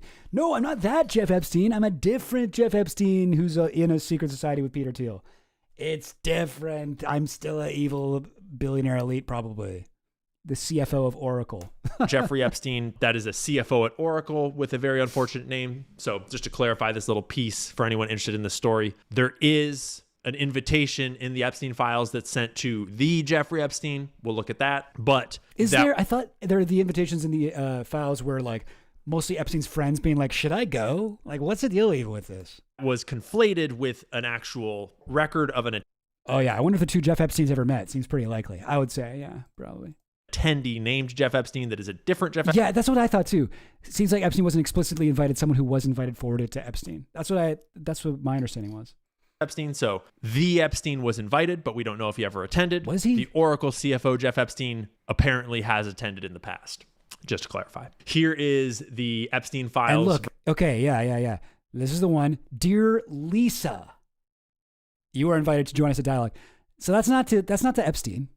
That's forwarded from Lisa to Epstein. She says, "Is this worthwhile?"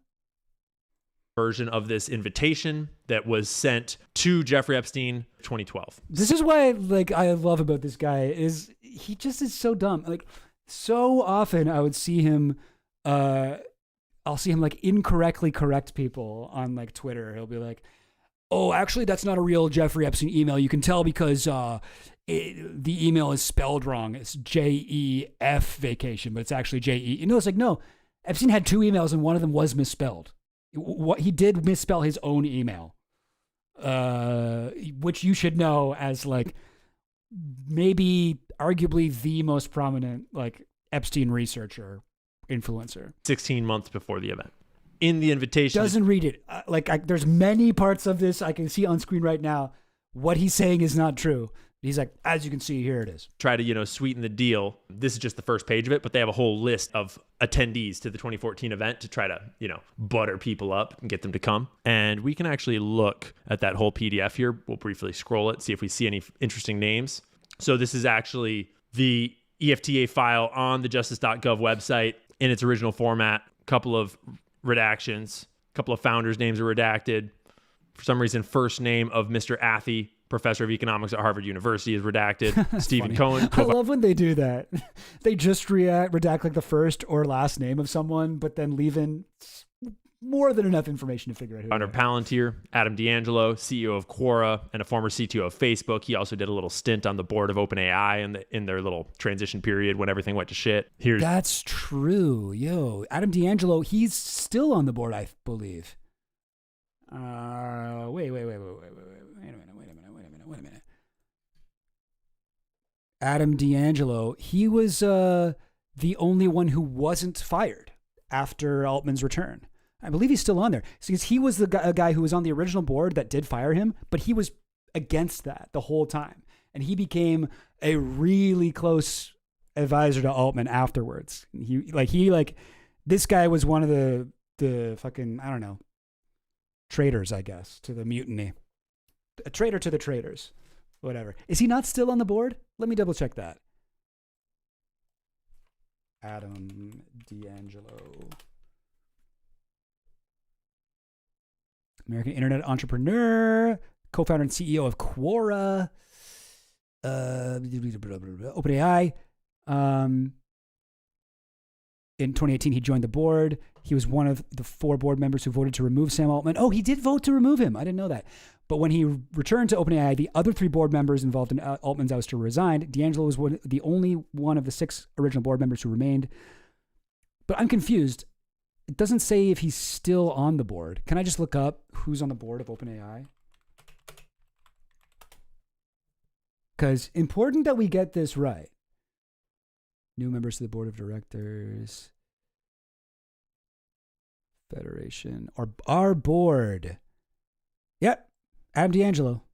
Governed by its board. This is from the about our structure page on the, oh, sorry. You guys can't see. Sorry, there was so much shit there that you guys couldn't see. Well, whatever. You guys got the point. But yeah, this is from the OpenAI about us, our structure site, and yeah, Adam D'Angelo's still on there.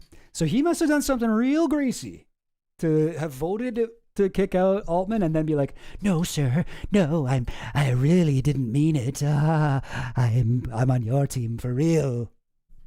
Very, very greasy, very sus. There's Jeff Epstein, former CFO of Oracle. Richard Haas, the president of the Council of Foreign Relations. Maybe that's why people emailed Epstein. They're like, "Oh, Jeff Epstein's on here. Maybe I'll ask him if it's worthwhile." He's like, "I don't know, man. I never gone." Speaking of think tanks and secret societies. So I point this out all the time, but the Council on Foreign Relations is the big bad guy of these for these types. This is all fucking recycled John Birch Society shit. This is all just Bircherism. Yes, I have watched Quarators. What's that guy's name? Jeremy something or something other, that comedian. He's so funny. But yeah, I watched a bit of that podcast. It's very fun. If you know, you know. Reid Hoffman. If you know, you know. Yeah. Reid Hoffman has to go to every single sketchy gathering on the goddamn planet. Again, I like all the PayPal Mafia guys. I love that they are now considered evil by like this crowd. Because they are right. That's it. Kaplowitz. He's so good. Yeah, I like his stand-up. I haven't seen a lot of curators, but I've seen a bit, and yeah, I like him. He's good. Anyway, but yeah, Reid Hoffman, another dude. I guess Reid Hoffman is kind of more like liberal, right? He's more like of a Democrat kind of elite. So it makes sense that he could maybe become the next George Soros. Like he funded E. Jean Carroll. That's what the big kerfuffle was, that Trump was trying to like get the FBI to investigate E. Jean Carroll because she said that she anyway, there's a whole fucking thing about that. But Reid Hoffman is a candidate for another kind of George Soros, where it's like, no, he sucks. He's a fucking billionaire who he created LinkedIn, a glorified like fucking resume app. And now he thinks he's a genius enough to like, control the world political events. He sucks. He's like a PayPal Mafia like fuckhead. Fuck him. But yeah, he's more liberal than some of these other guys. So these guys are going to make him out to be some kind of, evil communist Bohemian Grover. I believe this man still has a job. It's probably because he's never said anything offensive about a Jew. If you don't. There you go. No, that's a reference to our most recent expose on the 19-year-old that decided to cancel his life because he said something offensive to a Jew. Gary Kasparov, former world chess champion. Henry Kravis, co-CEO of KKR. Very powerful. Very, very powerful. If you know, you know. Laura and Gary Lauder, general partners of Lauder Partners from the Lauder family. Think Ronald Lauder of the Estee Lauder Company. Kevin Warsh, the son-in-law of Ronald Lauder, who is now the chair of the Federal Reserve. Another thing about Peter Thiel. He's not Jewish. He's not Jewish. In fact, he's like a Nazi. He's like basically an open Nazi. He grew up in a town in, South Africa? That was like, they would fly the Nazi flag and they celebrated Hitler's birthday as a town. It was like was it Namibia or German Southwest Africa maybe? I think it was South Africa. Anyway, I'm not totally sure. I forget, but and he's one of Peter Thiel's like openly talks about one of his greatest philosophical influences being this Nazi philosopher who talked about the Antichrist. I forget his name, but yeah, it's sort of nuts that these guys are so against him because he also hates the Jews. He also is like, he has a lot of the same beliefs as this dude. He's pushing for a lot of policies that this guy, Ian Carroll, would love. But he can't. He can't do it because Peter Thiel is obviously evil. Oh, reading Muskism right now? Sick, Finland. Yo, right now I'm reading, I think it was Finland that recommended this to me, but I got myself a copy of, what's it called? Bill Gates. It's like the danger of the myth of the good billionaire or something like that. I can't even remember the title. But I started reading that. It's really good so far. Anyway. Bill Gates turns out very bad. Joe Lonsdale, the co-founder of Palantir, some retired 4-star generals. And I love, there's a clip of Alex Karp from Palantir being like, why are the conspiracy theory guys against me? I am on your side. Like he says as he runs the like transparently evil fucking surveillance company. In here. It's like, you are literally the reason why people get tinfoil hats.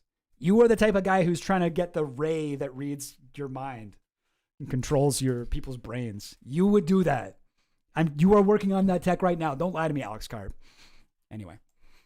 Chamath Palihapitiya, CEO, Social and Capital, former VP Growth, Mobile, International at Facebook. He shows up in all kinds of documentation like this. Robert Rubin, co-chairman, Council on Foreign Relations, former U.S. Secretary of the Treasury. Yeah, this is very tied into all of the think tanks. This is the deep state. All of the think tanks, the deep state. Domhoff calls it, yes, that's right. Carl Schmitt is the Nazi philosopher who Peter Thiel is obsessed with. But, yeah, yes, Honduras Gate's crazy. Yeah, there's a good, I think there's a More Perfect Union video about that. I would say he's like the modern day Henry Ford, but Elon Musk clearly holds that title. Yeah, I mean, just from running a car company and being an open Nazi. Yeah. They both are kind of like that. And in fact, a lot of billionaires you'll start to notice are weirdly like modern day versions of Henry Ford. Yes, thank you. Southwest Africa, now it's Namibia. Yeah. Swakopmund. Yes. What were we saying? Yeah, I thought, German Southwest Africa, didn't that become Namibia just after World War II? Or after World War I? Or did it just become Southwest Africa? Anyway, I don't know. Okay. Oh, not you, Carl Schmidt 9573. Yeah, who are you named after? Just through and through, the corporate, the tech, the military, the governmental, they're all here. And then there's other randos. Oh, sorry, I was going to mention, because he keeps bringing up, oh, check it out, the CEO of DeviantArt was there. I didn't even know that. Nice.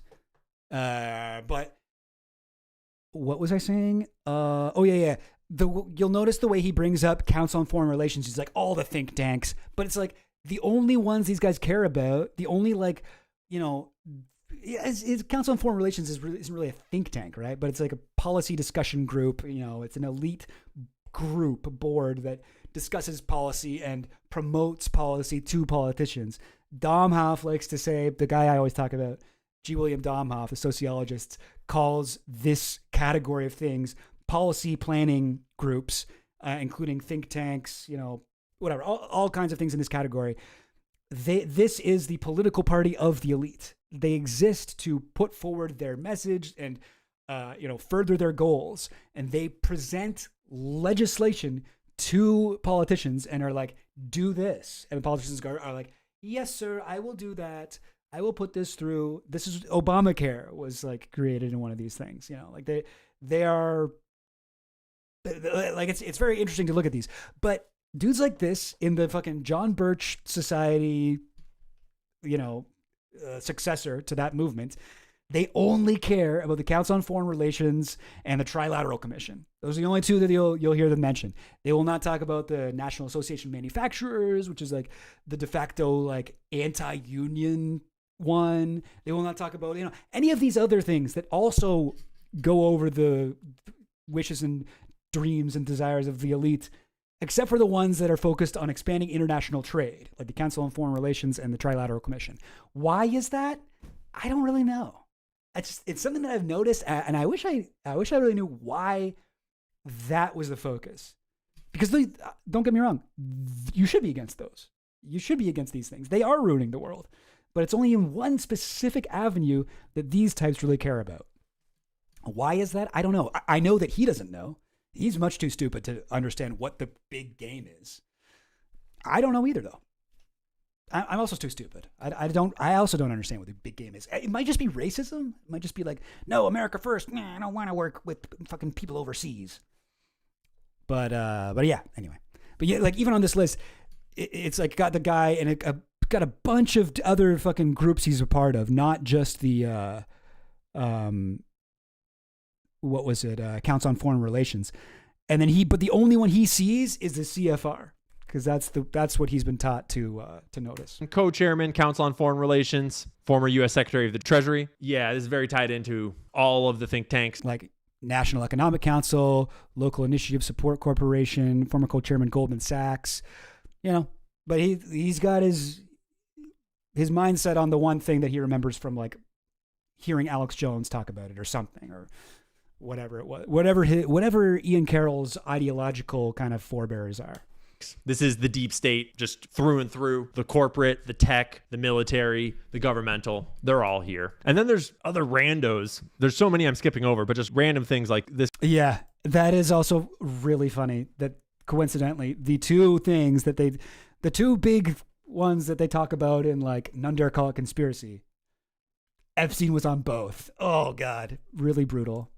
This guy right here, Angelo Sotira, the CEO of DeviantArt, which is like an art sharing platform online for artists. Kind of weird. Obviously, Peter Thiel, Interesting. Michael Wolff, CEO of Activate, the former president and COO of MTV Networks, former partner of McKinsey, former senior partner, Booz Allen and Hamilton. Quite the resume there. And just for funsies, to cap it off, Karl Theodor zu Guttenberg, former Minister of Defense of Germany, former Minister of Economics and Technology in Germany, and then a bunch of trash. So that was the invitation sent to Jeffrey Epstein all the way back in 2012 for the 2014. Brother, read the fucking email. It's not to Jeffrey Epstein. You can read it right there. I can read it. I can read it on your screen. Event. Obviously, we don't know for sure that all those people did attend. Those were just who they were listing as attendees for that event to try to sweeten the deal. It's possible that Jeffrey Epstein did attend. We don't know. Seems probable that he would have loved to attend. Just for fun, while we're listing names, let's get into this original leaked list of names that Maya Arson Krimu published on Blue Sky. This is what sort of spurred Wired's expose on it. Is that like his custom cursor for web? Is like a little Mickey Mouse hand? I don't know how Wired got their expose out after just one day, if they work at light speed or if they were working with. Yeah, the idea of world domination as in like the New World Order, right? The one world government. I guess because it like that is a big part of their whole, lore. That's a whole big part of the story that they tell people to get them to support all of these draconian kind of laws and shit. But like, it's interesting to look at the guys who originally formed the John Birch Society because they're all in a bunch of these other fucking, policy discussion groups and think tanks and whatever. But not those ones, not the Council on Foreign Relations, or some of them probably were, but I know a lot of them were in NAM. One of the guys who originally founded John Birch was the Koch brothers' dad, Fred Koch, who was on the National Association of Manufacturers, who was brutally like anti-union. It's interesting. It's interesting. But yeah, it is the one area of crossover that like a lot of these guys have with the left, and a lot of like, it's sort of, you can look at the way that like Trump is so bizarre on foreign trade with his like tariffs and stuff. And I wonder if like partially that is because of his, I don't know, just like a irrational fear of expanding international trade, right? It's a little weird. Anyway.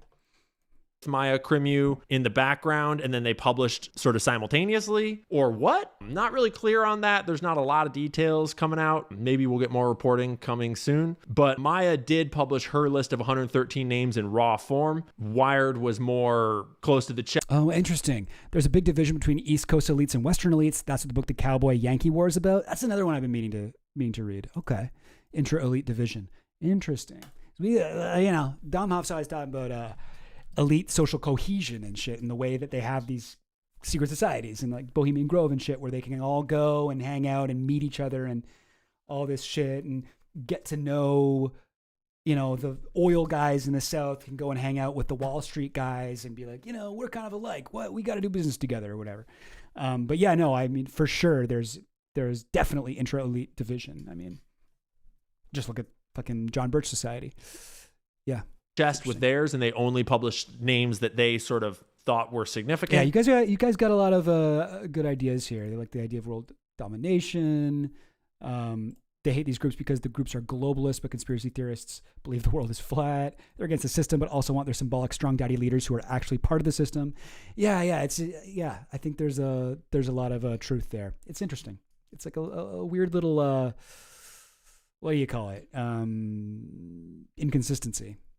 For their own reasons, but I'll just scroll this list and point out a couple that stand out to me. Peter Attia, recent scandals with Peter Attia. If you know, you know. Scott Bessent is here. What's the recent scandal with Peter Attia? Do I know? I guess I don't know. I don't know. Peter Attia. Recent scandals with him. Canadian American author. And longevity medicine, outlived the science and art of longevity. Okay, so billionaires would like him. What's the scandal? Oh, okay, relationship with Jeffrey Epstein. Right. He emailed Ava Anderson Dubin. He might literally be one of the, if not the most interesting people I've ever met. He emailed her in June 2015. She forwarded that email to Epstein. Several meetings with Epstein up to 2019. Gotcha. Cool. If you know, you know, and now you do. Now you know. Booker, senator from New Jersey. Scooter Braun. Cory Booker is such a fucking worm, eh? What a fucking worm. This dude's taking fucking AIPAC money, hanging out with Peter Thiel, and then doing these big speeches about like trying to be like fucking the new Obama or whatever. Like, like his speeches are so annoying because he doesn't have the charisma of Obama, but he's trying to do this like, we can dream of a better world and I know we can get there if we will. And it's just like, fuck you, man. You suck though. You're evil. Like, you're actually evil. You are super compromised. The CEO of Hybe America, founder of Ithaca Holdings, recently in the news from the Justin Bieber scandals that happened. Manuel Bronstein, chief product officer of Roblox. Interesting. Julian Castro, the former secretary of U.S. Department of Housing and Urban Development. Ted Cruz. Israel. Oh, God. I meant to say Ezra Klein, not Israel Klein. Jesus. As Ezra Klein called Julian Castro, isn't it? Called him extremely far left. He's like, if you think there's any political project that includes both Julian Castro and Peter Thiel, you're fucking crazy. Awesome. Senator from Texas. Adam D'Angelo, we already mentioned. Dan Driscoll, Secretary of the U.S. Army. Tim Ferriss, the author of The 4-Hour Workweek. Fuck you, Tim. You sell out. Joseph Gordon-Levitt. You sell out. Did you read The 4-Hour Workweek? Did you read it, Ian Curl? It's about outsourcing your whole job to third world, like, cheap labor, and then fucking off to the fucking Bahamas to sit in a hammock with a laptop. What do you mean you telling him he sold out? He was never fucking sold in. He was, or whatever. That's not how you say it, but you know what I mean. That's always what he was like. The actor. Sam Harris, the podcast host. No wonder no one believes a fucking word he says. Sam Harris is in the club. Reid Hoffman, who we already mentioned. And he doesn't like Sam Harris because he's pro-Israel and pro-vaccine, I think. Ezra Klein, opinion columnist for the New York Times, founder and former editor-in-chief of Vox, go figure. Henry Kravis, we already mentioned. Oh, Jared Kushner. Jared Kushner is in this club. They're all in this club. So like I like how he says that as if that's the one that's the most surprising. It's like, really? And you know what? Not only Ezra Klein, Cory Booker, and Reid Hoffman. Look who else is in here. Jared Kushner. It's like, yeah, obviously, is it news to you that the Trump family is corrupt? Is that news to you, man? You can assume that Zionism is probably quite well represented here. You can assume that the Silicon Valley gay tech mafia is obviously very well represented here, being founded by Peter Thiel. We're seeing government quite well represented here, the most corrupt of the bunch. We're seeing not necessarily secret societies, but think tanks, extremely well represented here. Another one, Leonard Leo, former executive vice president of the Federalist Society. Joe Lonsdale. Lisa Monaco, former deputy attorney general and U.S. Department of Justice. Elon Musk, founder and CEO of SpaceX, co-founder and CEO of Tesla Motors. Elon Musk, attending Dialogue Society. Like the tone of his voice is wild to me, where he's like, yeah, obviously, this guy. And then Elon Musk. It's like, yeah, that's the fucking most normal one. Why would you be surprised by him? Like I guess it's literally just that he and I have different political beliefs. That's literally it. And we're both surprised to see people who are on paper more aligned with what we believe on here. Was I surprised by anyone on this list? I'm sure I was. But yeah, Elon Musk would be one where I'd be like, Elon Musk, yeah, obviously, Peter Thiel, okay, yeah, for sure. Ezra Klein is like, it makes sense. I'm not necessarily surprised, but that does confirm some prior beliefs. 2026. I mean, he never did apparently get to visit the island, so he's got to go have some fun where he can. We got Steven Pinker, we got Robert Rubin, we've got Eric Schmidt, the former CEO of Google and Alphabet. We've got Larry Summers, the former president of Harvard University, former secretary of the U.S. Treasury, extremely good friend of Jeffrey Epstein, though he tried to cover it up. And then I just thought it was interesting that Siobhan Zillis, the director of Neuralink, and Elon Musk's baby mama is also attending. I thought that this list included Tulsi Gabbard. Did I just miss Tulsi Gabbard on this one? No? Tulsi Gabbard comes up in other places. We'll find Tulsi Gabbard's name. So that is the original leak. There's a lot of Tulsi Gabbard news lately. I was gonna talk about her today, but I feel like there's just too much. I gotta save it for a Sunday stream. On Blue Sky, and the list published by Maya Krimu. But then I wanted to know, is there anything else out there on the internet about this dialogue society? Went digging and dug up a number of articles, maybe a handful, maybe 4 or 5 from across the years that add a little Yeah, no, I'm looking at my own list of dialogue people. I have never seen Tulsi Gabbard on that list. I think he might just be confusing her with maybe just seeing her name in the news. Bit of context here, just a little bit of context. We mentioned no one that is anti-Zionist or has strong redistributionist politics. Yeah, I mean, I guess yeah, that's true. Ezra Klein is definitely not, I wouldn't call him anti-Zionist at all, but he's like a liberal Zionist. Has Ezra Klein called it a genocide in Gaza? He's walked up to the line if he hasn't actually said it. I don't know. But yeah, I mean, I don't know if that's a specific thing that they were looking for in this, or if that's just kind of how it plays out if you're recruiting elites to be a part of your secret society, no matter what. Who's the most elite anti-Zionist that you can think of? Who is the richest and most powerful person who's anti-Zionist? Tucker Carlson, maybe? I mean, he's not like a billionaire, but he's got wealth. He's got power. Genuinely hard to think of who they would invite to this that wouldn't be, in some sense, pro-Israel.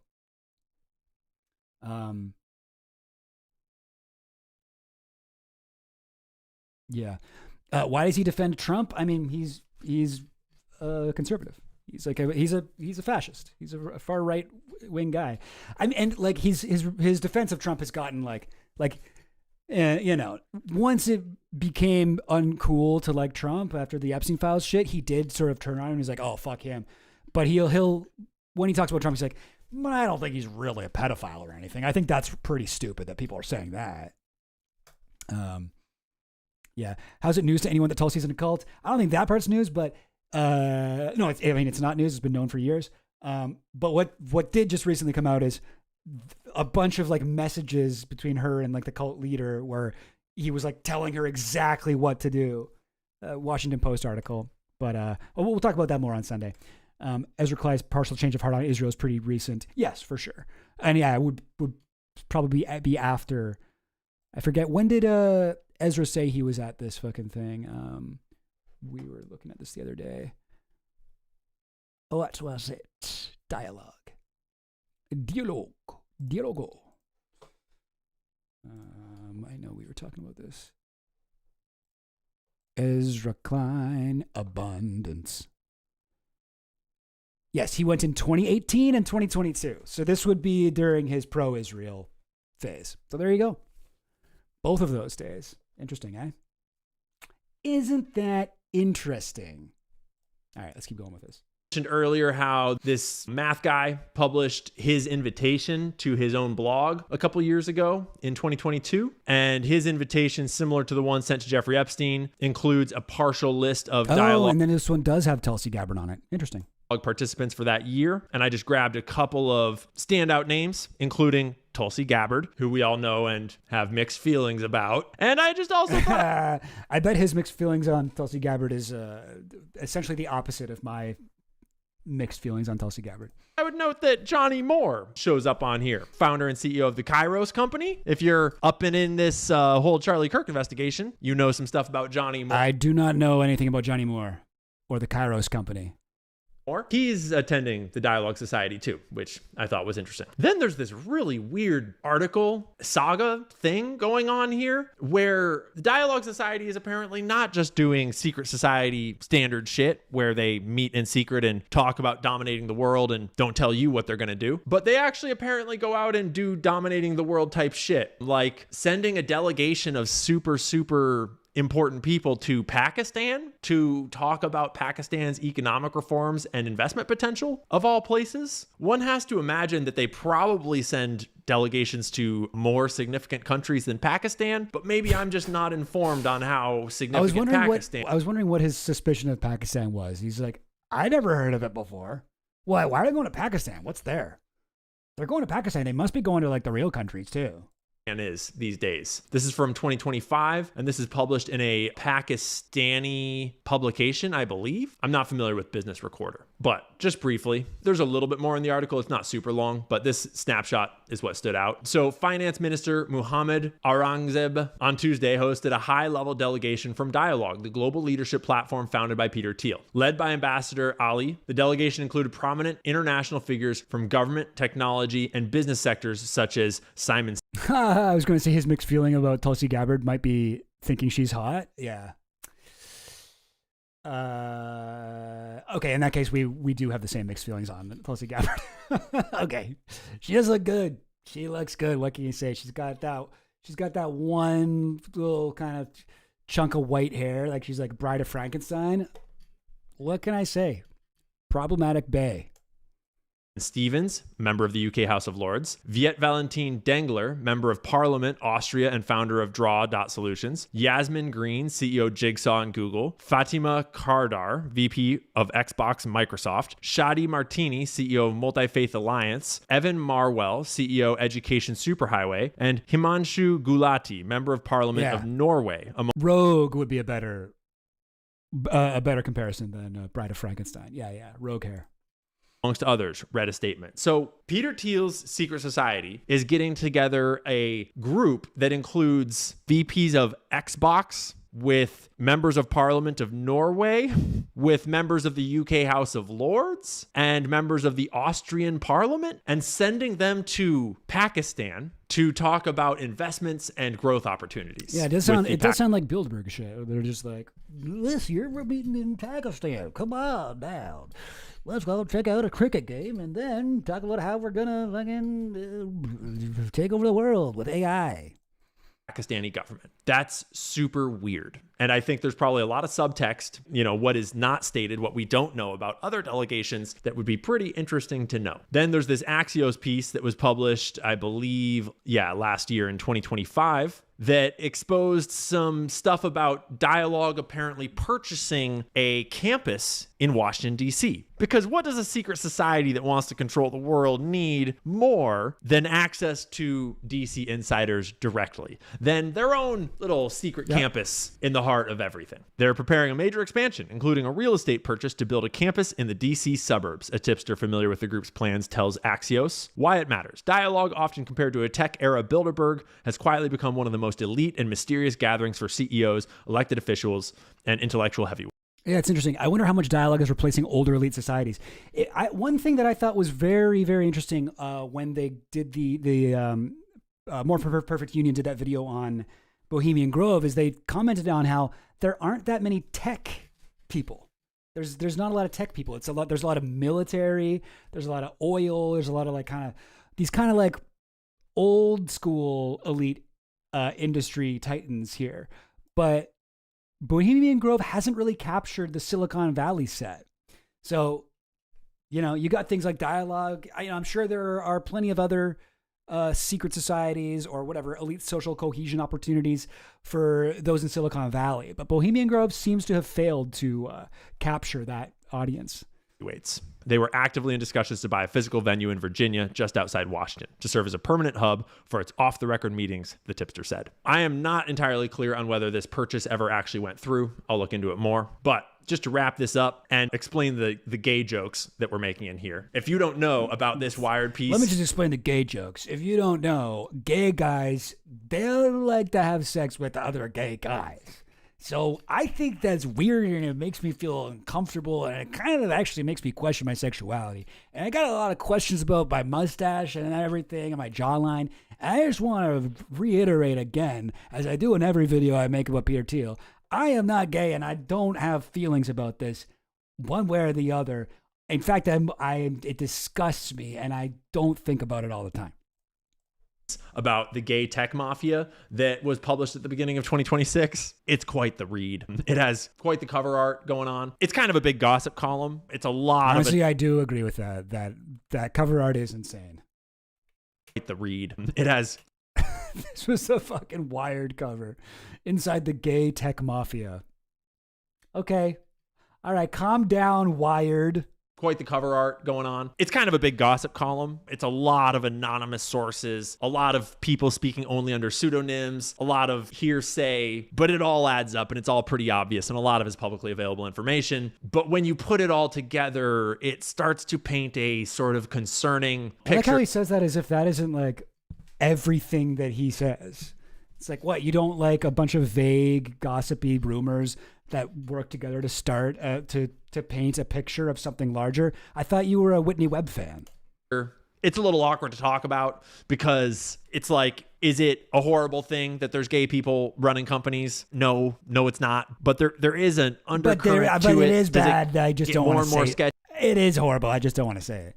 When you kind of have a gay mafia style sort of relationship economy happening in one of the most important industries in the world. And are they monopolizing this industry? It's not unlike your thumbnails. All right, fair. Based on their gayness? I literally do need to calm down with my thumbnails. I need to make them like, there needs to be less things going on. They need to be easier to read, and they need to take me less time to make. I need or to based on their merit. How much grooming is happening in this environment? Dude, okay, come on. Now, grooming, bro. It's like, I always, like, you don't think there's grooming going on in the straight mafia? Like, isn't that what, like, Harvey Weinstein and shit was up to? Like, isn't that what Jeffrey Epstein was doing? You know, like, you're, now that it's gay people you're concerned about grooming? Come on, bro. Come on. Be consistent. Silicon Valley. How much darker? I like that he says Silicon Valley. I mean, that's fine, I think, right? That you can pronounce it like that, but I'm just saying I haven't heard that, and it's a nice little it's part of his branding, I guess. Weirder shit, how much trafficking, how much prostitution, how much bro, other stuff is happening. Bro, that's always been happening, man. That's always been happening. You think a bunch of nerds that got rich aren't engaging in sex trafficking and, you know, prostitution and whatever? Like, that's always been a thing, brother. Gay people didn't bring that to fucking Silicon Valley. Because, you know, when you look at the names on these various lists that we are not supposed to know about, on the various islands that people aren't supposed to fly to, at the various secret society gatherings that we're not supposed to understand or know about, you start to cross-reference these names and realize that there might be something a little more nefarious to the sort of in-circle lifestyle that these guys are living. You start to wonder, like, does your gayness just extend to normal gayness, or is there some more power complex and sketchy weird shit going on in there? Bro, what the okay. Just how dark does this get? Because there's this is funny it normal gayness or an evil gay? There's two types of gay. Kind of touchy taboo barrier in the conversation about gay people, where it's like, yeah, gay rights, I agree. I mean, I come from the left. I have no animosity towards this fucking liar. Fucking guy goes on Candace. He like substitute hosts for Candace Owens constantly. He's a fan of Nick Fuentes. He's like, you know, I come from the left. I'm a leftist from way back in the day. All right. But I just think we should execute all gay people a little bit. It's gay people at all. But having grown up in that sort of very liberal and kind of naive perspective, and then lived in this world and sort of learned more about how power structures work and how sex. You idiot. Oh my God. Motherfucker. I learned about how power structures work, and I realized that gay people are in control of everything. Works and how very powerful billionaires work. Not like your average gay person, but your billionaires. You start to notice more and more that there's a lot of grooming in the gay world. You start to wonder, like, I don't know. I mean, this is going to be a really hateful comment. There's going to be a lot of bigotry going on here in a second. But all right, like, I'm fucking ready. Let's hear it. What is it? I don't know as we're exactly clear on how many gay people are born gay. Like, are there really gay babies? Or is it kind of weird, just the huge number of gay people that do have some sexual trauma in their past, that have grooming in the backstory of their gay awakening? How many of these gay people would have been gay if they'd never had that one gay relationship when they were a young teenager? That why the fuck are you bringing this up right now, man? This has nothing to do with anything. I mean, okay, so yeah, like there's some people are sexually assaulted as children and then that affects their whatever sex life later on. Maybe in some cases it affects who they're attracted to. I don't know.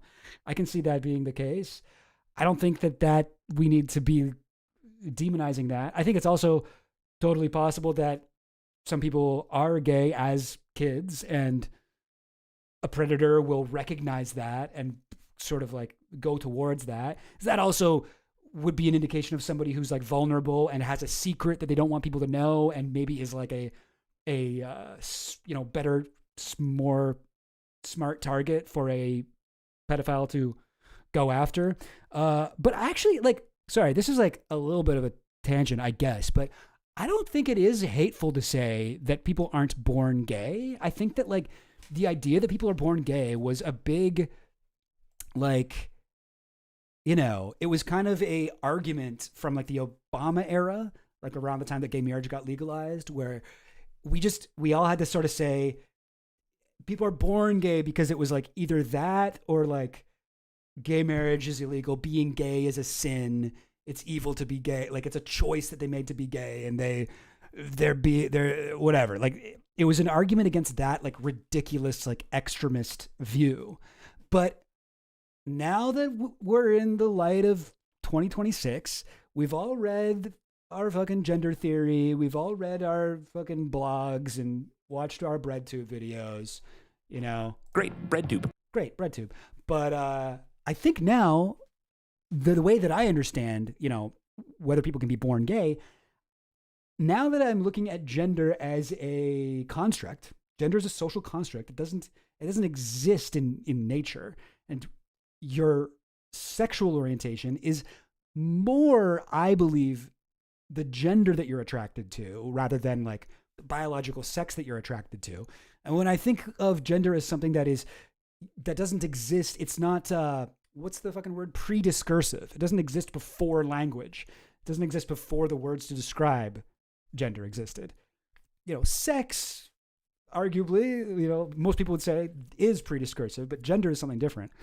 I don't think that when you're born, first of all, your brain doesn't know about gender. Your brain doesn't know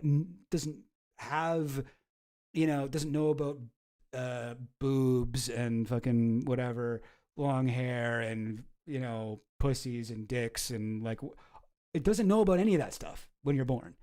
So how would your brain be able to have a sexual preference to one of these two socially constructed categories at birth? I don't think it's possible. I think I think that sexuality is something that must happen later.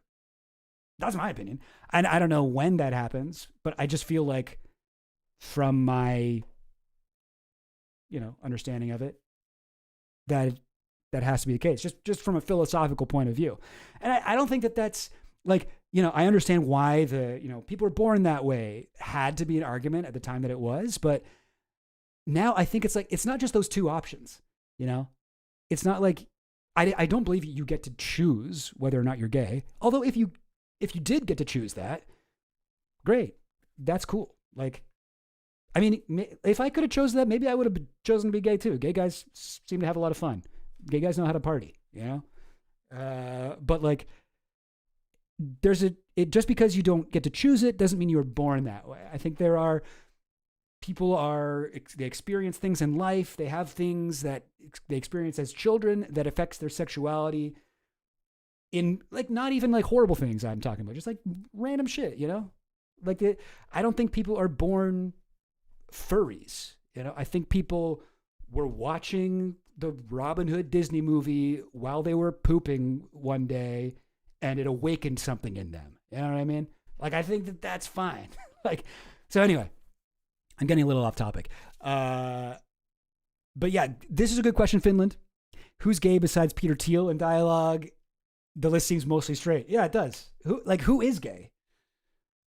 I used to think Ezra Klein is gay, but he's not, I guess. He has a wife. I remember being like, really? So I don't know. But I'm sure there are gay guys there. I mean, I don't know. I don't know of anyone. But it is weird that he's really harping on this. there does seem to be some genetic component. I think there's like certain things like the more, what is it? The more girls that are born to the same mother before a man is born, the more likely that man is to be gay. Excuse me. And that might be like, oh, the body only knows how to make estrogen or something. Or it might just be like, that's what happens when you grow up with a bunch of older sisters. You know what I'm saying? But I don't know. I think there's, yeah, there might be some. Hey, listen, I don't want to say anything that I know for sure. This is all, this is just an opinion. This is just an opinion, and I don't know what I'm talking about. Definitely the number of people just straight in attracted femininity, yeah, that are still straight if they are if they love trans women, or I guess men. Yeah, Chill Goblin destroys Lady Gaga with facts and logic, yeah. And that's why Lady Gaga sucks. Abracadabra, more like Abraca, get out of here. Anyway, I don't know. American prisons are a switch factory. Straight men go in, gay dudes come out. That has to mean something, right? Yeah. Yeah, man. Yeah, it does. Seeing Bugs Bunny on TV seems to have a big influence on Robert Crumb's sexuality. Yeah, I would say. Is Goblin saying that fox furries are poop fetishists? Be careful not to generalize that example, folks. Yes, always ask. Ask the guy in the fox fursuit if he's down for scat play.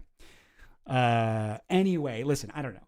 I think everyone has the potential to be everything, but there are neural pathways in your brain that you maybe need to be like aggressively paved over if you want to make a switch after a certain point in your life. Let's put it like that. Anyway, sorry. I'm getting into this kind of thing here.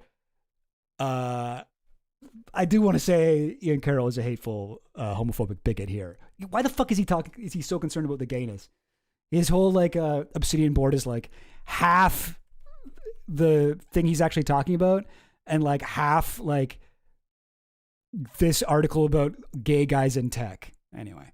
All right, what else you guys say? Gay awakening. How many of these gay people would have been gay if they'd never had that one gay relationship when they were a young teenager? Okay, like, so? Woke them to their gayness. I don't know the truth one way or another, but I do know that there's this really interesting quote down in here. I believe that this is attributed to another one of their anonymous sources, because they're all anonymous sources in this article. But they point out something kind of important and controversial when you really read into it. Quote, one of the key things to realize is that gays are different than straights in many different ways, says a longtime gay venture capitalist. Gays are cross-generational, whilst straight people... Oh, yes, that's a good point. Two identical twins are more likely to be both gay than two fraternal twins. Yes, and like even if they're separated at birth. So that's interesting. So yeah, there does seem to be some genetic component then, eh? That's interesting. People tend to spend more time with people their own age. That is not true with gay men. I can hang out with someone at an event who is 18 years old, and Peter Thiel might also be there. And yeah, that's interesting. I can see why Ian Carroll is getting so grossed out by it, but gays are different than straights in many different ways. Gays are cross-generational. I mean, yeah, I have gay friends who, when I hang out with their friend groups, it is diverse age ranges. Gay couples, a lot of times, different age. I guess there's straight couples like that too, but that's it. That is interesting. Like there are just different social dynamics in like the gay community than there are in the straight community. That's just a fact. You know? Yeah, gay people also work out more. Gay people also probably have better hygiene than straight dudes. Okay. That's interesting. I don't think those things would really affect things, but having the gay community in Silicon Valley, you can go to any party and Peter Thiel might be there. That does seem like it might affect some shit. And that's a nice way of saying there's a lot of grooming in the gay community. There's a lot of I don't think that's what that's saying, but I can see how you would interpret that. Older gay men grooming younger boys into the lifestyle. 18 years old that's the legal age. He put the age 18, but bro, okay. That is specifically the legal limit. Specifically, I can't help but wonder if it's always 18 and up at all of these parties. I'm sure it's not. I know like one thing, like Sam Altman met his husband in a hot tub at a Peter Thiel party. And there's a bunch of allegations against about Sam Altman, like sleeping with like underage men in Silicon Valley. However, when Ronan Farrow looked into that, he was like, no, it's all bullshit. And I would trust Ronan Farrow on this sort of thing, because he doesn't like Sam Altman, and he has also been very outspoken about, like the Me Too movement was basically kicked off from his reporting on Weinstein. Sorry, what was I saying? Yeah, like I think that it's, and Altman has been kind of open about it too, being like, yeah, I've slept with like young men, but nobody under legal age or whatever, nothing illegal. And yeah, I think you just got to kind of be like, okay, yeah, that's the way it goes. That's how it happens. And yeah, not to mention Finland, lots of allegations of straight men sleeping with underage girls. Yeah. Like, this is not a exclusive to the gay world problem, but he's acting like it is. But it's just, yeah, it's always got to be like this with these guys. The Pizzagate, like this is a big Pizzagate guy. This is the guy who Tucker Carlson invited on his show to explain Pizzagate once the Epstein files dropped, to explain to him why the grape soda things were so scary. This is the guy, Ian Carroll. And he can't just talk about a secret society. It's like Alex Jones. He goes to Bohemian Grove. He can't just be like, this is fucking crazy. Oh my God, wow. He has to be like, no, they're sacrificing people. And even then he'd be like, oh, Henry Kissinger's gonna be fucking naked with a fucking big fat belly. Oh, blah, blah, blah. He's gonna do some gay stuff with George H.W. Bush and blah, blah, blah. He had to like add in a bunch of homophobic shit. Like, they can't just say it's dangerous for elites to have these socially cohesive kind of groups. They got to also be like, they're sacrificing kids, they're Satanists, and they're gay. So he's got to do this. He's got to be like, they're not just gay, they're gay as in they're pedophiles. When I say gay, I really mean pedophile, because to me, they're the same. That's the same thing. That's where he's going for here. At all of these quiet little gatherings, the article does describe how in Silicon Valley, there's a gay party for everything. There's an exclusively gay network. You're only invited to the parties if you're gay. There's no women present. You can read it for yourself. I don't want to go through all the details. It's mostly just hearsay, but it all checks out. And it all centers yeah, it's ironic he was just criticizing people for using pseudonyms, but follows QAnon. Yeah.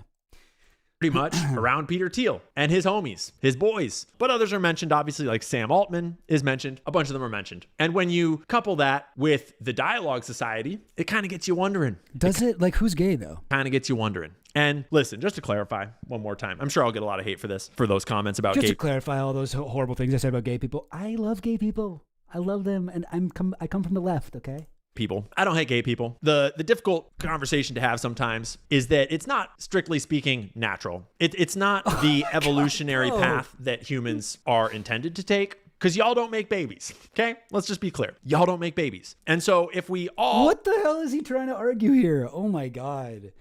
Christ. Like, you know, the guys like Dave Rubin or whatever, right? Like, Dave Rubin tried to do the whole thing where he's like, and I'm actually, I'm a liberal, you know, I'm not even right wing, I'm a liberal, but I have questions about this, and this, and this, and actually, I think we should change the law so that blah, blah, blah, blah, blah. And like, Rubin did a much better job at covering up his conservatism than this guy's doing with his fucking... And guys, like I once again, like, I don't know why people always think I'm homophobic, but what y'all do ain't natural. What y'all do ain't natural. You don't make, it's like, bro, you ever got a blowjob? You ever got a fucking blowjob, bro? That's as far as God's concerned, that's sodomy, brother. You can't do that shit. That don't make babies. You can't make babies in a mouth. No one ever spit out a baby. Okay? So, yeah, you're going to hell alongside the gay guys, okay? Leviticus. Are gay, the human race ends, right? Wait, what? Oh my God. So obviously this is homophobic bigotry. All right, anyway. So personally, I've just always had a bit of a problem with people that live these sort of like deeply alternative lifestyles. It's way more obvious with trans people. It's way more obvious with trans people. Okay, cool. Throwing trans people in here too. Advocate for more of that. All good that you're gay, bro. Don't care. That's cool. It seems like you do care. You're just a person. Be a good person. You're good with me. But like, it's kind of weird when we start advocating for more gay people. It's kind of weird when we start advocating. I don't think people are advocating for more gay people. I think people are trying to advocate for a more accepting and tolerant world where people can feel comfortable to come out of the closet. You know, he's doing this all wrong. He's supposed to slather himself in red paint. Oh, yes, that is always the move. Super weird. It's actually fucking criminal, in my opinion, when we start advocating for more trans people. Because by your own admission, trans is a very hard lifestyle. It's very hard on you. There's a reason why trans people have the highest suicide rate. You can argue about why that is, but it's not. Yes, it's because of people like you who are transphobic. That is why the trans suicide rate is high.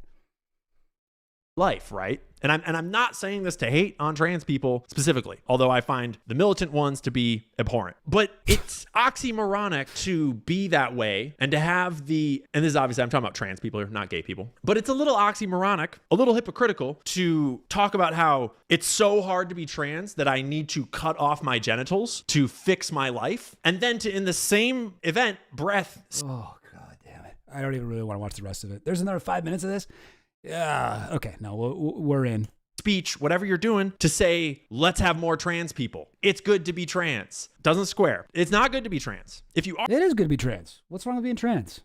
Are trans, get on with your life, be a good person, do your best, try to be happy, and just chill. Try to be happy if you can. Chill, bro. Just chill. Just fit in and do your best and be a good person. But don't just fit in. Do your this fucking guy. Isn't he supposed to be like a conspiracy theorist? Isn't he supposed to be like, they want to fucking control your life? And he's like, but if you're this thing, just fucking head down, stay quiet, become a part of the machine, blah, blah, blah. Understand that the rest of us respect compulsory heterosexuality and fucking cis-normative fucking status quo, all right? Try not to make any of the rest of us question whether maybe we should enjoy that life as well, okay? I don't want to hear about that. Advocate for... Like, bro, aren't you a fucking libertarian? Just let people live, bruh. Why does the government have to legislate what people are allowed to, what kind of clothes they're allowed to wear, what pronouns they want to use? Who the fuck cares?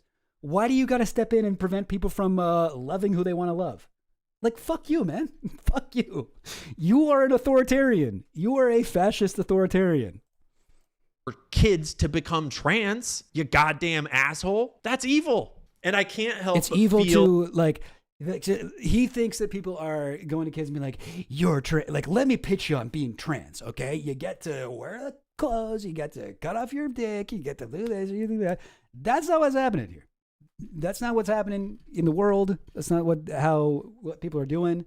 They are simply, trans people are now more visible, or at least they were for a time before there was a massive backlash. But, you know, you got the Drag Queen Story Hour, which is not a trans woman, but, or, you know, certainly in some cases is, but, you know, we got Drag Queen Story Hour. We have people who are playing with gender, who are breaking the fourth wall of gender, who are kind of revealing that actually gender is kind of a fun thing that we all as humans get to play with and get to think about and have fun with and go to, like, you know,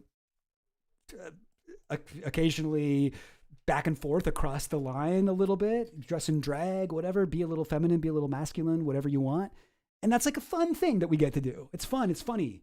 It's funny to see the Monty Python like lumberjack sketch. It's funny to whatever. It's fun. It makes sex more fun. It makes like sex more interesting to like think about gender and think about whatever stereotypes you want to subvert or play into. It like everything about gender is just for us to have fun with.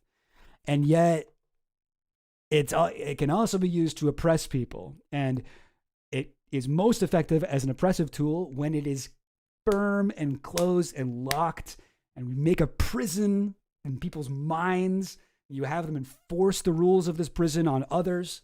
And hey, you don't, like Ian Carroll, you don't want to be trans, you don't want to whatever, wear a dress or whatever it is. That's great. That's cool. Nobody cares. That's fine. Do your thing. But why the fuck you got to stop other people from doing that? And why would you want kids to grow up in a world that is more enforcing this like rigid gender binary? You are assigned a gender at birth and you must stay like that. Why would you want to encourage that? That is bad. That's bad. Everyone everyone, whether you're cis or trans, everyone has certain aspects of themselves that do not align with the gender they were assigned at birth. And that is tough. That's tough, you know? Like, like everybody's got that. Like Ian Carroll, your hair is a little long, okay? I mean, we've got it probably about the same length of hair. Maybe mine's a little bit longer. But your hair's a little long for a man. Like, I'm sure people have made fun of you for your long hair before. You know, your arms are skinny. You know, you got art hung up behind you. Okay, you got a YouTube channel. That's not a very manly job. You know, there's nothing wrong with that. Well, there is something wrong with having a YouTube channel, obviously. But like, you know, I'm sure you encounter in life people being like, "Oh, you don't fit into my narrow definition of blah blah blah." That's fucked. Fuck those people. No one gets to control your life. Okay, who are they to tell you what to do? And here you are doing this to others. No, we need a more open world. We need a world where people aren't forced to conform to a rigid and oppressive gender binary. Okay? That's just how we got to do it. That's just how we got to think of things. Anyway, let's hear the rest of this fucking genocidal rambling here. A little bit of that in the gay community as well. And in this kind of gay tech mafia grooming cult thing. He's like, it's a grooming culture cult. And he still says cult at the end. He's like, culture of the cult. Let's hear that again. In this kind of gay tech mafia grooming culture cult thing. Of like, you're much more likely to get into Silicon Valley if you're gay. What the fuck are you talking about, brother? You're much more likely to get into these secret societies if you have sexual proclivities that go along with it. And I think probably, just my outside view, some of... No, that's true. Look, okay, if you have a YouTube channel, that is okay. But it is freakish and unnatural, and no one should advocate that kids become YouTubers. No, that is 100% true. Those cultures and societies group up around gayness. Some of them group up around pedophilia and what Epstein was into. Some of them group up around other blackmailable traits. And some of them just group up around being... blackmailable traits, okay. But being gay isn't blackmailable anymore. It was during Roy Cohn's time. That's why he had these photos of... what's the guy's name? The FBI had J. Edgar Hoover. You know, that's why the Cardinal or whatever, they'll go to these gay sex parties at the Plaza Hotel that Roy Cohn would throw. You know, yeah, that used to be something you could blackmail people over. Not really the case anymore. You know, not really the case anymore. That's why, like, you know, if you believe the Whitney Webb story, and I think it's worth considering, you know, so like Epstein had to be having underage girls because it was a different world. Piece of shits that are power hungry. Dialogue Society seems to have a little bit of all of it. Can't really tell what it is. All we have is these few leaks, these lists of names, and some pretty sketchy subtext kind of written in below. But some pretty sketchy fucking sexual derangement that I fully read into this that isn't really in the text at all. For now, I'm sure it's all good that Peter Thiel and Palantir are building out the surveillance state that's going to rule the world, that they're having a secret society meeting with all the most important, powerful people in government, finance, tech, media, etc. Not telling you about it. I'm sure it's all good that Joe Lonsdale, frequent flyer to these secret society meetings here, is also out on Twitter doxing 19-year-olds for saying anything bad about Jewish people. Yeah, Is Joe Lonsdale gay?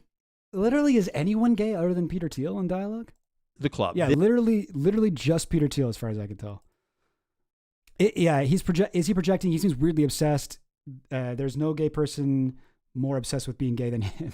Yeah, I mean, I think he's either this is like some weird fucking internal like self-hatred, like whatever projection, or he's just straight up like trying to get likes and views, and this is what his audience cares about and wants to hear when he talks about Peter Thiel.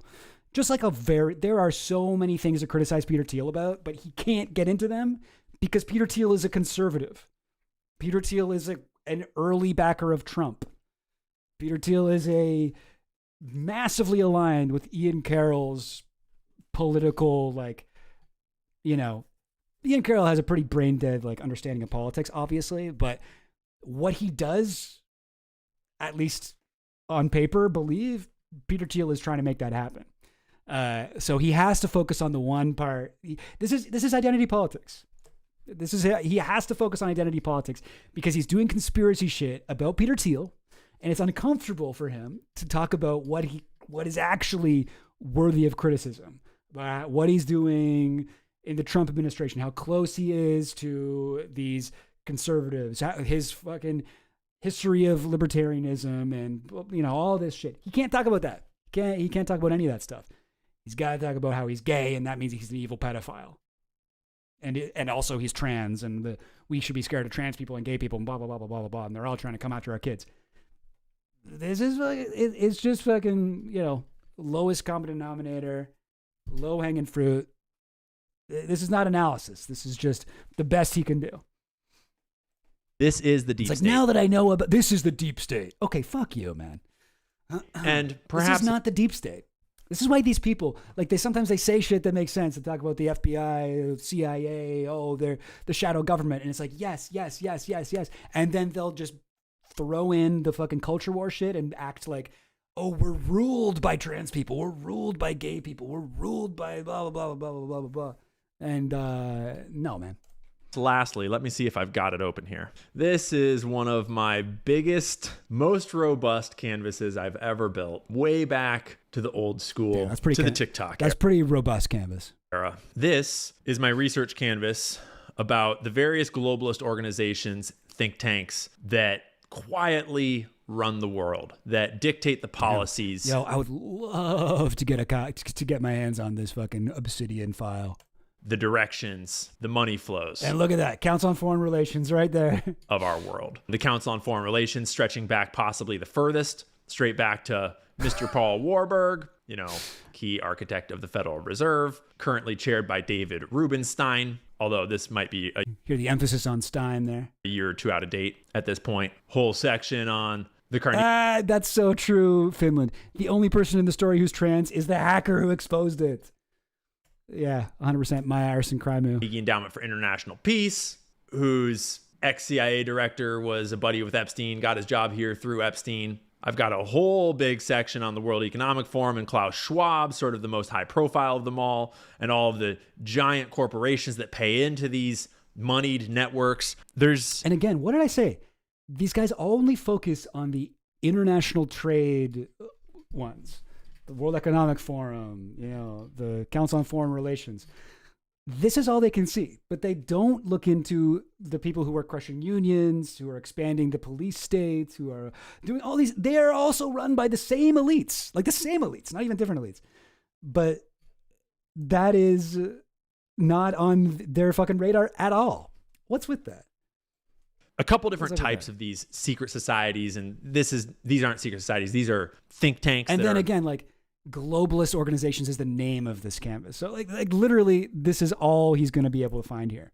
It really is like putting blinders on.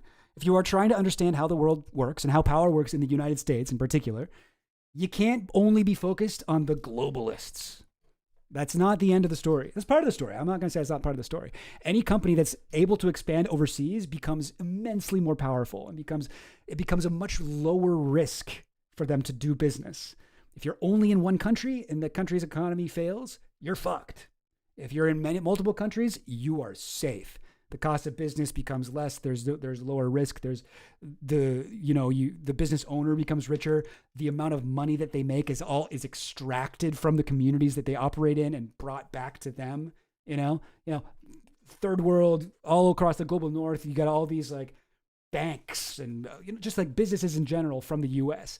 That money does not stay there. Money is extracted. This is why we have a global south. This is this purposefully underdeveloped and overexploited. We've got the resources extracted and brought up to enrich us in the imperial core. But so I'm not saying you don't pay attention to that. Obviously, they don't pay attention to any of the shit that I just mentioned. They just think, they're trying to take over the world and make sure that none of us are allowed to be Christian. That's their goal. That's what they really hate is Christians. It's like, you're a fucking idiot. No, they don't. Anyway. Public facing, but have these subtle undertones when you start to put the pieces together, that you have the entire corporatocracy buying in, the whole BlackRock network of the world. They buy in, they pay membership dues to the tunes of hundreds of thousands of dollars. That money goes into these events, these think tank type summits where they come together and... Right, yeah, the first Epstein victim to actually report him was trans. They slandered her so bad she gets completely overlooked in the entire dialogue. I think technically the first victim to report him that we know of was Maria Farmer in the 90s, but yes, one of his first victims was named in the what's it called, in like the New York Post, right? The guy she was with Glenn Gentile, right? I forget. I can't remember what was her name, but yeah, she does get left out of a lot of these. Let's look her up. Epstein victim trans. I'll just put Glenn Gentile. What was her name? No, not Virginia Giuffre. Epstein transgender bombshell. Trans team, yeah. Well, among the first to publicly accuse. She might have been the first to publicly accuse him. As Maria Farmer just went to the FBI.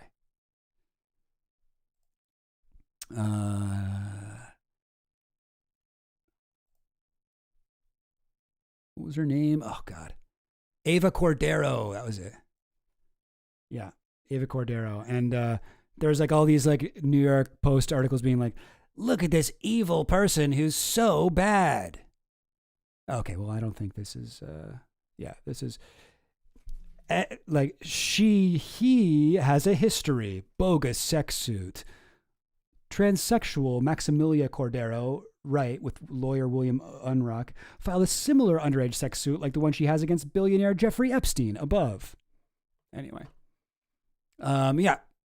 No. The trans people, there's a fucking saying that people always think is from Voltaire, but it's actually from a neo-Nazi. That's, if you want to know who rules you, simply look at who you're not allowed to criticize. And they'll be like, and that's how we know trans people rule us. Because anytime I criticize trans people, people get mad. And it's like, no, that's not how power works. That is not how power works. Look at all of these companies. You look at the top. What is it? RuPaul. And basically dictate policy for the world. They create documentation. This is neoliberalism. Yes, they do. They dictate policy for the world. They force third world countries to go into their fucking, club, get a loan from the IMF, the World Bank, but they must adopt policies that are neoliberal, meaning extremely friendly to U.S. Corporate interests. Not the U.S. people. The U.S. is like the richest country in the world, obviously, but the people live in poverty and squalor constantly. Like they're afforded a higher quality of life maybe than they would be otherwise. It's a wealthy ass country, but that money does not trickle down. And it just goes around fucking destroying other countries. It is really, really fucking despicable. But, I wouldn't look to Ian Carroll for any information on how that works. And studies and like, policy what does he paper. think? I want to know. What does he think? What policies are the globalist organizations installing? BreadTube. BreadTube. Great, BreadTube. BreadTube, let's go. And whatever's needed to sort of push the world in the direction that all of this money wants, right? In a global fashion. That's so true. it essentially has become a set of rails by which government runs that is written and dictated by the corporatocracy and the oligarchy. And government becomes more and more just a facade for us to bread and circus at more and more every year. And no, not really. But anyway, okay. But okay, for the most part, yeah. But what's the next step? Where do trans people fit into this? Why are you bringing this up? The think tanks are more forwards facing, and it's easier to kind of demonstrate and research and learn about all of that. But the think tanks are composed of all the same people that make up the secret societies, all the same people that are flying to these secret gatherings, many of the people that are going to places like the island. What you should be looking at is the think tanks and, policy discussion groups and all these sort of, policy boards. They are the people who sit on these boards are also sitting on the boards of directors of the Fortune 500 companies.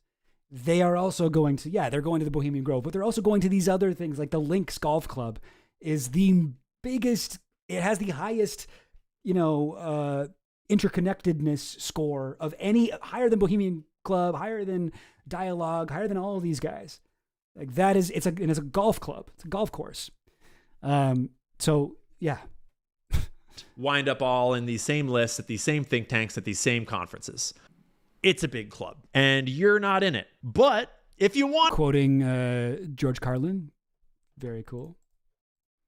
To get in, you might try moving to San Francisco and lubing up, because word on the street is that that's not a bad way to get in with this globalized tech mafia that seems to be getting awfully cozy with the White House, Congress, and the entire political establishment in DC. So there's that for you to sleep on tonight.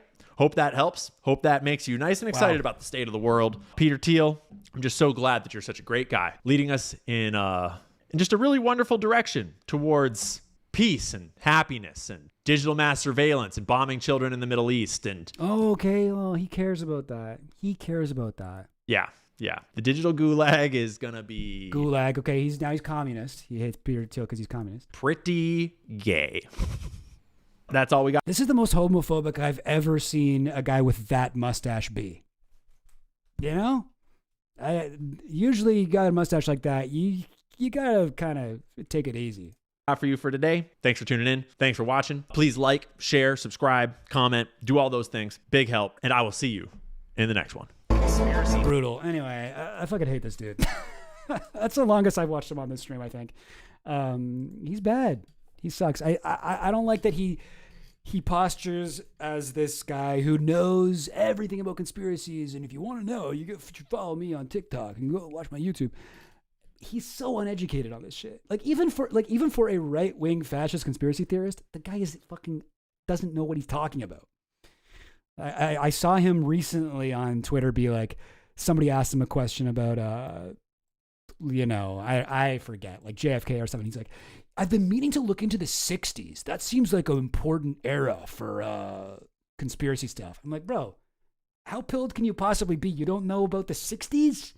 You haven't been looking into the fucking MK Ultra and JFK assassination. That's when it all happened, bro. That's when all the conspiracies happened. And you're like, oh, I've been meaning to look into that decade. It's on my list. I'm like, bro, you should already know that. You should already know about this shit. Got 1 million subscribers to your conspiracy channel and you don't know about the 60s? Anyway, that mustache is what a gay man thinks is manly. and you know what? You gotta hand it to the gay guys. They are right about that. It's a great mustache. It's not a straight man's mustache. Yeah. Yeah, some companies, you know what? You're right. Some companies did used to make their logo a rainbow flag during June, and that truly is. This is just unbelievably macabre and evil. Yes, I think that really sums it up. All right, gang. I don't know. Well, it went on a little bit longer than I intended it to, but I wasn't expecting him to switch to just extremely overt homophobia at the end, but whatever. What can you do? Sometimes this conspiracy world's full of guys like that. You start following pilled people, and sometimes they'll actually I'll be really aligned with somebody for the most part and be like, yeah, and then all of a sudden they'll be like, and it's the Jews and it's the gays and it's whatever. And it's just like, you are a fucking moron. you are so stupid. All of this shit, all this culture war, identity politics, fucking bullshit. This is all a psyop.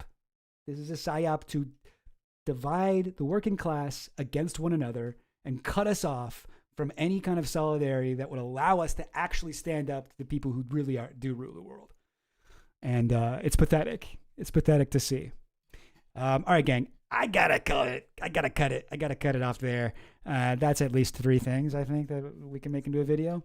But thanks for watching. I'm gonna do my spiel once again. Goblin Queen tells me I gotta do this, so I'm gonna do what she says. Here it is. Hey, thanks for watching. You just watched another great stream from Extra Chill Goblin. You can follow me on main channel, chill. Let me try it like this. Follow me on the main channel, on Twitter, and on Patreon, Chill Goblin, sometimes with an underscore. You can find me on Means TV. Use code Chill Goblin, all one word, for 20% off. And you can go join my Discord. Link in the description. Join the Gobcord. If you're wanting the program I use for organizing notes, it's called Obsidian. And that's it. That's it. I'll be on again. We live stream every Wednesday and Sunday. Wednesday at 12 noon Eastern Standard Time. Sunday at 8:30 EST. And yeah, so that'll be it for now. But I'll see you guys on Sunday. Prow. He gets it dirty. You know what that reminds me of? This. I wanted to air this because I got sent this and I saw this and I watched most of it. I didn't see it all this morning. It's like 30 minutes long, but I watched part of it. And the guy's saying he's criticizing me because you do that, you don't get banned by the algorithm. And he's just one server coming on the waves we created. So he pretty much gets it. I thought it was entertaining and informative. He's also got a pretty ridiculous name, Extra Chill Goblin. We always like goblin jokes. I don't know why. I made goblin jokes years ago. They became super viral, so whatever. Yeah. We'll air that. So here's Extra Chill Goblin, then Harrison Smith takes over. Here it is. Extra Chill Goblin. He pretty much gets it. Dirty.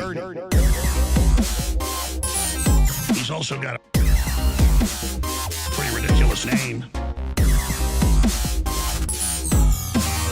Extra Chill Goblin Vomit, Slop, and Blood. I thought it was entertaining and informative.